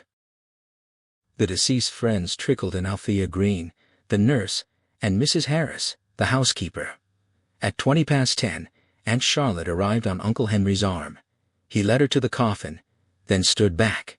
She stared into the dead face, kissed the lips, and whispered a soft lament. For the first time, Hodges felt something other than irritation toward her. There was milling, quiet talk, a few bursts of laughter. Janie made her rounds, speaking to everyone, and when she faltered while comforting Mrs. Green, Uncle Henry put an arm around her shoulders. Hodges was glad to see it blood-told at times like this. Feeling like the odd man out, Hodges stepped outside for air, scanning the parked cars across the street for any lone occupant. He saw no one, and realized he hadn't seen Holly, the one Janie called the mumbler. He found her around back, perched on a step, in an unflattering brown dress, her hair in strange clumps. She jerked when she saw his shadow, hiding a cigarette. She asked him not to tell her mother, and he promised. She made room for him on the step. He explained. He was just taking a breather, that he didn't know anyone inside except Janie. She looked him over with childlike curiosity, and asked bluntly if he and her cousin were lovers. He deflected, calling them good friends. She shrugged, claiming it was fine with her. She thought women should have lovers if they wanted, though she had no interest in men, not because she was a lesbian, but because she wrote poetry. She also revealed that her mother didn't like Janie, didn't think she deserved the money from Olivia. Holly bit her lips, a gesture that unsettled Hodges with its echo of Olivia Trelawney during her police interviews. She hadn't gone inside, she said, and wouldn't, no matter what her mother said. She'd never seen a dead person, and wasn't about to start it would give her nightmares. She stabbed out her cigarette with frantic force, her face pale, her voice rising as she repeated that this was the worst part. He put an arm around her shaking shoulders, expecting her to flee or slap him, but she leaned into him instead, her breathing rapid. He agreed it was the worst part, assuring her tomorrow would be better. She asked if the coffin would be closed. Hodges confirmed the coffin would be closed, deciding he'd tell Janie it had to be, unless she wanted her cousin sitting outside with the hearses again. Holly looked at him with a naked expression, and he thought she had nothing going for her. No wit, no wiles of perception he would later regret. For now, he found himself thinking again about Olivia Trelawney and how both the press and the police, including himself, had treated her. Holly demanded a double promise, and he gave it, then asked if she was taking her medication. She was surprised he knew about the Lexapro, but he explained he'd been a detective, and she admitted she hadn't taken it yet that day, because it made her need to pee. He offered to get her water, and she agreed for him. He stood, and at the corner of the building, he glanced back to see her trying to light another cigarette, her hands shaking so badly she was holding the Bic like a shooter on a gun range. Inside, Janie asked where he'd been. He told her, and suggested the coffin be closed at the memorial service tomorrow. She looked at her aunt, animated in a group of elderly women, and remarked that Charlotte hadn't even noticed Holly's absence. She decided then and there that the coffin wouldn't be there at all tomorrow. She'd have the funeral director stash it in the back, and if Auntie C didn't like it, she could go spit. Hodges passed the message to Holly with a bottle of water and sat with her until she took her medication. She smiled at him, saying she really did like him, and he returned the sentiment with a warmth that was, in part, a convincing lie. Meanwhile, Brady wandered around the MAC, the circular Mingo auditorium dominating the complex. He approached the loading area, bustling with trucks and workers unloading what looked like sections of a Ferris wheel and flats of a starry night sky and beach. All the workers wore ID badges, which was a problem. A security booth with 2 guards guarded the entrance. One stepped out to intercept him, and Brady, smiling, asked what was going on. The guard explained the concert and the band's new album, and Brady marveled at the scale. The guard dismissed it as flash for bad singers, preferring Tony Bennett's simple setup with the symphony. When Brady asked to peek or snap a picture, the guard refused, watching him too closely. Brady backed off with a smile, giving a thumbs up. But as he walked away, his smile faded, his thoughts turning to the terrorists of 9/11 and how they'd spoiled things for everyone. He paid a $5 donation to enter the lobby, an echoing space filled with art lovers and students. The corridor to the Mingo was wide, with a sign prohibiting bags, boxes, and backpacks. No metal detectors were visible, and he suspected they wouldn't be used. Too many people would create a nightmare queue, but there would be plenty of security, and a man in a quilted vest on a warm June evening would attract immediate attention. He could trigger the vest early and kill 100, but that wasn't his goal. He wanted to wait until the peak moment of the show, when the screaming was loudest, to detonate. The obstacles were formidable. Standing in the lobby, he felt a pang of longing for Frankie. He wished his brother were alive, that he could take him to the show. Frankie would be just stupid enough to like it. The thought was sad and authentic. He rubbed his temples, feeling a headache gathering, and wandered into an art gallery, where a banner announced June as Manet Month. He didn't know who Manet was, but some of the paintings were striking, particularly one of a dead matador. The blood oozing from beneath the shoulder looked more real than any he'd seen in violent movies. It calmed him, cleared his thoughts, and he walked on, convinced there had to be a way. He ducked into the gift shop and bought a bag of round-here merchandise. Leaving 10 minutes later, he glanced down the hallway to the Mingo. In 2 nights, it would be a cattle chute of excited girls and their parents. From his angle, he could see that the far right side of the corridor was sectioned off with velvet ropes, with another sign at its head. He read it, and his thought was a simple, astonished prayer.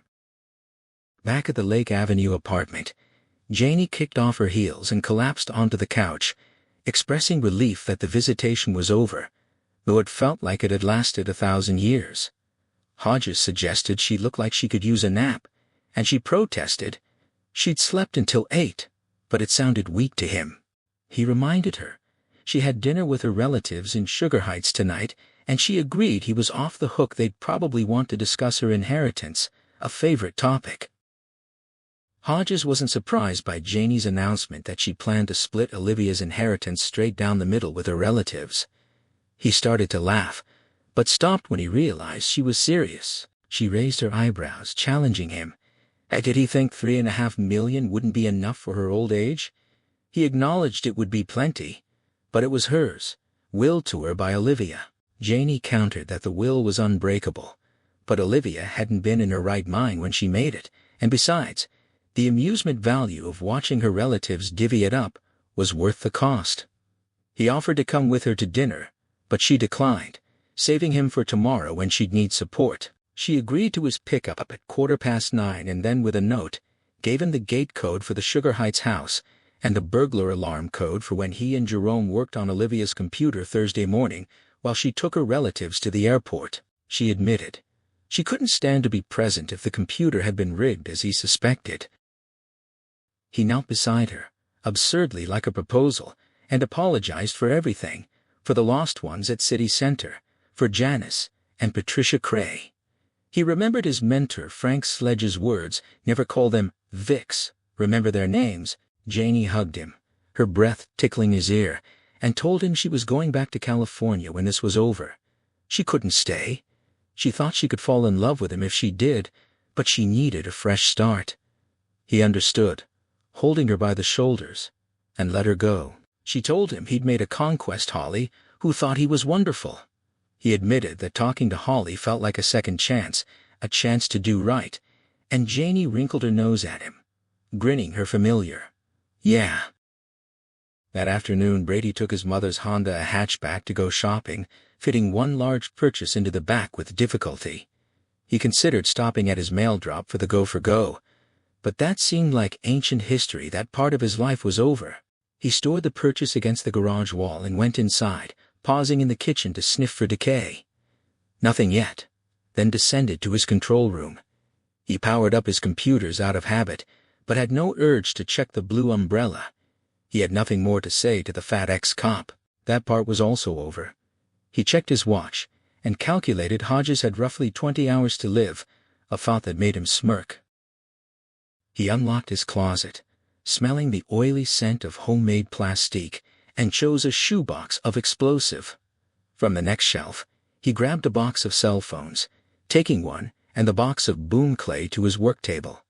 He rigged a simple detonator powered by batteries, tested the phone, and turned it off. The risk of someone accidentally dialing it was small, but he wasn't taking chances. Look what had happened with his mother and the poisoned meat.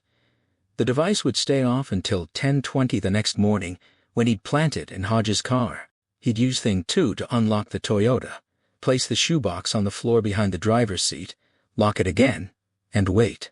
When Hodges drove by, he'd detonate it from a safe distance.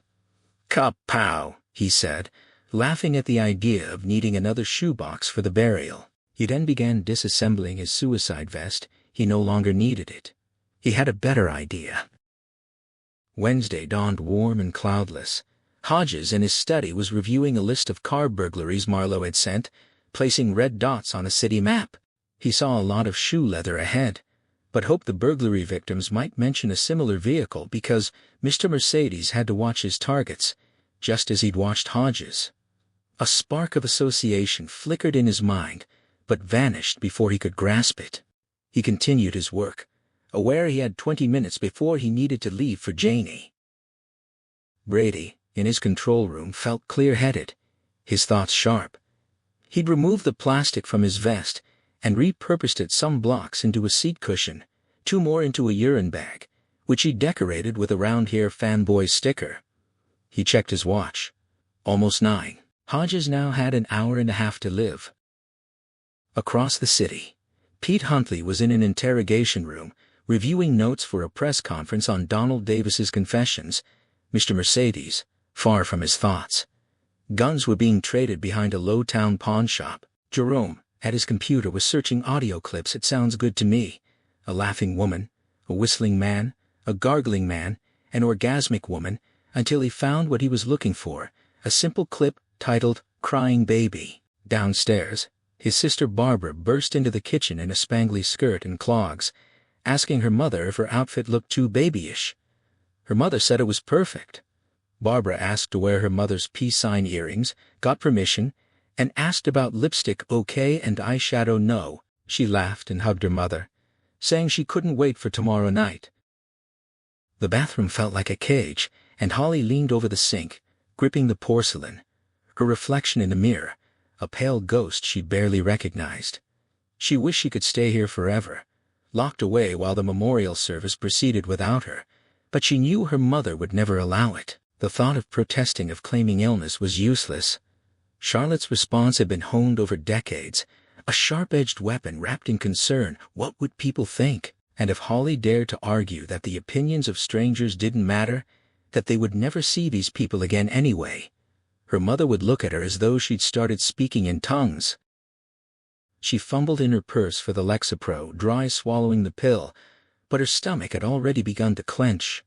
The familiar knot of anxiety twisted tighter as she brushed her teeth, and before she could stop it, her body rebelled, the medicine coming back up in a bitter rush. She spat, rinsed and flushed, trying to compose herself. Her mother's voice called from somewhere in the house, sharp and impatient, asking if she was ready. Holly managed to call back that she was almost there, steadying herself with the thought that at least Janie's boyfriend would be present. Bill. He was kind. That was something. In the Lake Avenue condominium, Janie Patterson stood before her own mirror, her movements deliberate, as she dressed in dark stockings and a black skirt, a midnight blue blouse beneath her jacket. The thought she'd expressed to Bill the night before, that she might fall in love with him if she stayed, echoed in her mind now, and she admitted it had been a careful lie, a polite deflection. She was already in love with him, and the realization came with a mix of tenderness and exasperation. A therapist might label it a daddy issue, but Janie would have dismissed that with a sharp laugh. Her father had been a distant, balding presence, an accountant who was barely there even when he was in the room. Bill Hodges, by contrast, was solidly present, anchored in the moment. That presence was what drew her, along with the silly hat she'd bought him, a fedora that made him look like Philip Marlowe. She checked her watch and gave a soft, private smile. It was 9:15. He'd better not be late, or she'd have to kill him. He wasn't late.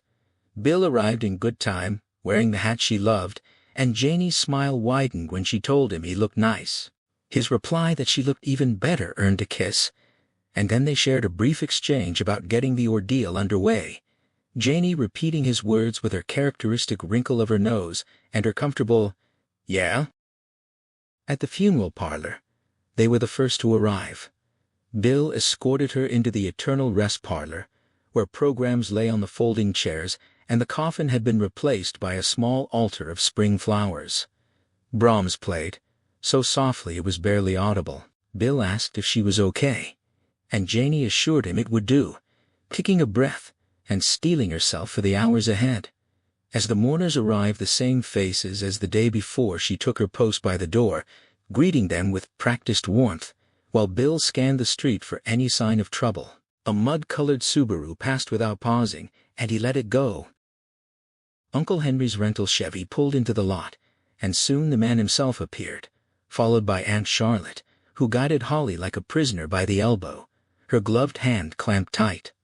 Holly looked even more pale than the day before, her lipstick bitten away, wearing the same shapeless dress. She offered Bill a trembling smile, and he extended his hand, which she gripped with panicky relief, until Charlotte pulled her into the funeral home. The service itself was handled by a young clergyman who knew enough to avoid a personal eulogy, instead reading the familiar passage from Proverbs about a virtuous woman.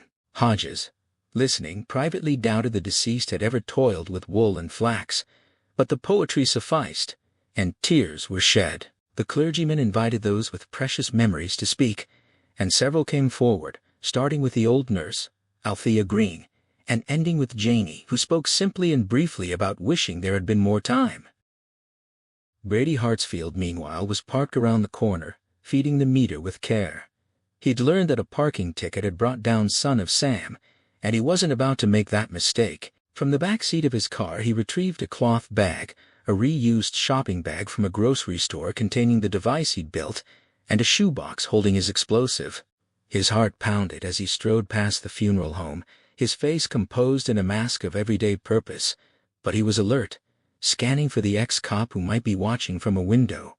The risk was real, but his mother's phantom voice urged him on, reminding him that boldness brought reward. The sound of classical music drifted from the building, and in the rear parking lot he spotted Hodges' Toyota, parked for a quick exit. Brady moved behind the larger of two hearses, and when he was shielded from view, he pulled out the device.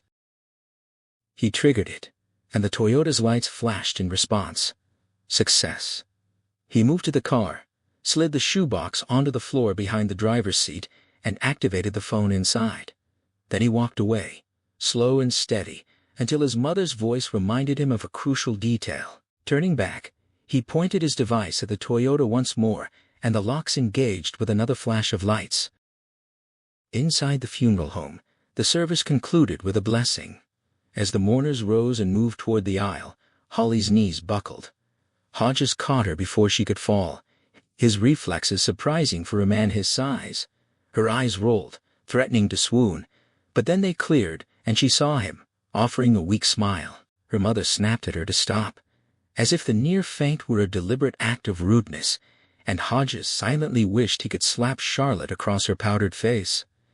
He asked Holly if she'd eaten breakfast, and Charlotte cut in, announcing that she'd made oatmeal herself, and that Holly was being dramatic. Turning to Janie, Charlotte insisted she not linger, claiming Henry was useless with social duties. Janie took Bill's arm and delivered a smooth, sarcastic reply that made her aunt's smile turn brittle. Outside, The mourners chatted about the service as they walked toward the parking lot. But as they reached the back, Holly broke free from her parents and wheeled toward Bill and Janie, her voice pleading to ride with them. Charlotte, her face pinched with frustration, scolded her. But Holly ignored her mother and gripped Bill's hand with desperate coldness. Bill said he didn't mind if Janie agreed. But before Janie could answer, Charlotte began to sob, a harsh sound that struck Bill as a recognition he'd misjudged Olivia, and perhaps he was also misjudging Charlotte. Janie, with a gentle hand on Bill's wrist, suggested he go with her aunt and uncle instead, riding in the back with Holly, and Holly accepted with eager relief. Janie's uncle gave his consent with a jovial pat, and Charlotte, already heading for the parking lot, sent a final barb over her shoulder about giving Holly the attention she craved. Bill turned to Janie, a question forming about his car, his eyes meeting hers in the quiet that followed the chaotic departure. Janie met his gaze with a steady look, and offered to drive his car herself, holding out her hand for the keys. He complied without hesitation, and she added that there was one more thing she needed. He asked what, and she reached up, plucking the fedora from his head and settling it on her own with a practiced tilt over her eyebrow. She gave him that familiar nose, wrinkle, and a soft, almost teasing reply, repeating a single word that had become their shorthand. Up the street, Brady Hartsfield sat in his parked car, his pulse racing as he held a cell phone and checked the burner number inked on his wrist.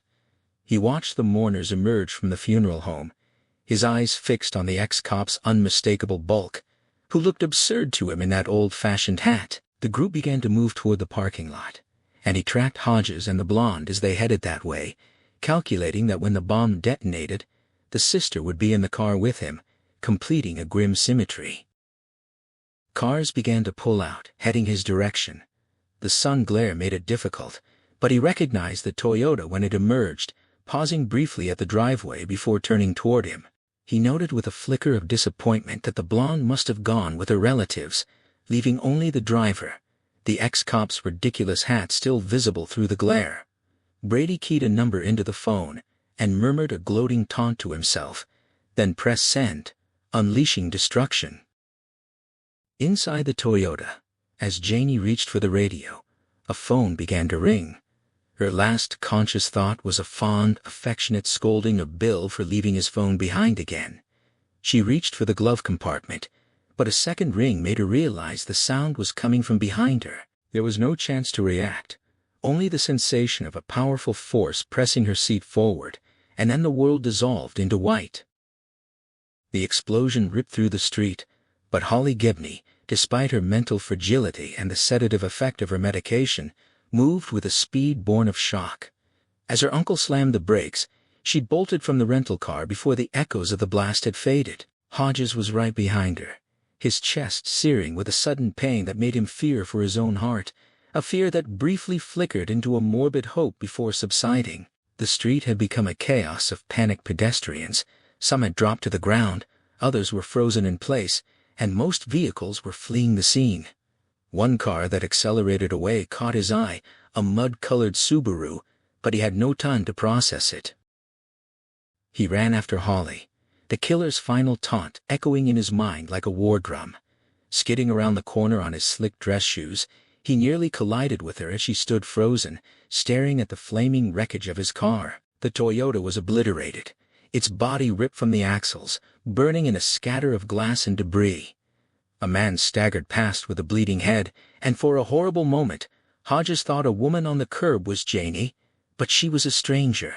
The guilt crashed over him if he'd used his father's gun weeks ago. She'd be alive, but his old detective instincts shoved it aside, replacing it with a cold clarity. This wasn't his fault. It was the bomber's, the same man who'd mowed down job seekers at City Center.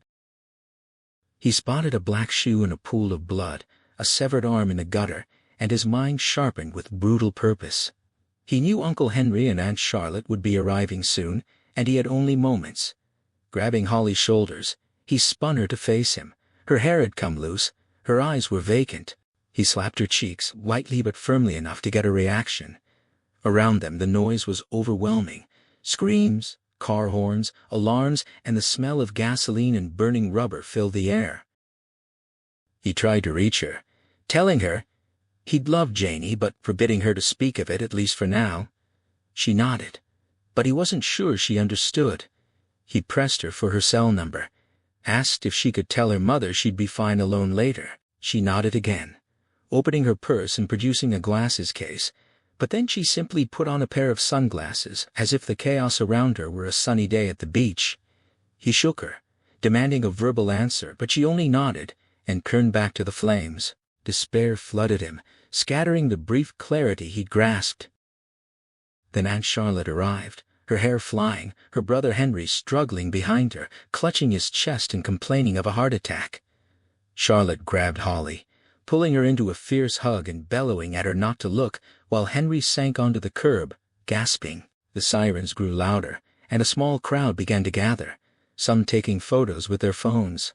Hodges, his mind racing, thought about how much more explosive the bomber might still have. Then, from behind her mother's embrace, Holly extended her hand, holding out the glasses case. He took it, seeing her name and address embossed in gold, along with a phone number. He pulled out his own phone, a device he'd have lost in the inferno if Janie hadn't teased him about it, and called Jerome. The young man answered, his voice shocked, and Hodges cut him off, ordering him to listen. He walked down the glass-littered sidewalk as the sirens closed in, telling Jerome he knew nothing of the case, forcing himself to rely on pure instinct and the cold precision of his trained mind, hoping his subconscious had already made the connections he desperately needed. Jerome confirmed he was listening, and Hodges delivered his instructions with clipped urgency. The young man knew nothing about the city center case, nothing about Olivia Trelawney or Janie Patterson. He was aware they'd shared a meal at Damasio's, but he was betting the police wouldn't trace that connection anytime soon. Jerome responded with unwavering agreement, asking if the police would be the ones questioning him, and Hodges clarified that his parents would come first. He explained the explosion had been his car, that Janie had been driving it when they'd swapped at the last minute, and that she was gone. Jerome's reaction was immediate, urging him to contact his old partner, but Hodges held firm. He recalled Janie's insistence that the case was theirs, and he intended to honor that. He needed Jerome's help to hunt down the killer, and the young man agreed without hesitation, never asking about consequences. Hodges gave him the task log onto the blue umbrella as him and sent a message to the bomber, but wait an hour before posting, so the killer would know he was still alive. He relayed the content and ended the call abruptly, pocketing his phone and Holly's glasses case. Fire trucks and police cars were arriving, and he had to move quickly. He stripped off his jacket, knelt, and covered a severed arm in the gutter, fighting back tears that threatened to undermine his composure. 2 young officers approached, asking him to clear the area but stay for questioning. He identified himself as a retired detective, showing his old ID, and told them to call his former partner. He confirmed the car was his, and when they asked who'd been driving, he gave them the answer. It was the woman who'd been killed. Brady, meanwhile, had arrived home, his mind racing with a sense of accomplishment that was already beginning to fray. An old neighbor, Mr. Beeson, called out from his lawn, asking about the explosion he'd heard, and Brady dismissed it with a vague explanation about loud radio music. The old man mentioned knocking on his mother's door, and Brady felt a flash of irritation, brushing him off with a curt goodbye. Once inside, he locked the door and sniffed the air. There was the faintest whiff of decay, but he pushed it aside. Upstairs, he pulled back the coverlet to reveal his mother's pale face and glaring eyes, but he was no longer disturbed. He told her he'd pulled it off, that she'd helped him, and offered a half-hearted apology for her death. He tried to close her eyes, but they rolled back open, and that glare was too much. He covered her face and went downstairs, turning on the TV to find coverage of the bombing. There was none, which infuriated him. How could they ignore a car bomb for a cooking show? He turned it off and retreated to his control room, activating his computers with voice commands and doing a triumphant little dance. But the feeling didn't last. Between the nosy neighbor and his mother's accusing eyes, his victory was souring. He forced himself to focus on the upcoming concert, sitting at his work table and filling plastic bags with steel ball bearings, the repetitive task soothing him. But then, a special alert sounded from his computer, a message on the blue umbrella. He rolled over, stunned to see an icon indicating a new message from the ex-cop. It had just come in, and he clicked on it with a mix of disbelief and dread. The message was short and venomous, a taunt about being missed, a claim that he knew how the Mercedes had been stolen and that it hadn't been a valet key. It listed the car burglaries, corrected his misspelling of perp, and declared that the sender was no longer interested in catching him for the police, but in killing him. And it ended with a stinging insult, calling him Mama's boy. The words hit him like a physical blow, and he retreated to his closet, screaming in frustration and pounding his fists against the shelves. The realization crashed down. He'd killed his own mother instead of the Robinson family's dog, and now he'd killed someone else instead of the ex-cop. The blonde had been wearing the ex-cop's hat, and the ex-cop was still alive and knew too much. The house was no longer safe. He had to leave, but first there was something he needed to do.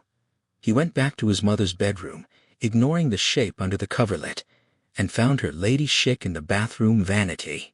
Then he set to work. Hodges sat in interrogation room 4, his lucky room from his years on the force, but now he was on the wrong side of the table. Across from him were Pete Huntley and his new partner, a striking woman with long red hair and gray eyes. The atmosphere was collegial, but the facts were stark. His car had been destroyed, and a woman was dead. An interrogation remained, an interrogation, no matter how friendly the tone. Pete opened by asking if the bombing was connected to the Mercedes killer, given that the victim was Olivia Trelawney's sister. The word Vic hit Hodges with a cold weight, the woman he'd shared a bed with, the one who'd brought him back from a place of despair, the partner in his final investigation. He forced himself to stay composed, offering a mild denial that it could be related, suggesting that appearances could be deceiving. Isabel Janes pressed further, questioning why he'd met Janie Patterson in the first place, whether he'd been investigating the city center case on his own. He asked for water, stalling for time, and Pete left to get it. When he returned, Hodges drank deeply and began his carefully constructed narrative, tracing it back to the lunch he'd shared with Pete at Damasio's. He explained that the city center massacre had been his real interest, and he'd wondered if they'd given Olivia Trelawney a fair shake, whether their personal dislike of her had blinded them to the truth. He described his research into a technique called stealing the peak, representing it as his own discovery, and outlined how he'd gone to the Lake Avenue condo to interview Trelawney's mother, finding Janelle living there instead. He omitted the details of his conversation with the vigilant security guard, knowing it would raise difficult questions. He explained that Janelle had agreed to take him to the nursing home where her mother was staying, because she believed the police had contributed to her sister's suicide and wanted to clear her name. He claimed the interview had yielded nothing and had only upset the old woman, who later died of a stroke. He described Janelle's grief and how she'd turned to him for help with the funeral arrangements. When Isabel asked why Janie was in his car, Hodges explained about Holly's panic at the service and the decision to swap vehicles. He avoided mentioning the hat, not because it would complicate his story, but because the memory was too painful. Isabel pressed further, questioning how he could still deny a connection to the Mercedes killer, given the chain of events, but Hodges deflected, arguing there was no way the killer could have known he was asking questions. Pete, brooding over the possibility that their personal feelings had compromised the investigation, remained skeptical. Hodges tried to steer the conversation toward another suspect, the Abaskia family, a crime organization he and Pete had helped dismantle years ago. He argued they might have targeted him as an easy mark now that he was retired. Pete dismissed the idea, pointing out that the Abassias were effectively defunct, but Hodges held his ground, suggesting that a retired officer was a softer target than an active one. Isabel folded her arms, clearly unconvinced, and Pete asked if Hodges was holding anything back. He denied it, and Isabel prodded further, asking if he'd been sleeping with Janie. He met her gaze and asked what she thought, a deflection that worked as she looked away. Hodges said he wanted to leave, to go home and process what had happened. Pete demanded his word that he wasn't holding anything back, and Hodges gave it without hesitation, letting his final chance at honesty slip away. Pete told him to stay in touch, that they'd want a formal statement in the coming days, and Hodges nodded, ready to walk out and continue his pursuit of the man who'd killed Janie. Hodges offered a parting warning to Pete, suggesting he check his own car before driving it in the near future. At the door, Pete gave him a hug, expressing sympathy for what had happened and for the barrage of questions. Hodges accepted it, acknowledging that Pete was just doing his job. But then Pete tightened his grip and whispered that he knew Hodges was holding something back, asking if he thought he'd been taking stupid pills. For a moment, Hodges wavered, nearly reconsidering his silence. Then Janie's voice echoed in his memory, insisting the case was theirs. He grasped Pete's arms, looked him in the eye, and insisted he was as mystified as anyone, urging him to trust that. Crossing the detective division bullpen, he fielded curious looks and questions with a stony expression that cracked only once, when Cassie Sheen greeted him with a wry comment about him still being alive. He shot back a playful jab about her Botox, and she brandished a paperweight in mock threat. The exchange felt surreal, like a scene from the afternoon TV shows he'd once wasted hours watching. In the hallway, he found Aunt Charlotte and Uncle Henry seated near the snack machines. Holly was absent, and he instinctively touched the glasses case in his pocket. He asked Henry how he was feeling, and the man expressed gratitude for his concern. Charlotte, however, claimed she was fine but worried about Holly, who she believed blamed herself for the tragedy because she'd been the reason Janie swapped cars. Hodges recognized the guilt, but knew Janie would have been in that car regardless. Charlotte noted the bond Holly had formed with him, and he assured her he'd speak to Holly, though he planned to have Jerome make the first contact. He explained that if Janie had ever been fingerprinted, identification would be straightforward, and they might be shown photographs of her clothing or jewelry. Charlotte's reaction to that idea was sharp and defensive, and Hodges refrained from commenting on her likely assessment of Janie's wardrobe. He excused himself, taking the stairs instead of the elevator. On the landing, he leaned against the wall, eyes closed, and allowed himself a moment of raw grief, the tears he'd been suppressing finally breaking through. He wiped them away, thinking of Charlotte's absence of sorrow for her niece and her likely interest in Janie's inheritance. He hoped Janie had left it all to a dog hospital. He sat down, using the stairs as a makeshift desk, and laid out the glasses case along with a creased sheet of paper from his wallet, bearing 2 sets of numbers. Jerome, meanwhile, had called Holly, his voice careful and calm as he introduced himself. Her response was hesitant at first, then she confirmed she was there, speaking of Bill's desire to catch her cousin's killer. Jerome offered his condolences, and she mentioned that Bill had asked if she'd eaten breakfast, which she found deeply considerate. He told her Bill had asked him to come to her, but that Bill himself couldn't join her right now. She asked if he was safe, and he assured her he was. She expressed a desire to help catch the madman who'd done this, and Jerome agreed. She mentioned the burglar alarm and the gate, but Jerome said he had those covered. When she asked when he'd come, he said half an hour. She asked him to tell Bill she was sad too, and that she was taking her medication. Later that day, Brady checked into a motel near the airport, using a false identity. He carried a suitcase and a knapsack containing essentials and an arsenal, an explosive-laden cushion, a urine bag, a framed picture, detonator switches, his key-capturing device, plastic bags filled with ball bearings, and enough homemade explosive to level the motel. He retrieved a larger item from his car and leaned it against the wall, then lay down on the bed. Despite the weight of recent events, he felt a strange sense of relief, his head oddly light on the pillow. He convinced himself he'd weathered a run of bad luck and was still standing. Closing his eyes, he quickly fell asleep. Jerome arrived at the Sugar Heights mansion, parking his Wrangler with its nose close to the closed gate. He pressed the call button and waited, aware that he might be challenged. Holly's voice came through the intercom, and he identified himself as Bill's friend. She asked if he had the gate code, and he confirmed he did. She granted him entry, and he drove through the gate closing behind him. At the front door, Holly peered through a side window, looking disheveled in a housecoat over pajamas. Jerome allowed himself a brief, anxious thought that she might panic and trigger the alarm, but he pushed it aside, ready to handle whatever came. The door was locked, and Jerome pointed to it. Holly hesitated for a long moment, as if her circuits had frozen before finally turning the deadbolt. A shrill peeping sound filled the air as he opened the door, and she retreated several steps, her hands clamped over her mouth, her eyes wide with panic. She pleaded not to get in trouble, and her obvious distress actually calmed Jerome. He quickly punched the alarm code into the keypad and hit the All Secure button, silencing the noise. Holly collapsed into an ornate chair, her hair hanging in limp strands around her face, and declared it the worst day of her life. She spoke of Janie with genuine grief, but also with a defiant need to assert that none of it was her fault.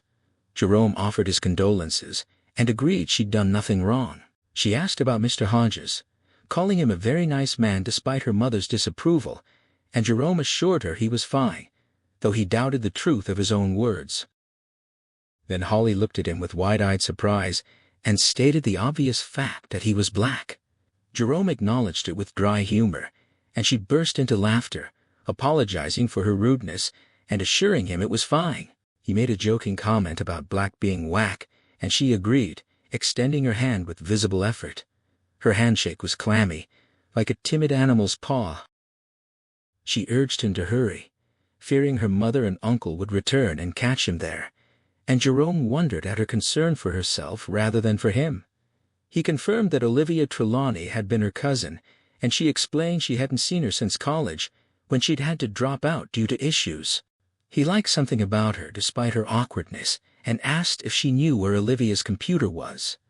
She said she'd show him, and he knew he'd have to work fast. At the computer station, Jerome found the password written in Sharpie under the keyboard. Holly, nervously flipping her housecoat collar, asked what he was looking for. He tried searching for audio files related to a crying baby, a weeping infant, and a screaming woman, but found nothing. She suggested checking system preferences and sound settings, and though he explained those only controlled input and output, she insisted. He followed her instructions and found nothing unusual. When she suggested opening sound effects, he was surprised by her knowledge, and she explained she'd taken a computer course from home. Among the standard effects, he spotted an item labeled spooks, something neither of them had seen before. She pulled up a chair beside him, and he held up his hand for a high five, which she returned with a reference to Casablanca. He grinned, recognizing the movie, and she confessed she'd seen it 73 times and kept a movie book, a habit her mother called OCD. He offered a wry observation that life itself was OCD, and she repeated his earlier phrase back to him, "Go with your bad self." He highlighted the spooks file and hit return. A baby's wail came from the speakers, and then a woman's anguished scream accusing someone of letting her baby be murdered.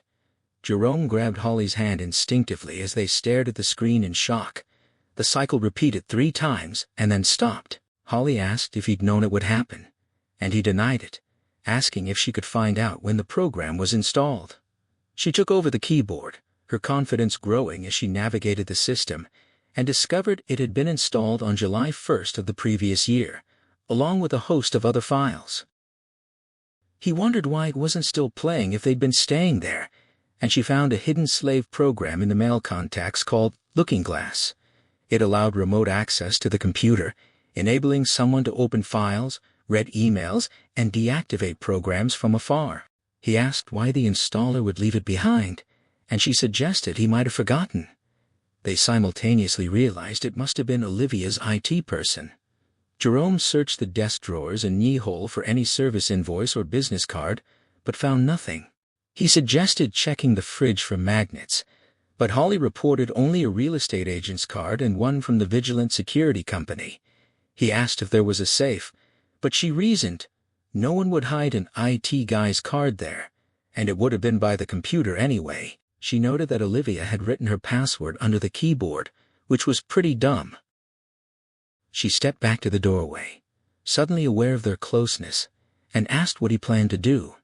He said he'd call Bill, But before he could, she pointed out the sheer number of IT people in the city, a problem he already knew. Hodges listened to Jerome's report, pleased with Holly's involvement but disappointed there was no direct lead.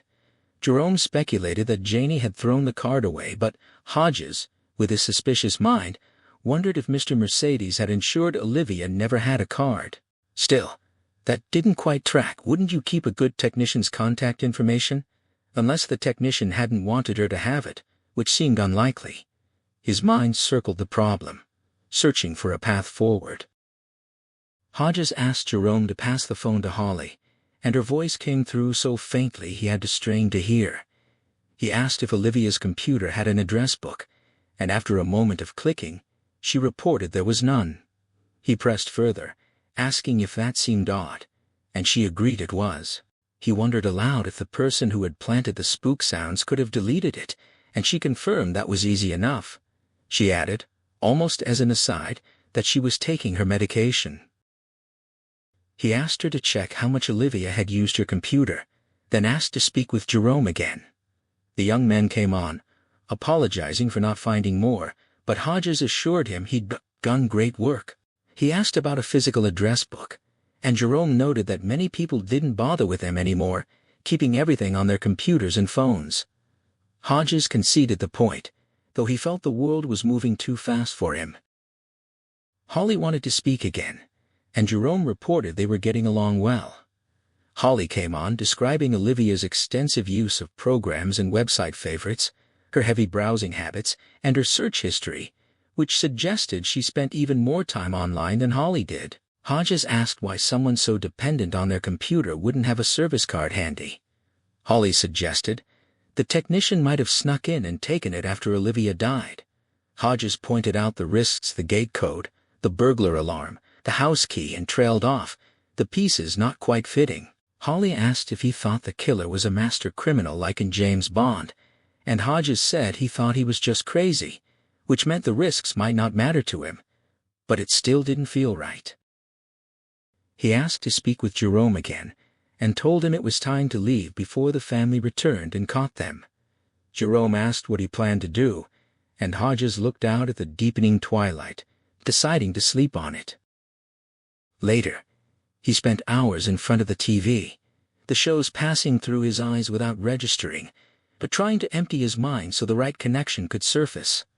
The question of Olivia's computer and the missing business card gnawed at him. He got calls from a newspaper and a TV station, and after the third media inquiry, he shut his phone down. A fragment of conversation kept returning to him. "She thinks they walk among us," from his canvassing with the greeting card writer, who'd been referring to his eccentric neighbor, Mrs. Melbourne. He dismissed it as a random echo, but the phrase lingered. He went to bed, and Janie came to him in his thoughts, her familiar gestures and words, and for the first time since childhood, he cried himself to sleep. He woke in the early hours, and as he returned from the bathroom, the connection snapped into place. If the technician had worked for a company, Olivia wouldn't have needed a personal card. She could just call the company number, and he would have made his calls in a company car. The realization settled him, and though he was sure sleep would elude him, it didn't. He thought about the explosive, wondering how much more the killer might have, and then he dreamed of Janie. He was up at 6, forcing down a big breakfast he didn't want, telling himself it was fuel. The thought of the explosive haunted him, along with the question of how and when the killer might use it. He decided this was the last day. He would track down Mr. Mercedes himself, confront him, and if he couldn't, he'd turn everything over to Pete and Izzy, and face the consequences. He set a deadline of 8 o'clock that evening, and armed himself with his father's revolver and his happy slapper. He reviewed his case file while watching the morning news, relieved to see a chemical spill had pushed the car bomb story to second place, but frustrated to see himself identified as the retired lead detective on the city center case, and Janie as Olivia Trelawney's sister. The news hinted at a possible connection to the unsolved mass killing, but Hodges dismissed it, focused on his own pursuit. He killed the TV and returned to his notes, then answered a call from Pete Huntley on his landline. The phone call with his old partner began with a jab about his early rising, but Hodges knew the real question lay beneath the banter. Pete had interviewed Janie's relatives, and Aunt Charlotte had been only too eager to share her suspicions about the nature of their relationship. When Pete finally laid it out in cruder terms than Hodges cared to hear, he shot back with his own assessment of Charlotte's character, pointing out how she'd read scandal into even the most innocent encounters. Pete let the denial hang for a moment, then admitted he'd accepted on a trial basis, but his suspicion lingered. He warned Hodges he was digging himself into trouble and offered advice to stop before it was too late. Hodges thanked him with weary sarcasm, and Pete told him he wanted to conduct another interview that afternoon, possibly with formal warnings attached. Hodges agreed readily, mentioning his cell phone. Pete expressed surprise, since Hodges rarely carried it, but Hodges simply stated he was carrying it today because for the next several hours, he was effectively back on the job. After ending the call, Hodges returned to his notes, turning each page with a moistened fingertip. His mind circled back to Radney Peoples, the security guard he'd spoken with in Sugar Heights. If Peoples was doing his job properly, he might have information that could crack the case wide open. The problem was that Peoples would definitely remember Hodges, both the confrontation over identification and the subsequent questioning, and he'd certainly be aware that Hodges was now in the news. He decided to postpone contacting Vigilant until regular business hours to make the call seem like routine procedure rather than a desperate measure.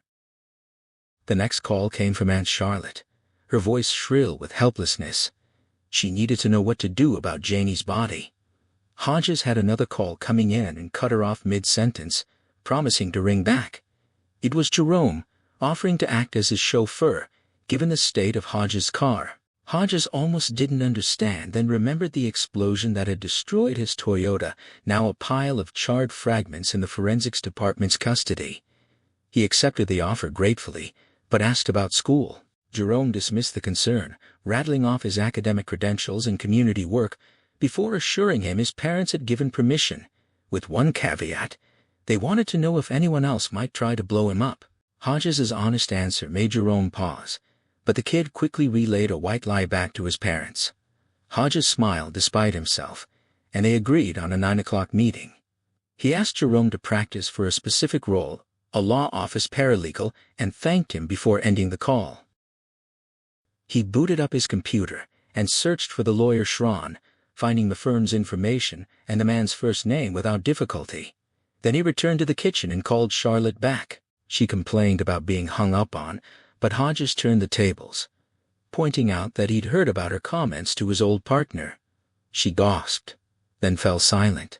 He explained that Janie's remains were at the county morgue and wouldn't be released for at least a day due to autopsy protocol. Charlotte protested about her plane reservations, and Hodges calmly outlined her two choices: stay and handle things properly, or fly home and leave it to the city to deal with. She began to snivel, defending herself, and Hodges redirected her to the practical steps of visiting the morgue in person and asking the doctors there to expedite matters, using his name as a reference. She raised the issue of leaving Holly alone, and Hodges pointed out that her daughter was 45 years old. He managed to suppress the sharper retort that came to mind when Charlotte called Holly sensitive, but when Charlotte asked if Janelle had left a will, he ended the call without answering. Across town, Brady Hartsfield stood in a dark motel shower, letting the hot water and darkness embrace him. The womb-like warmth and steady drumming offered comfort, and he felt a perverse satisfaction, knowing that soon he'd have all the darkness he craved. He toyed with fantasies of a tender reunion, perhaps even a romantic one, but deep down, he knew better. The truth was simpler, just darkness, permanent and absolute. He didn't fear divine judgment or eternal torment. Heaven and hell were inventions of the fearful, and anyone with sense knew they didn't exist. The idea of a vengeful God overseeing this brutal world struck him as laughably cruel. He mentally catalogued his sins and found no cause for guilt. He hadn't killed his father. He hadn't choked his brother on that apple slice. He hadn't created the poverty that consumed his family. He hadn't fed his mother the poisoned meat. How could he be blamed for striking back at a world that had made him what he was? His thoughts drifted to the terrorists who had brought down the World Trade Center, those deluded fools who thought they'd find paradise. The joke was on them, of course.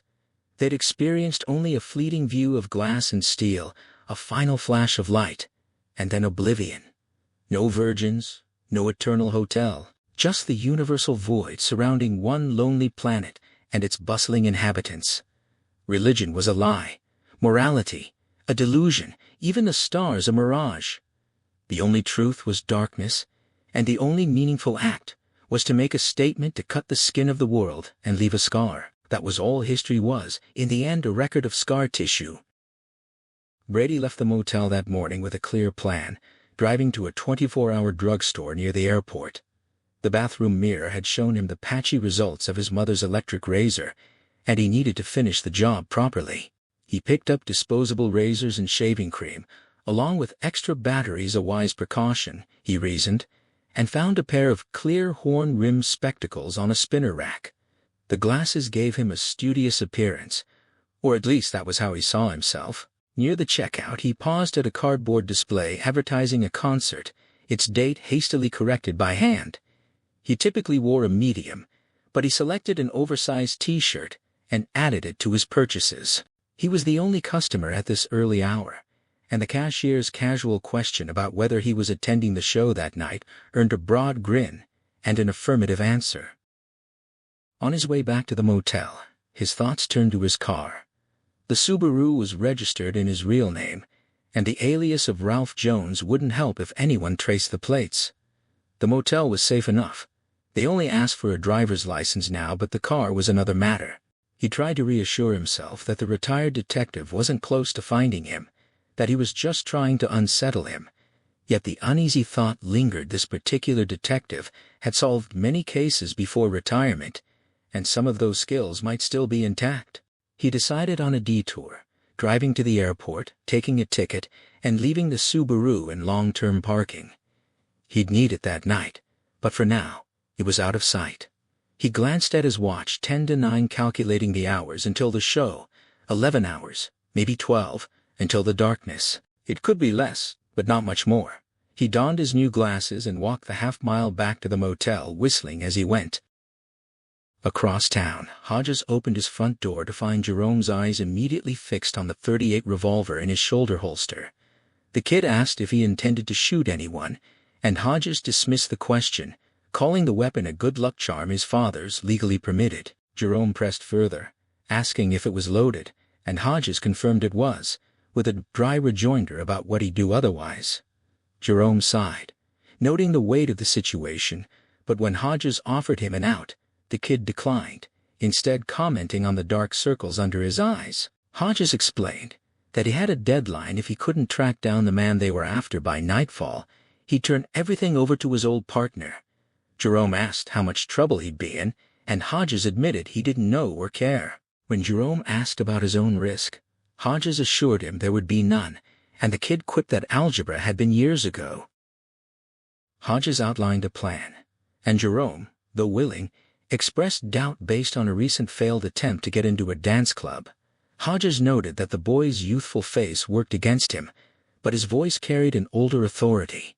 He slid a phone number across the table and told Jerome to make the call. The kid took on the role of a paralegal named Martin Lounsbury, spinning a convincing story about working with a lawyer to settle Olivia Trelawney's estate and needing to locate the IT specialist who had serviced her computer. Hodges signaled his approval with a hand gesture, and Jerome smoothly incorporated a mention of a neighbor's recommendation.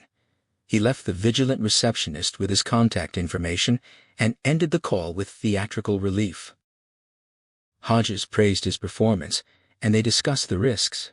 Jerome worried about the receptionist checking his fictitious firm, but Hodges dismissed the concern. Her job was to relay messages, not investigate them. He also doubted the security guard would verify anything, especially given the name Helen Wilcox, which he suspected was tied to something more than professional courtesy.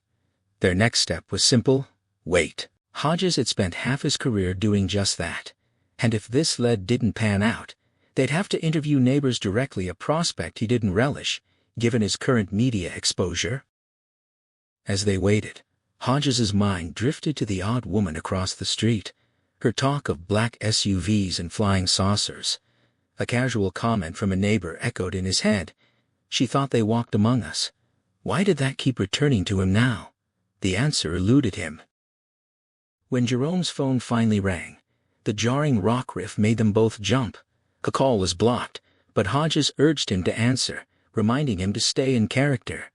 Jerome took the call, thanked the security guard for returning his message, and wove a detailed story about the slow pace of estate settlement.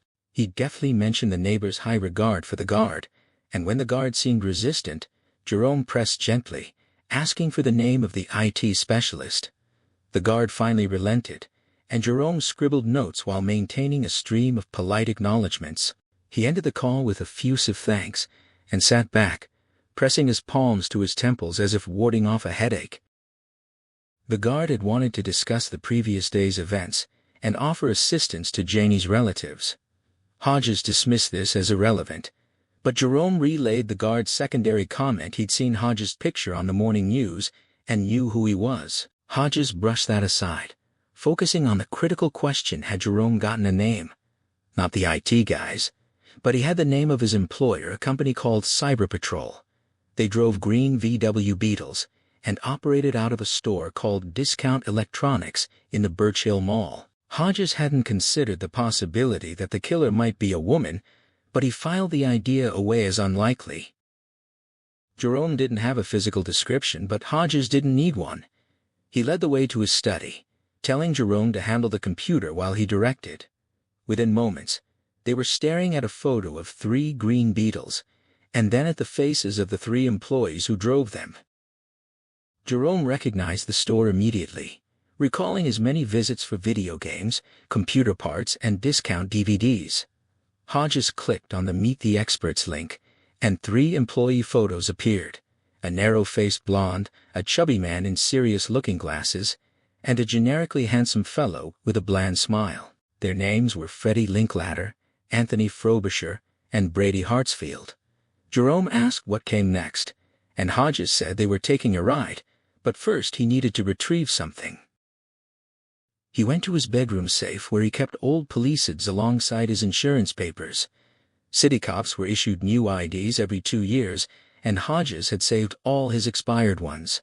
The crucial difference was that these old cards didn't have "retired" stamped across them. He swapped his current ID for one that had expired in December 2008, fully aware that flashing it would constitute impersonating a police officer, a felony carrying significant penalties.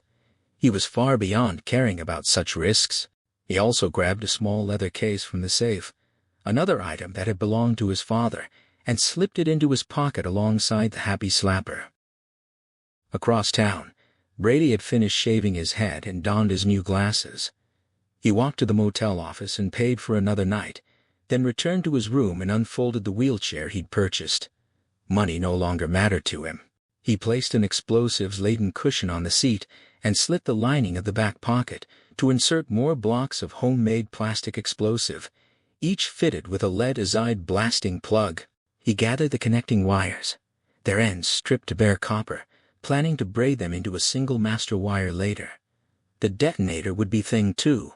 He taped bags of ball bearings beneath the wheelchair seat, securing them with filament tape. When he finished, he sat on the edge of the bed and surveyed his work solemnly. He had no idea if he'd get the rolling bomb into the auditorium, but he'd had no idea if he'd escaped from city center either, and that had worked out. This time, he wouldn't need to escape, and that was half the battle. Even if security caught on, the hallway would be packed with concert-goers, and his score would be far higher than 8. He thought about masturbating while he still could, but before he could even undo his pants, he fell asleep. A framed picture of his brother Frankie holding his toy fire truck stood on the night table. At nearly 11 that morning, Hodges and Jerome pulled into the Birch Hill Mall parking lot. They found a spot directly in front of Discount Electronics, its windows plastered with sale signs. A teenage girl sat on the curb, absorbed in her iPad, a cigarette between her fingers. As they approached, Hodges noticed gray in her hair and realized with a sinking feeling who she was. Jerome and Hodges both addressed her at once, and she explained she'd come because she was sure they'd figure things out.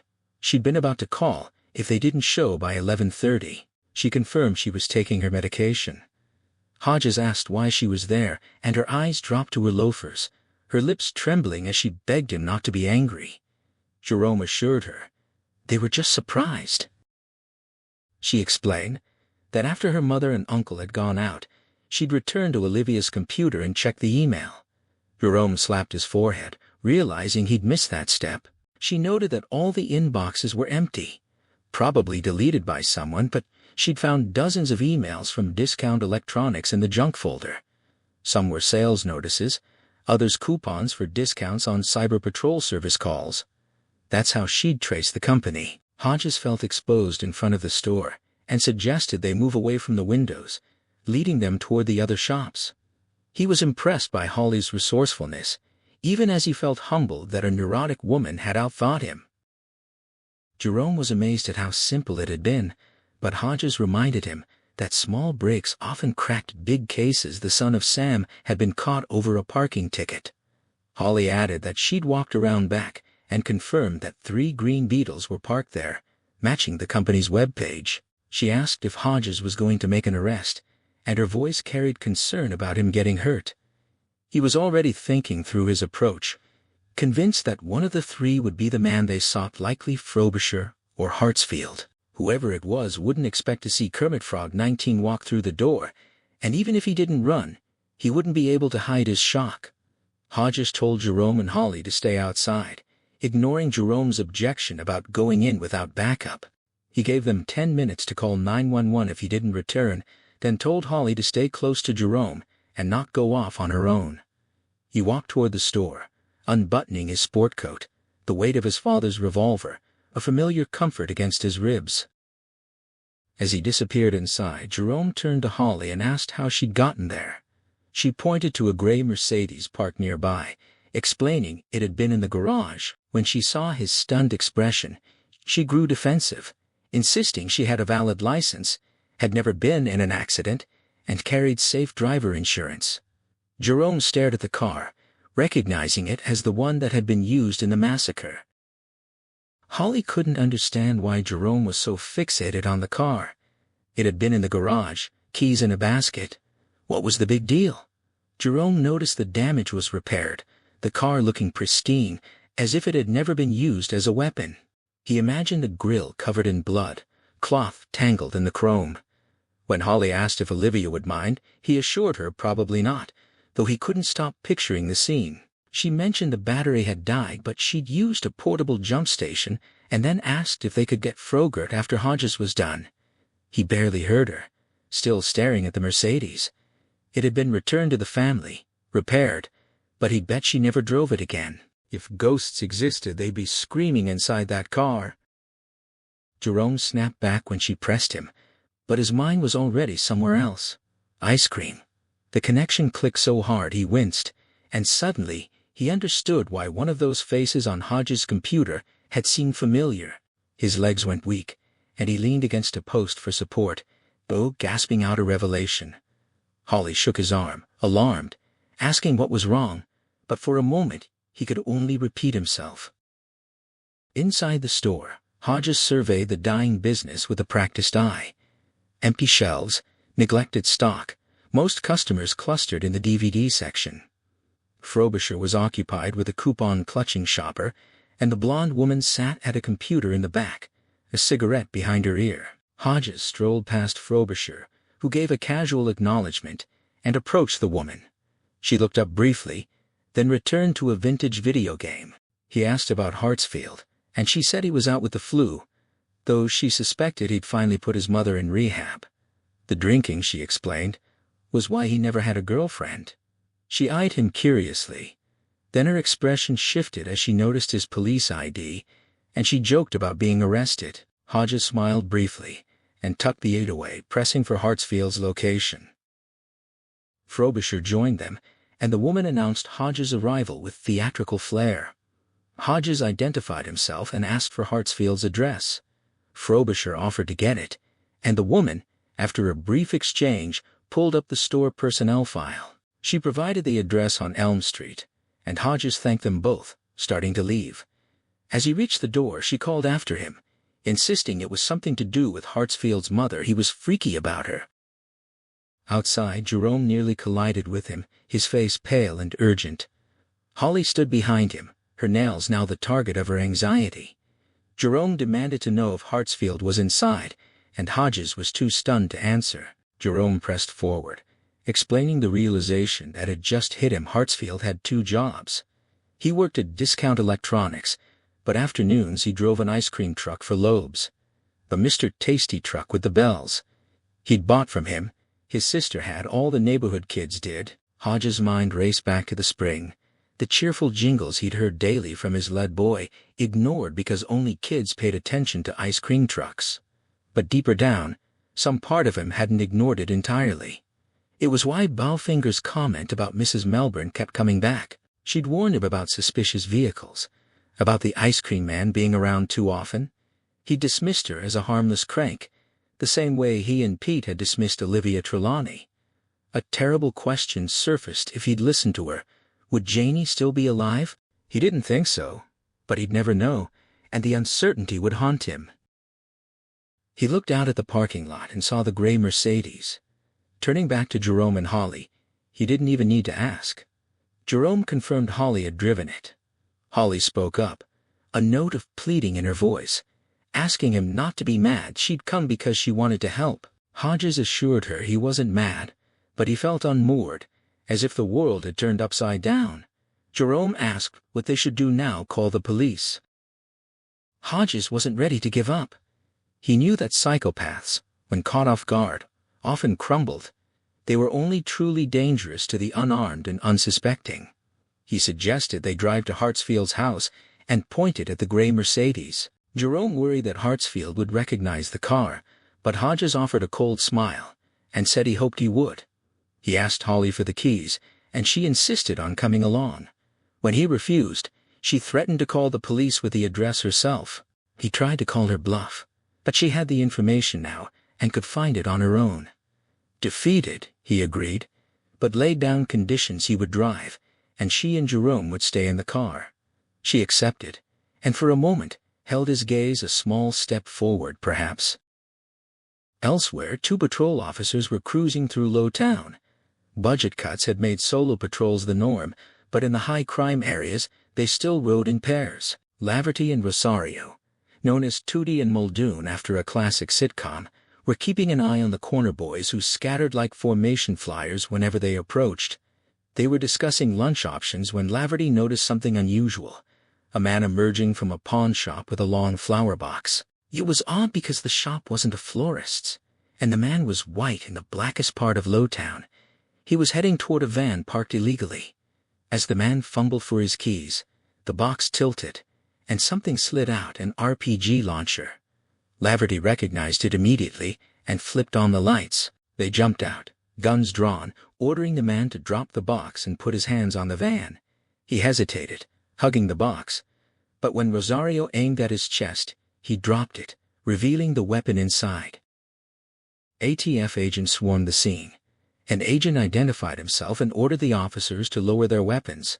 Laverty, still focused on the suspect, suggested they cuff him first. The agents piled into the pawn shop, and a crowd began to gather across the street. The ATF agent sighed and told them to go ahead. Laverty explained what he'd seen, and the agent acknowledged they'd done the right thing. He invited them to join the inventory inside. As they escorted their prisoner to the cruiser, the agent noted their car number and asked which one was Tootie and which was Muldoon. Back in the patrol car, the officers processed the arrest as the ATF strike force began cataloging the pawn shop's hidden arsenal. Meanwhile, a gray Mercedes pulled up in front of a house on Elm Street. Hodges was behind the wheel, with Holly in the passenger seat. She noted that someone was home, pointing out a poorly maintained Honda in the driveway. An elderly neighbor shuffled over, and Hodges handled the interaction, flashing his ID with his thumb strategically placed. The man introduced himself as Hank Beeson and confirmed that Brady wasn't there. He mentioned he hadn't seen Mrs. Hartsfield either, and Hodges asked about Brady's car, a brown Subaru, the neighbor said. Hodges asked him to go back inside, but the man lingered, questioning Jerome's presence and the Mercedes. Holly smoothly explained. It was a RICO car, confiscated from criminals, which seemed to satisfy him enough to retreat to his house. Hodges noted that RICO was a federal matter, but Holly's quick thinking had served them well. Holly tilted her head toward the neighbor's window, a faint smile playing on her lips as she asked if he knew the difference. When no one answered, she turned businesslike and asked what came next. Hodges laid out his plan. If Hartsfield was inside, he'd make a citizen's arrest. If his mother was there, he'd interview her. Jerome and Holly would stay in the car. Jerome protested weakly, but Hodges could see in the rear-view mirror that the boy knew he'd be overruled. Hodges got out, but before he could close the door, Holly leaned forward and declared that no one was home. Couldn't he feel it? He could. He walked up the driveway, noting the drawn drapes and peering into the Honda. The passenger door opened easily, releasing hot, stale air with a faint alcoholic smell. He shut it and climbed the porch steps, ringing the bell. No answer. He knocked, then hammered, aware of the neighbor watching. Nothing. He strolled to the garage and peeked through a window. Tools, a mini-fridge, not much else. He called Jerome, asking him to have Holly check the city tax records for the owner of 49 Elm. He said he was going around back and would check in every 30 seconds. If more than a minute passed without contact, Jerome should call 911. Jerome urged caution, but Hodges was determined. He asked Jerome to reassure Holly the name wasn't a big deal, and Jerome confirmed she was already working on it. He walked between the garage and the house, noting the neatly kept backyard with a circular flower bed. He mounted the back steps, found the screen door unlocked but the inner door secure. He checked in with Jerome, then peered through the glass at a tidy kitchen plates in the drainer, a folded dish wiper, 2 placemats on the table. No placemat for a father figure which fit his profile. He knocked, hammered, got no response. He checked in again, then set his phone down and retrieved his father's lockpicks from a leather case. He selected the medium pick, slid it in, and worked the mechanism. When it caught, he twisted hard, and the lock popped open. His phone was squawking. He picked it up and reassured Jerome everything was quiet. Jerome asked what he was doing. Breaking and entering, Hodges replied. Inside, a faint smell hit him. He held his phone and his father's revolver, following the odor first into the empty living room TV remote and catalog suggesting Mrs. Hartsfield's nest, then upstairs. The smell grew stronger. He cleared a sterile guest room, checked in with Jerome, then opened the door where the smell originated. He entered fast, cleared the closet and checked under the bed. The coverlet was pulled over a shape. He pulled it back to reveal Brady Hartsfield's mother, her skin waxy pale with a green undertone, mouth ajar, eyes glazed and settled. Rigor had come and gone. He reported the discovery to Jerome, who was stunned. Hodges examined the body blue silk pajamas stained with vomit and blood, no visible wounds, swelling from decomposition. He guessed she'd drunk herself to death, the blood from her throat or a stomach ulcer. He told Jerome he might have poisoned her, but it was more likely self-inflicted. Jerome asked about booze, and Hodges confirmed it was probable without a post-mortem. He told them to sit tight and not call the police yet. Holly came on the line, calm and clear, reporting the mother's full name, Deborah Hartsfield. Hodges praised her and asked for Jerome again. Jerome expressed concern, but Hodges didn't know if he knew what he was doing. He only knew he couldn't let go. He checked the bathroom, noting some hair in the sink but dismissing it. He considered the difference between murder and accident. If it was the latter, there might still be time. Brady's room was unmade, with science fiction books and a Terminator poster. He checked in again, and Jerome reported that the neighbor was still watching, urging them to come inside. Hodges refused until he was sure the place was clear. Brady's bathroom was immaculate, and he went back downstairs, finding a laptop and a purse in a small alcove. On the wall, a framed photograph showed Mrs. Hartsfield and a teenage Brady, arms around each other, cheeks pressed together, smiling like a couple. Hodges studied the face of Mr. Mercedes in his youth. Ordinary, forgettable, nothing suggesting the monster he'd become. Hodges mused that Hartsfield probably preferred being invisible, the kind of face you'd pass on the street without a second glance. He returned to the kitchen and noticed a door beside the stove. Opening it revealed steep stairs descending into darkness. He moved to one side, feeling for the light switch, then stepped into the doorway with his gun leveled. Below, he saw a work table and a waist-high shelf lined with computers like a mission control center. He checked in with Jerome, then descended, aware of how far he'd strayed from proper procedure. He imagined Brady hiding under the stairs with a gun, or booby traps waiting, but he found the basement empty. A storage closet stood open with nothing inside but empty shelves, and a corner held a litter of empty shoeboxes. The message was clear. Brady had either killed his mother or found her dead and then decamped. If he'd had explosives, they'd been in those shoeboxes, and he'd taken them. Hodges went back upstairs knowing he needed help with the computers. He called Jerome and Holly around to the back. Holly entered, sniffed, and identified the source of the smell. Hodges confirmed it was Deborah Hartsfield and led them to the basement. Jerome noted how neat everything was. Holly pressed Hodges about calling the police, fearing her mother's anger and feeling it was unfair since they'd identified the killer. Hodges admitted he hadn't decided, but wanted to know what was on the computers. Holly warned that Hartsfield would have a good password, unlike Olivia. Jerome booted up one of the Macs, which lacked the usual startup chime. Brady had disabled it. Instead of a password screen, a countdown appeared: 20, 19, 18, 17. Holly screamed at them to turn it off, and when they didn't move, she darted forward and powered it down herself. She explained it was likely a suicide program that would scrub all data if it reached 0. Jerome speculated about voice-activated commands, and Holly playfully pushed his shoulder. They sat at the kitchen table, the back door open for air. Hodges rested his head in his hand, thinking. Finally, he announced he was going to call it in. He didn't want to, but he had Jerome and Holly to consider. Jerome insisted he'd stick with him, but Hodges knew the risks were theoretical to a 17-year-old. Holly was inscrutable.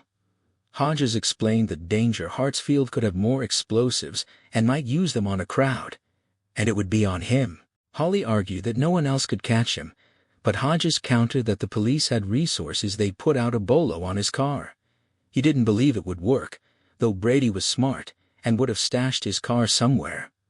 Holly insisted only Hodges could do it, and with their help. When he tried to refuse, she struck herself in the forehead, crying about Janie and the dead woman upstairs. Jerome stopped her from hitting herself again and hugged her.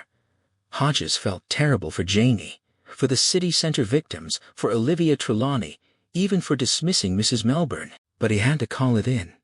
Even if it felt like dying. He was at a dead end, and his only option was to protect Jerome and Holly.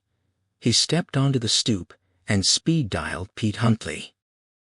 Pete answered on the second ring, exuberant, with background noise that made Hodges think he was in a bar. Hodges tried to explain, but Pete was distracted by someone shouting about the chief and the press. Hodges asked what was going on.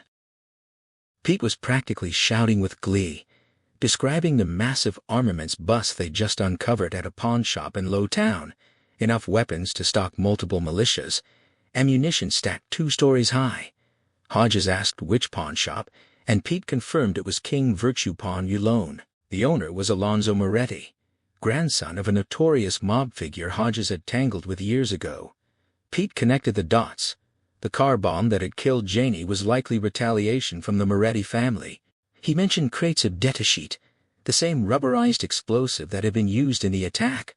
Hodges absorbed this, picturing the chaos of cops and ATF agents flooding the scene, the media descending. He decided against launching into his own convoluted story about the city center massacre, the Blue Umbrella site, and a dead mother. Instead, he wished Pete luck and ended the call.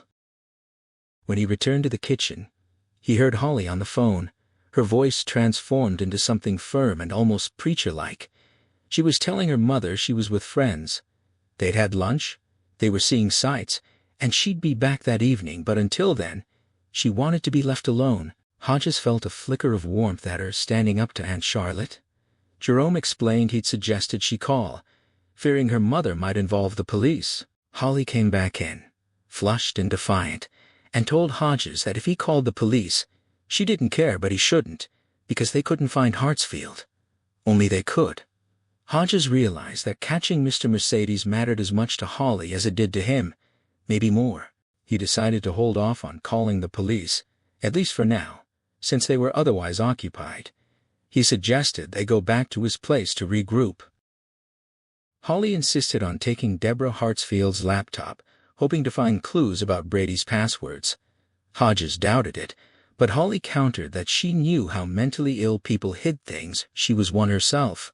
She took her cigarettes out on the stoop, and when Hodges asked when she'd become so assertive, she answered without turning when she'd seen pieces of her cousin burning in the street. That afternoon, Brady left his motel room for fresh air and spotted a chicken coop across the highway. He ordered a final meal, eating slowly at a window table in a nearly empty restaurant, savoring the sunshine.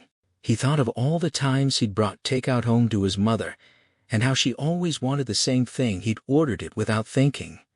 The memory brought tears, but he wiped them away. He considered the benefits of darkness: no more annoying co-workers, no more freezing in the ice cream truck, no more headaches, no more sleepless nights. He finished his meal, bussed his table, and told the girl at the counter everything was fine. As he waited for traffic to cross back to the motel, he reflected that he'd go down in history, and he was glad he hadn't killed the fat ex-cop. Hodges would have to live with what was coming. Back in his room, he surveyed his wheelchair and the explosive stuffed cushion and urine bag. He had time before the concert, so he opened his laptop, connected to the Wi-Fi, and left a final message on Debbie's blue umbrella and insurance policy. Then he walked back to the airport long-term parking to retrieve his Subaru. The blue-gray light of late afternoon filtered through the kitchen windows as Holly settled the dead woman's laptop on the table, its dark screen a blank challenge. She powered it up, and the password prompt appeared a stubborn barrier. Hodges watched from the doorway, his hopes thin. From the study, Jerome's voice called a suggestion to try the mother's name, and he heard Holly's fingers tap the keys, followed by the dismissive shake of the computer's refusal. Another suggestion came, to try variations of Debbie, and Holly's response was a sharp, annoyed dismissal. Her mousy hair swept back as she made her irritation plain. She turned to Hodges with a request for permission to smoke, claiming it sharpened her thoughts. He fetched a saucer for an ashtray, granting the request, and told her to call out if she discovered anything, though privately he held little faith in the outcome. He and Jerome retreated to the study, leaving her to her task. In the other room, Hodges asked Jerome about the nature of the hint Holly was searching for. The young man explained that some computers offered a memory jogging prompt after a few failed attempts, but only if one had been peer set. A moment later, a frustrated exclamation, a string of curses rang from the kitchen, confirming their suspicions. The password was proving as elusive as they'd feared. Turning on his own machine, Hodges directed Jerome to compile a list of upcoming public events. But Jerome had already spotted something else, a new message waiting under the blue umbrella. Hodges leaned in to read the brief, gloating taunt from their quarry. It was a farewell, a dismissal, but the postscript offered a small possible window of time. He considered the message's meaning, trying to parse if it was a genuine hint or another deception. Jerome then voiced a sudden worry. His mother and sister were attending a concert that very night. Hodges weighed the situation. A lone man at an event teeming with young girls would be conspicuous, and in this day and age, any unattached male at such a gathering drew immediate scrutiny. Hartsfield was too clever for that. The weekend reference, he decided, was more than just a taunt. It was a real clue to the man's timeline. From the kitchen, another muffled curse reached them. Hodges, reaching a decision, asked Jerome to pull up Hartsfield's photo from the Cyber Patrol page. He then made a call to an old contact in police records, navigating the chatter about the day's major bust, to ask about a former colleague now heading security at the city's main concert venue. He was put on hold. While he waited, Hodges studied the enlarged image of Hartsfield on the screen. The face was pleasant enough, but the eyes, the Those flat, lifeless eyes held a coldness that was unmistakable now. He tried to dismiss the feeling as the power of hindsight, a trick of perception, but he knew better. The man in the photo was a predator. The security chief, Larry Wyndham, came on the line, a booming, familiar voice. After exchanging pleasantries, Hodges spun a story about being drafted by his old partner to pass along a tip. He painted Hartsfield as a potential predator at the concert, a threat that needed to be identified and detained. The other man took the name and description with professional seriousness, promising to put his team on alert and to make the arrest personally, despite the slim odds of the man actually showing up. As the call ended and Hodges confirmed the picture had been sent, he felt a flicker of reassurance. He had set the wheels in motion, but he also knew the true danger lay elsewhere, on the weekend. His focus remained on the taunting postscript. He had time, but not much. Hodges's pronouncement felt heavy with a certainty he would later regret. He dismissed the concert as a target, certain Hartsfield was too clever to risk exposure in a crowd where he would stand out, and that the security team he'd alerted would intercept him if he tried. He assured Jerome his family was safe, offering a reassurance that rang hollow even to his own ears. The young man accepted it with a grateful smile, and Hodges instructed him to focus his search on the weekend, while acknowledging the broader possibility of danger on any day. He then left Jerome to his work, and walked toward the kitchen to check on Holly. The scene stopped him cold. The dead woman's personal effects were spread across the table, her wallet, identification, credit cards. Holly, enveloped in cigarette smoke, held up a card, her expression a mix of fear and defiance. She confessed to retrieving the wallet from the office chair, hoping to find a password hidden inside, insisting she had no interest in the money, as she had her own resources. He saw the tears in her eyes and the raw anxiety in her words as she defended herself against the implied accusation of theft.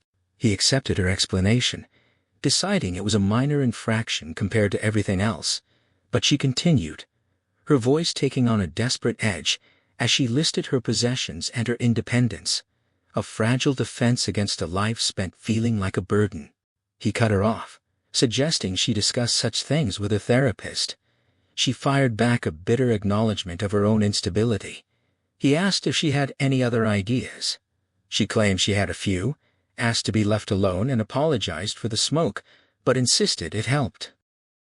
Returning to the living room, Hodges sank into his old chair.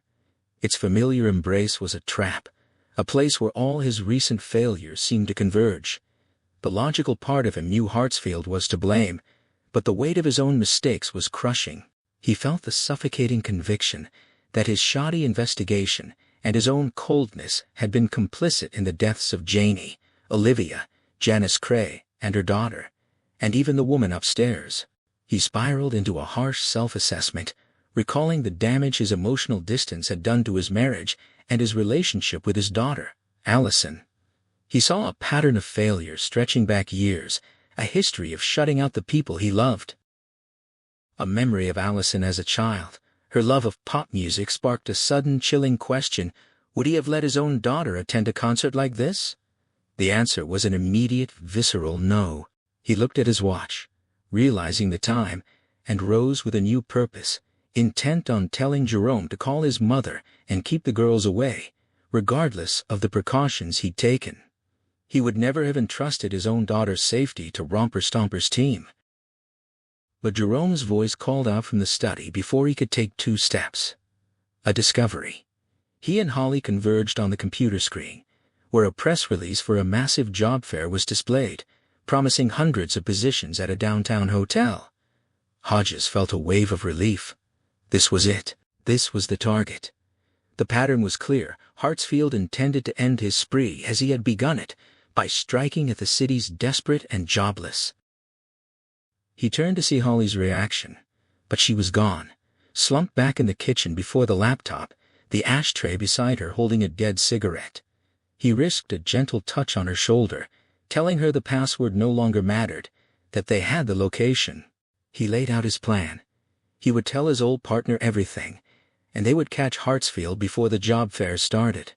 She asked if there was nothing to be done tonight, and he admitted he was considering something, though it was a long shot. She voiced a fear that he might be wrong about the career day, that the attack could come at the concert or a movie theater. Jerome pointed out the timing was wrong for movies, and Hodges reasoned that Hartsfield was too methodical to have chosen the concert, that he must have planned for the weekend. Hodges saw the desperate hope flicker in Holly's eyes as she asked for more time. He checked his watch, granting her a short extension, a small concession, but one she immediately tried to stretch. He held firm, shaking his head, and she sighed, adding that she was out of cigarettes. Jerome made a dry observation about their lethality, and Holly shot back a flat acknowledgement that their danger was part of the appeal. He and Jerome made a quick trip to the store for cigarettes, giving Holly space. In the car, Jerome confessed the vehicle made him uneasy. Hodges agreed, but noted Holly seemed unbothered by it, despite her sensitivity. He asked if Jerome thought she would be all right when this was all over, and Hodges gave a reluctant, grim assessment. She might be okay for a while, but not in the long run. Jerome sighed his agreement, and asked what came next. Hodges laid out the plan. They would return, give Holly the cigarettes, pack up what she'd taken, and then he would drive them back to the mall. Jerome would take Holly home, and then go to his own house. Jerome voiced his concern about letting his mother and sister attend the concert, and Hodges offered him an out a chance to call it off. But Jerome knew that would expose everything they'd done that day. He asked Hodges what he would do, and Hodges said he would return to the north side, leave the Mercedes at a distance, and stake out the Hartsfield house in case Brady came back. Jerome doubted he would, but Hodges acknowledged it was a slim chance, his only option until he turned everything over to his partner. When they returned, they found Holly slumped over the table, her head in her arms, the laptop still a frustrating blank. She sat up slowly, taking a cigarette from the fresh pack, her expression one of exhaustion and defeat. Jerome offered encouragement, but she dismissed it with a weary, bitter self-assessment. She always tried her best, and it was never enough. Hodges began to tidy the scattered contents of the wallet, replacing the cards, and came across a few photographs tucked away. He saw a picture of Mrs. Hartsfield with a burly man, one with a group of laughing women, and a snapshot of a chubby little boy with a fire truck. He slid one photo, a wallet-sized copy of the mother and son together, their faces pressed close across the table to Holly. He told her to try the caption from the back. She typed it in, and a sudden, uncharacteristic scream of joy announced their success. The computer had yielded. They scanned the contents: an address book, recipe files, saved emails, receipts, photos. It was a mundane collection, save for one album of Christmas music. Jerome made a dark offhand comment that Holly immediately shut down with a sharp look. Hodges scrolled through the emails but found nothing relevant. He suggested they should go. But Holly had one more idea. She typed in Brady and found several files. None of note, Jerome suggested Honey Boy, and a single document appeared, a detailed record of Brady's sizes, gifts she'd bought him, his social security number, his car registration, and a list of his co-workers, one of whom was noted with a question about being his girlfriend. Jerome scoffed at the obsessive detail, but Holly saw it as proof that the mother had known something was wrong with her son. At the bottom of the file was a folder labeled Basement. They opened it to find a cryptic, fractured note. The woman had tried to figure out the voice commands to his control room, but they hadn't worked for her. They stared at it, confused. A flicker of understanding crossed Holly's face as she whispered a quiet, "Maybe?" Meanwhile, Brady arrived at the concert venue, watching the crowds of screaming girls. He felt a flash of familiar rage, wishing he had a more substantial vehicle to plow through them. The parking lot was nearly full, and he needed a place to make his final preparations unseen. He spotted a deserted tractor trailer at the lot's edge and decided to use its cover, parking his car beside it, feeling the familiar cold anticipation building. He guided the Subaru into the shadow of the massive trailer, its length providing perfect cover from the bustling lot. He retrieved his disguise-plane glasses and stepped out to confirm the area was deserted. Satisfied, he wrestled the wheelchair from the back, a difficult task that made him regret not taking his mother's car, but its engine was too unreliable. He placed the explosives-laden cushion on the seat and began the meticulous work of connecting the wires, weaving a web of copper and tape that would soon become a detonator. He worked with sweating, focused intensity, occasionally pausing to check his perimeter. After 10 minutes, a network of wires lay exposed on the chair.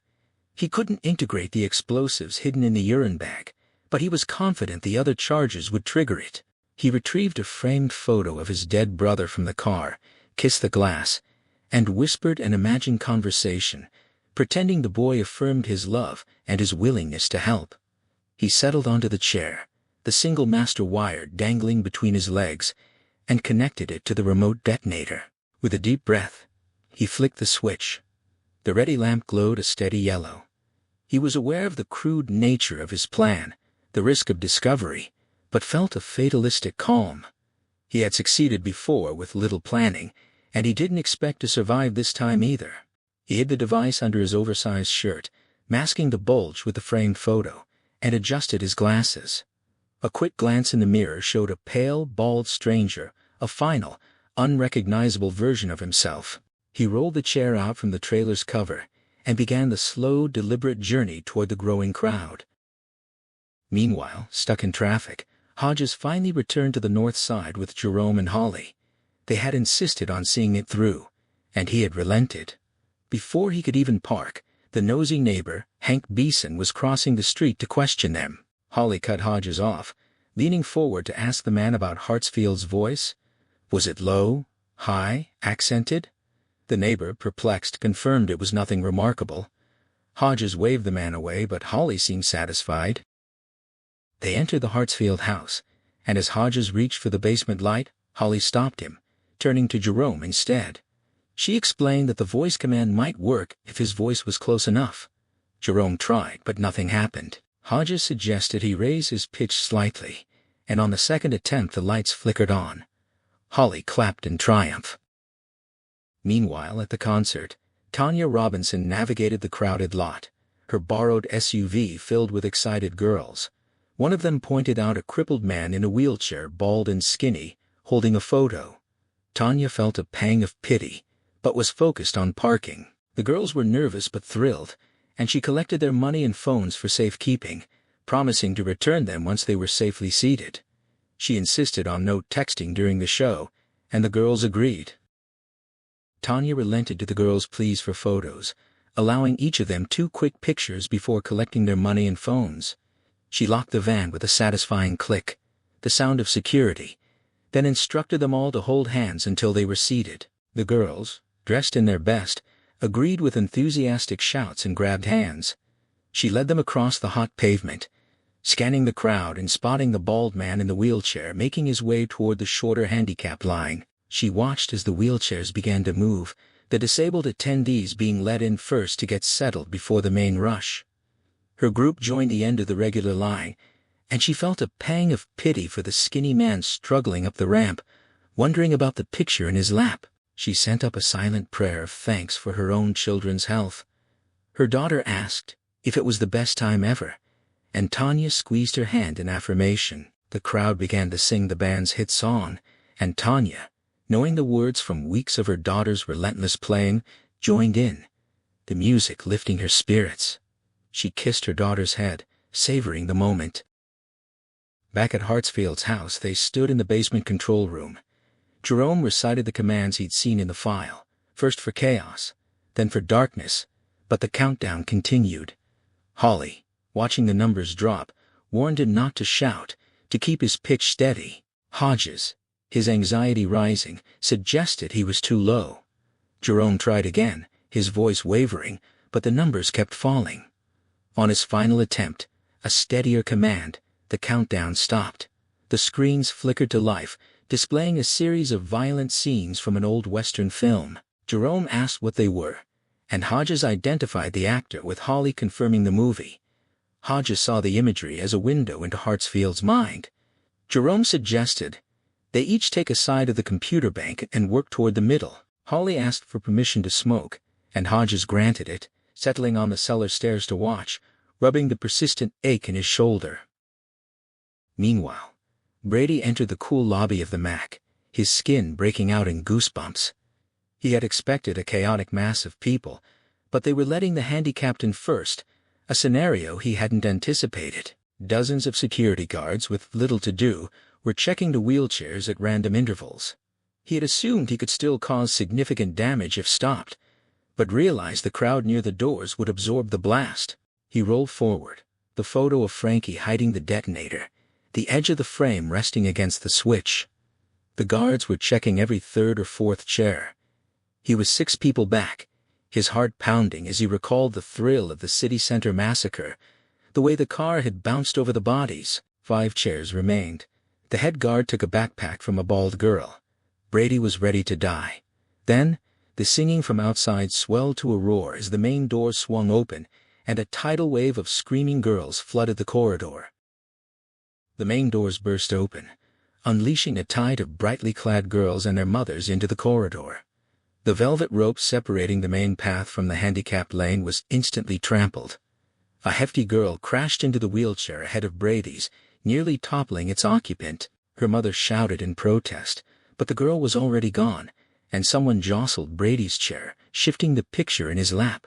For a tense second, he feared a premature detonation, but when he checked, the ready lamp still glowed a steady yellow. He grinned, relieved. The security guards were overwhelmed, leaving only a young woman to wave the wheelchairs through. As Brady approached, he spotted the head guard, a tall man with a piece of paper on the far side of the corridor, scanning the crowd. The guard at the checkpoint waved the girl and her mother through. Brady saw the tall man pull a lone young man out of the crowd, and the guard called for the next in line. Brady rolled forward, ready to detonate at the slightest interest in his wheelchair's pockets. The security woman asked about the photo, and he spun a story about his dead son, securing her sympathy. She directed him to the handicapped section and waved him through. He thanked her, thinking of her as a stupid cunt. He rolled past, and behind him, the head guard released the young man he'd detained a false alarm. Inside the auditorium, Brady was pleased to see the stadium seating, which would concentrate the blast. He noted the absence of the carnival set he'd seen being loaded in, and wondered at its purpose. He waved off an usher, and parked next to a pretty stick-thin girl in a wheelchair, who smiled and remarked on the excitement. He smiled back, thinking she had no idea what was coming. Across the auditorium, Tanya Robinson watched the crowd, reminiscing about her first concert.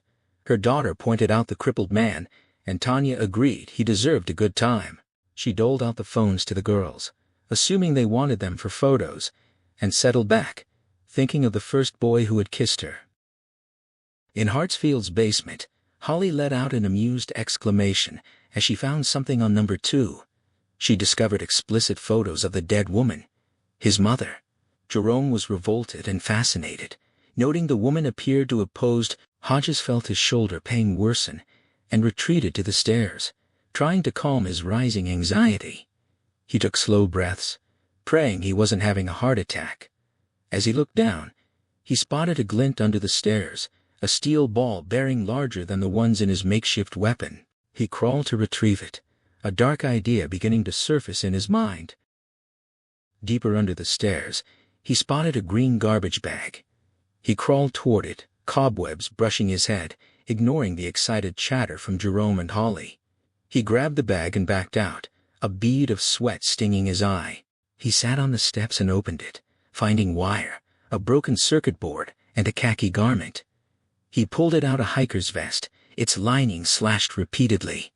He reached inside a cut and found more steel ball bearings. It was a suicide vest, now unloaded. The explosives, he reasoned, were likely in Hartsfield's car. Then, a sudden desperate cry from Jerome, a scream of denial, followed by Holly's fearful whimper. Hodges dropped the vest and rushed to the computer. On the screen was a confirmation email for a concert ticket, a printable pass to the Round Here show that very night. He closed his eyes, the truth hitting him like a physical blow. They had been wrong. The attack wasn't for the weekend, it was happening now, at the Mingo Auditorium. He prayed the security team he'd alerted would catch him at the door, but a cold dread settled in Wyndham, thought he was looking for a child molester, not a bomber. Holly noted the time, suggesting Hartsfield was already inside. Jerome tried to call his mother, but got voicemail. His sister's phone also went unanswered. Hodges told him to keep trying. He decided they had to go to the Mac. Jerome, frantic, took the wheel, driving the Mercedes with reckless speed. Holly urged Hodges to call security, but his phone was dead. He tried to use Holly's to reach the police department, but the records clerk had left. The operator refused to give out her cell number, and he hung up, frustrated. Jerome veered onto the bypass, and Holly snapped at him to focus on driving. Hodges felt a paranoid flicker of suspicion that Holly was somehow sabotaging his attempts to get help. He told her to call directory assistance for the security number. Jerome suggested trying his sister again, but it went to voicemail. Holly screamed a frantic message into the phone, then got the Mac security number and connected Hodges. He directed Jerome to take the back entrance, but Jerome was terrified for his family. Hodges insisted they would be okay, and told him to follow his directions. The phone rang, and rang, and rang. She handed him her phone after dialing the main number, as there was no direct line to security. He pressed the device to his ear, the ringing stretching on as they passed the exits. He could see the Mac glowing ahead, its parking lot a sea of cars. The call connected, but a recorded message began to play, listing promotional offers with agonizing slowness. Sweat beaded on his face. The time was past 7, and he prayed the show would start late. Jerome, driving at breakneck speed, demanded updates, but Hodges could only listen to the robotic voice. Holly tried calling Jerome's family again, but there was no answer. The phone menu finally offered options, and he navigated through the automated system, desperate to reach a human being. Jerome took the exit, running a red light to speed across the intersection, the car lurching and tires screeching. Hodges eventually found the extension for security, but when the call connected, he was met with the same recorded voice. He felt a surge of disbelief and fury. He was trapped in a loop with no way to warn anyone inside the auditorium. At the concert, the girls grew restless, wondering why the show hadn't started. Then the house lights began to dim, and the crowd erupted in applause. Barbara was trembling with excitement. The MC took the stage, whipping the audience into a frenzy, and the girls surged to their feet, holding up their phones. Tanya watched, remembering the lighters of her own youth. The lead singer burst onto the stage, and the concert officially began. Barbara's phone vibrated, with a call she couldn't hear and didn't notice. The Mercedes turned down a delivery road, arriving at a closed gate. Jerome pressed the intercom and a gruff voice answered. Jerome claimed to be police and demanded entry, a claim that prompted a question from the other end. The gate began to roll open, and Jerome drove through, scraping the side of the car. He hoped the guards had caught Hartsfield, but Hodges could hear the thudding bass from the auditorium. He knew that if Wyndham's men had found a bomber, the show would have been shut down. They had failed. Jerome pounded the steering wheel in frustration, trying to understand how Hartsfield had gotten past the guards. Hodges, equally perplexed, knew they had to find him in the chaos of a dark auditorium filled with thousands of people. Ahead, he saw the loading area, and through an open door he could hear the roar of the crowd, all of them sitting on the brink of disaster. The Mercedes rolled to a stop at the bottom of the ramp, and from the passenger seat, Holly offered a strange piece of film trivia, something about De Niro shaving his head in Taxi Driver to get close to his target. She was reaching for an explanation, her mind racing. Hodges, hauling himself out of the back seat with a grunt, barely registered her words. His focus was on the figure approaching through the open service door, a man in a khaki work shirt. As they hurried toward him, Holly continued, her voice tight and rushed. She was connecting the film's imagery to their situation, but Hodges's mind snagged on a different detail, the hair he'd found in the sink at the Hartsfield house. It hadn't been his mother's bright, likely dyed color. The thought crystallized. Hartsfield had shaved his head. Holly was right for once, but even that wouldn't be enough to make him invisible inside a venue full of young girls. The custodian stepped forward, his face a mask of confusion. He asked what was happening. Hodges flashed his old badge, his thumb carefully covering the expiration date, and introduced himself as a detective. He got the man's name, Jamie Gallison. Holly and Jerome quickly claimed their roles, partner and trainee, respectively.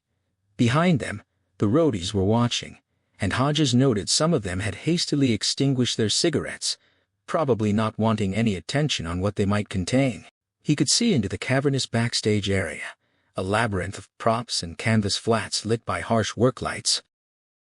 The urgency was a physical pressure in his chest. He needed Larry Wyndham, the head of security, and told Gallison as much, demanding he call him immediately. Holly, for the first time using his first name in a desperate plea, warned him not to, that any alarm would spook the bomber into detonating. Jerome, with the wisdom of a young man in over his head, agreed. Gallison, his alarm growing, explained that the security team didn't use cell phones during big events. The circuits were useless. They communicated with radios. Hodges pushed past Gallison, stepping into the cavernous storage area. The music from the auditorium was a pounding physical force, and a sharp radiating pain was crawling down his left arm, his chest feeling impossibly heavy. His mind, however, was hyperclear, racing through the tactical nightmare. Hartsfield could be bald, could be wearing glasses or makeup, but the fundamental problem remained. He was a lone man in a sea of young girls and their mothers. He should have been a beacon. How could he have possibly smuggled in an explosive device? Gallison grabbed his arm, and the jolt sent a fresh wave of agony through his body. He offered to go find Wyndham himself. Hodges refused, his voice firm despite the mounting physical distress. Holly was the only one seeing the truth. The bomber was already inside, his finger on the trigger. It was too late for police or security. It was too late for him. Hodges sank onto an empty crate, his body screaming for rest. He called Jerome and Holly to him. The reality was stark. A bald head wasn't enough. Hartsfield had to have a disguise, something to make him appear utterly harmless, and if his hunch was right, he might know where he was. He turned to Jerome, his voice strained. Hartsfield would be on high alert, and more crucially, he knew Jerome. The kid had bought ice cream from him. Jerome protested that he sold to thousands, but Hodges forced him to confront the obvious: how many black kids on the West Side had bought from him. The implication was clear. Jerome fell silent. Gallison asked about the bomb's size, suggesting a fire alarm. Hodges dismissed it immediately. The act of raising an alarm would be the trigger. The man would blow it the instant he felt threatened. He focused on the two people with him. He couldn't send Jerome into the crowd, not with his mother and sister in immediate danger, and the bomber's awareness of him a liability. He couldn't go himself. He'd been a target, a known entity. The only chance, the only person who could get close enough without triggering the bomber's defenses, was Holly, the woman whose very presence might seem too absurd, too harmless to be a threat. Holly's hands flew to her face, her eyes wide and wet with fear. Her voice was muffled as she insisted she would only go if he came with her. Hodges looked at her with a grim certainty. He couldn't. He was having a heart attack. The confession was stark, almost a relief. He turned to Gallison, his final question about the location of the handicapped seating. The answer came back halfway down the auditorium. It was the perfect spot for maximum devastation. Hodges looked back at his two unlikely soldiers, the weight of the moment pressing down on him. He needed to give his instructions, and he wouldn't be able to say them twice. Inside the auditorium, Brady Hartsfield was feeling a sense of calm, almost triumph. The elaborate carnival set he'd seen being unloaded was either hidden or suspended above, waiting for its cue. The band was working through a warm-up set, a prelude to the main event. He knew the real show would begin when the gaudy backdrops and Ferris wheel descended, the moment the packed crowd of young fans would lose their collective minds. That was his moment. That was when he would push the toggle on Thing 2. He watched the lead singer grovel on stage, holding a saccharine note before shouting a hollow question to the crowd. The predictable explosion of sound from the audience was a dull roar in his ears. He scanned his surroundings, a constant habit, his eyes hunting for any sign of trouble. His gaze snagged on a small black girl, sitting a few rows up to his right. A flicker of recognition, but he couldn't place her. He dismissed her. Next to him, the girl in the wheelchair, who'd been grinning like an idiot, shouted something at him, asking who he was looking for. He almost laughed at the sheer absurdity of her joy, her deformed life, and her simple-minded grin. "She must be high," he shouted back, a lie, a fiction about looking for a friend, as if he had any friends, as if anyone cared. Gallison had led the two of them away, presumably toward the auditorium. Hodges remained on the crate, his body betraying him, his chest constricted, and a sharp pain lancing down his arm. A roadie asked if he needed an ambulance, but Hodges refused. He wouldn't risk the sirens tipping off Hartsfield, even if the din of the music would likely drown them out. Taking chances had led them here, had put thousands of lives, including Jerome's family, at risk. He would rather die than make another mistake. His thoughts drifted to Janie, to the way she laughed and tilted his fedora with that perfect, insouciant grace. He knew, with a heavy certainty, that if he had a chance to do it all over, he'd likely walk the same path, almost all of it. He regretted not heeding Mrs. Melbourne, the neighbor who had seen the alien in their midst, a man who fixed computers and sold ice cream, a monster hiding in plain sight. He knew Jerome and Holly were gone now. Jerome carrying his father's service revolver.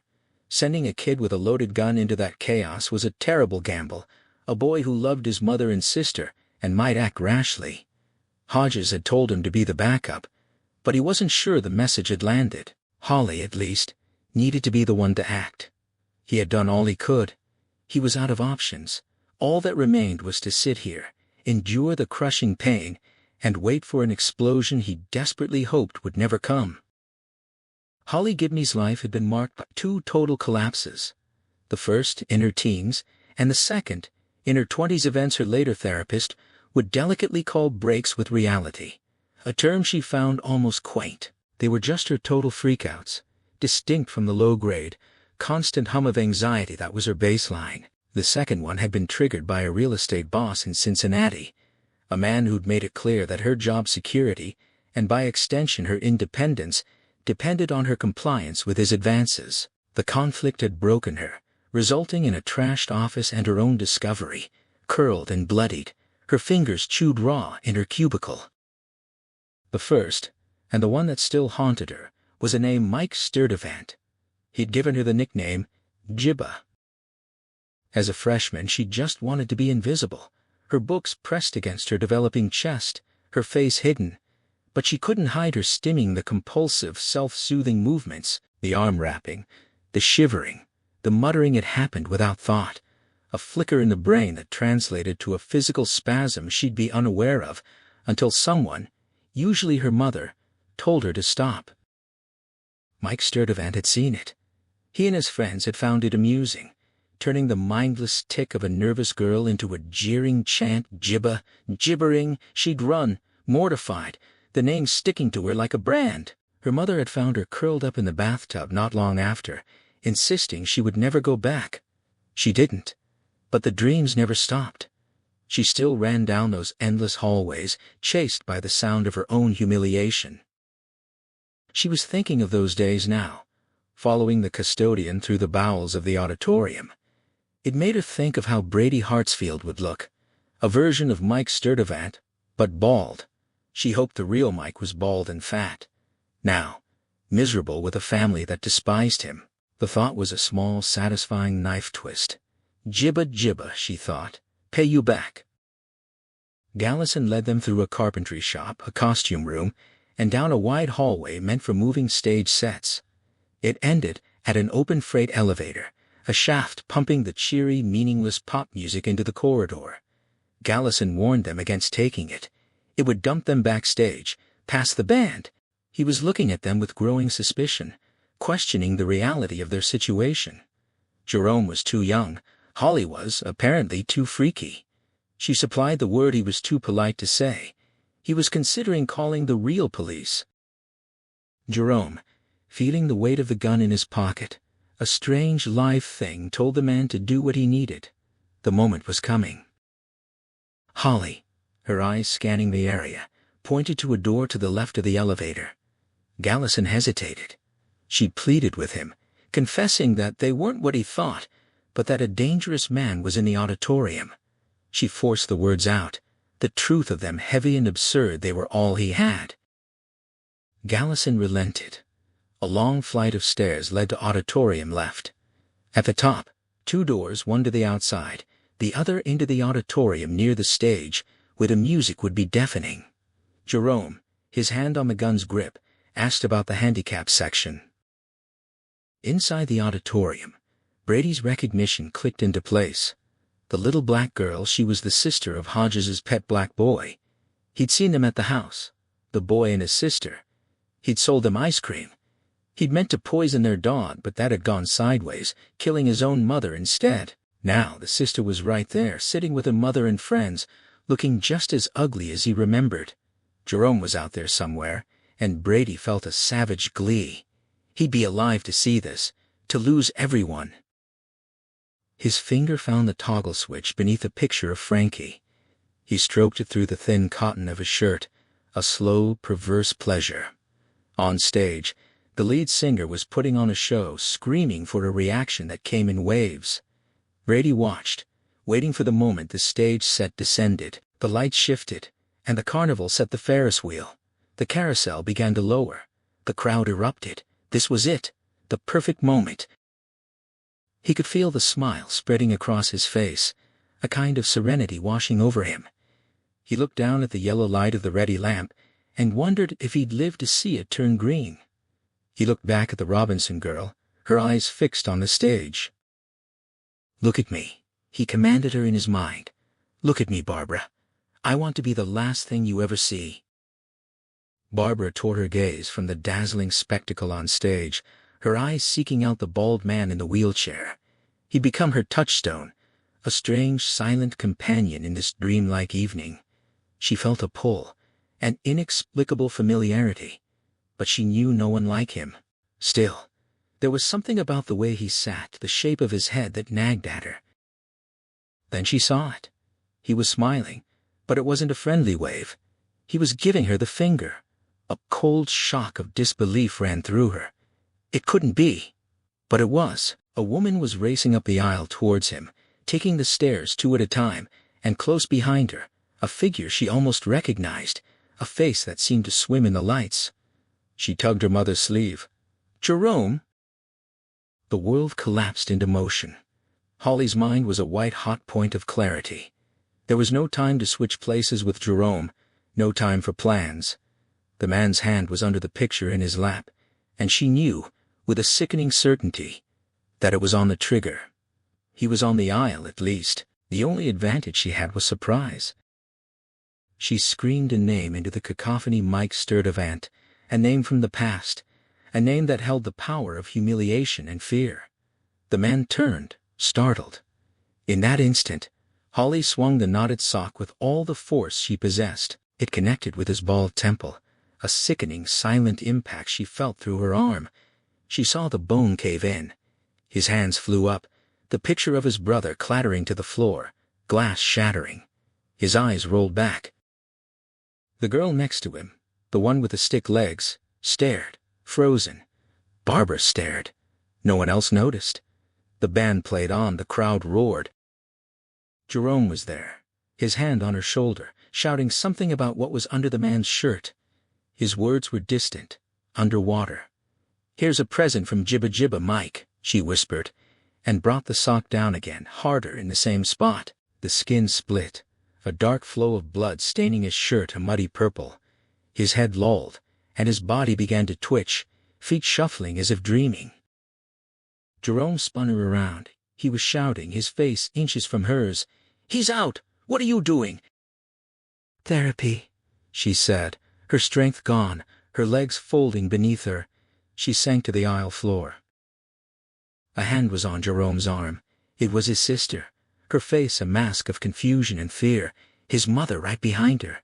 A girl in a wheelchair was screaming, reaching for the unconscious man. Jerome shouted a warning, and Holly, with an effort, was on her feet again, grabbing the girl's hands, telling her the man was a bomb. The woman in the wheelchair shrank back. Brady's convulsions were worsening. Jerome could see a dim yellow light under his shirt. An usher was shouting at them to clear the aisle. Jerome grabbed his mother, pressing his forehead to hers, his words a rapid, Urgent hiss. She had to get out, take the girls, tell the usher her daughter was sick. No questions. She didn't ask.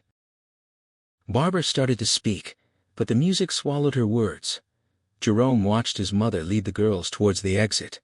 Then he was back at Holly's side, batting away one of Brady's flailing hands as it neared the yellow light under his shirt. The wheelchair girl was crying, wanting to leave. Brady was blocking her in. Holly told her to stay, to relax, to enjoy the show. She was thinking about how much simpler this would be if she'd killed him. She started to pull up his shirt, asking Jerome to hold his hands. He struggled to get a grip on the sweating, slippery wrists. The yellow light was coming from a small, customized remote control. A white toggle switch stood upright. A master wire trailed from it, disappearing under his body. Brady grunted, and the sharp smell of urine hit the air. Holly grabbed a bag from his lap, its contents heavy and wrong. The wheelchair girl identified it as clay. Jerome told her to put it down gently. Holly was studying the remote. She didn't know which way to move the toggle. She pulled the device from his stomach, a sickening snake-like weight in her hand. "Hold his hands," she said, her voice steady. Jerome grunted about how slippery he was. Holly popped the battery cover, exposing 2 AA batteries. She hooked a nail under one, and a wild, flailing hand from Brady slapped her. She jerked, the battery coming free. The yellow light went out. She yanked the master wire. Jerome released Brady and was hugging her, a crushing embrace. Holly hugged him back, the world spinning. "They think they're cheering for the song," she whispered into his ear. "But they're cheering for us. They just don't know it yet." She told him to let go before she passed out. In the storage area, Hodges remained on the crate, a crushing weight pressing down on his chest, an invisible elephant slowly suffocating him. The world was receding, either pulling away from him, or him from it. He suspected the latter. It was a strange optical illusion, like being in a camera that was dollying backwards, the bright, vibrant world shrinking to a pinpoint, a growing darkness closing in at the edges. He held on with every shred of his will, straining his ears for the sound of an explosion. A roadie leaned over him, his face a blur of concern. His lips were turning blue, the man said, but Hodges waved him away. He had to listen. The music, the cheers, the screams, they continued. Nothing else. At least not yet. He commanded himself to hold on, the words a desperate mantra. The roadie asked him what he was saying, and Hodges whispered that he had to hold on, though breathing was becoming an impossible, painful effort. The world had shrunk to the size of a bright silver dollar, then was blotted out by a vision. Janie was walking towards him, slow and hip-shot, his fedora on her head, tilted at a perfect, insolent angle. He remembered her words, the ones that had given him permission to be happy. "I have no regrets. Can we leave it at that?" He thought, yeah. He closed his eyes and fell off the crate. The roadie tried to catch him, but could only slow his descent. The others gathered. Someone called for CPR.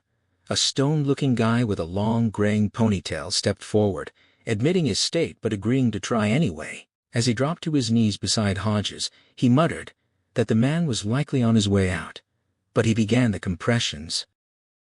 Upstairs, the band had started a new song, its driving beat, and the delirious screams of the young fans filling the Mingo Auditorium. Those girls would remember this night for years, the music, the lights, the flying beach balls. Later, they'd read about the explosion that never happened, but for the young, events that are averted are just abstract news. The memories of the joy, the spectacle, the sheer life of the night that would be their reality. A hospital room materialized around Hodges. He was alive. He was surprised, but not that his old partner was sitting by his bedside. Pete looked awful, drained and unshaven, his collar points jutting out like a bad joke. Hodges's first thought was for Jerome and Holly. He tried to sit up, his throat like sandpaper, the machines around him screaming in protest. He forced himself to lie back, his eyes fixed on Pete. Did they stop it? Pete confirmed it, his voice tired but triumphant. He called Holly a wild card, said she'd beaten the suspect into a coma. His thinking days likely over. Hodges corrected him on the term, a small reflexive detail. He was in the hospital's ICU. Jerome and Holly were downtown, being questioned. Holly's mother was in a state, threatening chaos. A nurse appeared, telling Pete he had to leave. Hodges held up a hand, stopping her. "Jerome's a minor and Holly's got issues. This is on me." Pete asked what he thought he was doing, and Hodges, closing his eyes, told him the truth, the best he could. He drifted on the edge of sleep, thinking of the young voices in the auditorium, singing their hearts out. They were safe. They were okay. He held on to that thought as darkness claimed him. The city recognized the heroes. The proclamation issued by the mayor laid out the facts. Holly and Jerome had uncovered the plot, defied protocol to race to the auditorium, confronted the terrorist at great personal risk, subdued him, and saved thousands of lives. They were awarded the Medal of Service, 10 years of free city services, and the city's undying gratitude. A warm, sunny day in late October found a baby blue Mercedes in the parking lot of McGinnis Park. It was the same car, once gray, the scrape from its frantic journey to the Mingo now repaired. Holly was driving. She looked transformed, a decade younger, with a sleek, glossy black cap of hair. She waved to the owner of a Prius sitting at a nearby picnic table. Jerome exited the Mercedes, wresting a large picnic basket from the trunk. He joked about the weight. Holly said she wanted to make sure there was enough, and that he was a growing boy. She pulled out some nicotine gum, and they fell into step, a familiar rhythm of light banter about therapists and hypnosis. Hodges, in his suit, his tie tucked away, came to meet them. He moved slowly, but his step was steady. The pacemaker in his chest was an invisible, ticking presence he sometimes imagined as a smaller, benign version of Hartsfield's device, a gadget meant to prevent an explosion rather than cause one. He greeted them both, and Jerome, with a protective gesture, took the basket from him, citing his heart. Hodges insisted he was fine, and his checkups confirmed it, but the certainty of that was still hard to grasp. They admired his new clothes, his weight loss. Jerome and Holly were a study in contrasts, one a young man on the cusp of life, the other a woman finding her footing after a lifetime of feeling broken. They were together, and they were okay. 35 pounds, Hodges said, the accomplishment immediately shadowed by a sharp ache in his chest, a phantom pain for Janie, a wish that she could have seen him like this. He swallowed the feeling. Jerome brushed past the moment, reminding them Holly had brought champagne. He wanted to know what had happened that morning. Hodges delivered the news. The district attorney was dropping everything. All charges were dismissed. He was a free man. Holly's reaction was immediate and physical, launching herself into a crushing embrace. Hodges held her, pressing a kiss to her cheek, and for the first time, he saw the ghost of Janie in her face. It was a painful, beautiful symmetry. Jerome, ever the joker, slipped into a minstrel show voice, celebrating Hodges' freedom with theatrical faux antebellum glee. Holly scolded him for the juvenile act, then turned her attention to the champagne bottle, working the cork with surgical precision. Hodges recounted his meeting with the judge. The man had given him a harsh lecture, claiming his reckless behavior had endangered thousands. Jerome bristled at the injustice, insisting that Hodges was the reason everyone was alive, but Hodges deflected the credit, placing it squarely on their shoulders. Jerome countered that if Hartsfield hadn't reached out, no one would have known who he was, and thousands would be dead. Hodges accepted the argument, but it didn't change his own calculus. He would never be okay with Janie's death. He had played a role in it, a truth that would linger, but he was also certain Hartsfield would have continued his spree. There was a grim balance to it, Janie's life against countless others. He'd made a choice, and he could live with it, even if he couldn't forgive himself. Holly pressed him on what he'd said in his own defense. He admitted he'd said nothing, choosing silence over argument. He was surprised she didn't understand the injustice of it. He wasn't. "That's why you weren't with us," she said, realizing he'd been deliberately excluded from the ceremony and the proclamation. They were punishing him. Hodges shrugged it off. He didn't need a medal, he'd served the city for 40 years. That was enough. Jerome joked that at least he'd miss out on free bus rides. Hodges turned the conversation to Holly, asking about her life on Lake Avenue. She was doing better, sleeping through the night, seeing a therapist regularly. Then he touched on the delicate subject of her mother, who still called twice a day, trying to pull her back. Holly explained the dynamic with a weary insight. Her mother was lonely and more afraid for herself than for her daughter. Hodges commended her clarity. She repeated her therapist's wisdom about breaking habits, realizing she wasn't the broken girl in the bathtub anymore. They fell into a comfortable silence, watching a crow claim the pitcher's mound. The money Holly now lived on came from a trust set up by Janie. Hodges didn't know when or why Janie had done it. The bulk of the estate had gone to the relatives, but Janie had set aside $500,000 for Holly. It had been a lifeline. Charlotte had fought Holly's independence, convinced she couldn't manage on her own. It was Holly's threat to move to the worst part of town, flashing her cash, that had finally forced her mother's hand. Holly's new life was a work in progress, but she had support. Jerome was a frequent visitor, and Holly was a regular guest at his family's home. It was there, Hodges believed, that she was truly healing. Jerome asked about Hodges' own plans. Hodges mentioned an offer from Vigilant Guard Service. Holly was excited, but Hodges explained he was ineligible. The judge had ensured he could never be bonded, and he'd lost his chance at a private investigator's license. He did have a job prospect, though a skip tracer for a bail bondsman, working mostly from his computer. Holly offered to help with the technical side. She was done with physical confrontations. Jerome asked about Hartsfield. Hodges said there was no change, just the same vegetative state. Holly's defiant response was immediate. She'd do it again, a mantra of self-affirmation. Hodges and Jerome each took one of her clenched fists, holding them until they relaxed. He told her, that's why she got the medal. She dismissed the free bus rides. She had her cousin Olivia's Mercedes. It was a wonderful car. Hodges asked, with genuine curiosity, if there were ghosts. Holly was silent for a long moment, looking at the car. She admitted there had been, but she'd painted it. It had been her idea, a small act of reclaiming. Now, she said, blue was the color of forgetting. She asked Hodges why he was crying. He was thinking about Janie, but he realized that wasn't entirely true. He was crying because they were here, together, on a beautiful day. Holly parroted her therapist. Crying was good. It washed the emotions. Hodges agreed, thinking again of Janie and her perfect casual way of wearing his hat. He proposed a toast. Jerome poured the champagne. They raised their glasses. To us, Hodges said. They echoed it, and drank.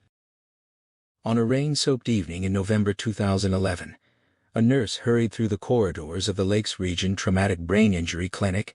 She found the head neurologist still on duty and delivered the news. Brady Hartsfield was awake. The doctor was skeptical, but what she said next got him to his feet. Hartsfield had spoken to her. He was asking for his mother. The nurse's words hung in the air, a whisper of a nightmare reawakening, a simple complaint, a headache, and a plea for his mother.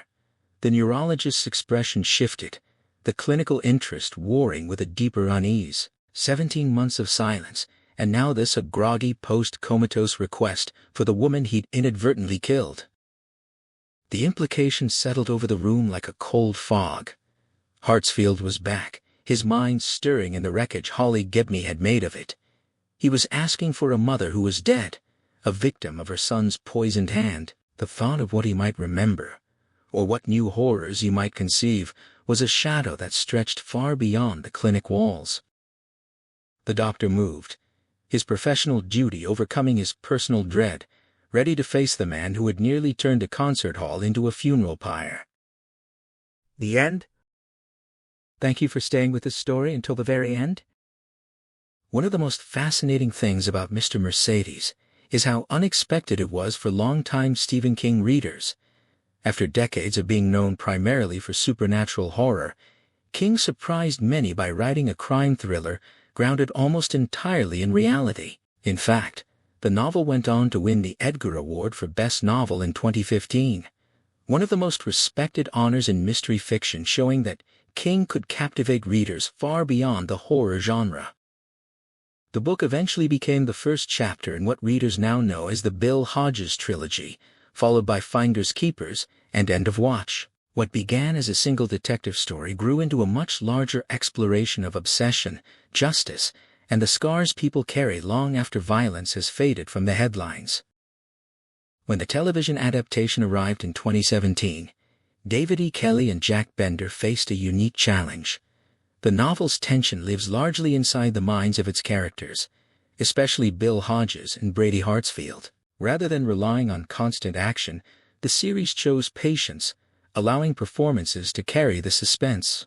Brendan Gleeson's portrayal of Hodges earned widespread praise for bringing warmth, exhaustion, and quiet determination to the character, while Harry Treadaway's unsettling performance as Brady became one of the show's most memorable strengths. An interesting detail from production is that King himself was so pleased with Gleeson's interpretation of Hodges that he publicly praised the performance. Many viewers who had imagined the detective differently while reading eventually found it difficult to separate the character from Gleeson's portrayal. The adaptation also made several notable changes. Certain character arcs were expanded, relationships were given more screen time, and later seasons borrowed material from different books in the trilogy rather than following publication order exactly. These decisions allowed the series to develop its characters over multiple seasons while still preserving the emotional core of King's story. What makes Mr. Mercedes endure is not the mystery alone. It is the uncomfortable question beneath it. How do ordinary people rebuild themselves after encountering extraordinary darkness? The novel offers no easy answers, and perhaps that is why it continues to resonate. If today's retelling sparked your curiosity, the original novel still has surprises waiting between its pages. Some of the sharpest character moments, quiet observations, and psychological details remain uniquely powerful in King's own words. And if this story left an impression on you, I'd love to hear what stayed with you most. Whether it was a character, a scene, a theme, or a completely different interpretation, your perspective becomes part of the story's continuing life. If you'd like to support more journeys into remarkable books, subscribing, sharing, and joining the conversation helps these stories reach new listeners. For now, we leave Bill Hodges and the world of Mr. Mercedes behind, but somewhere between fiction and reality, the questions this story asks still linger, waiting quietly in the spaces where fear, resilience, and human nature meet.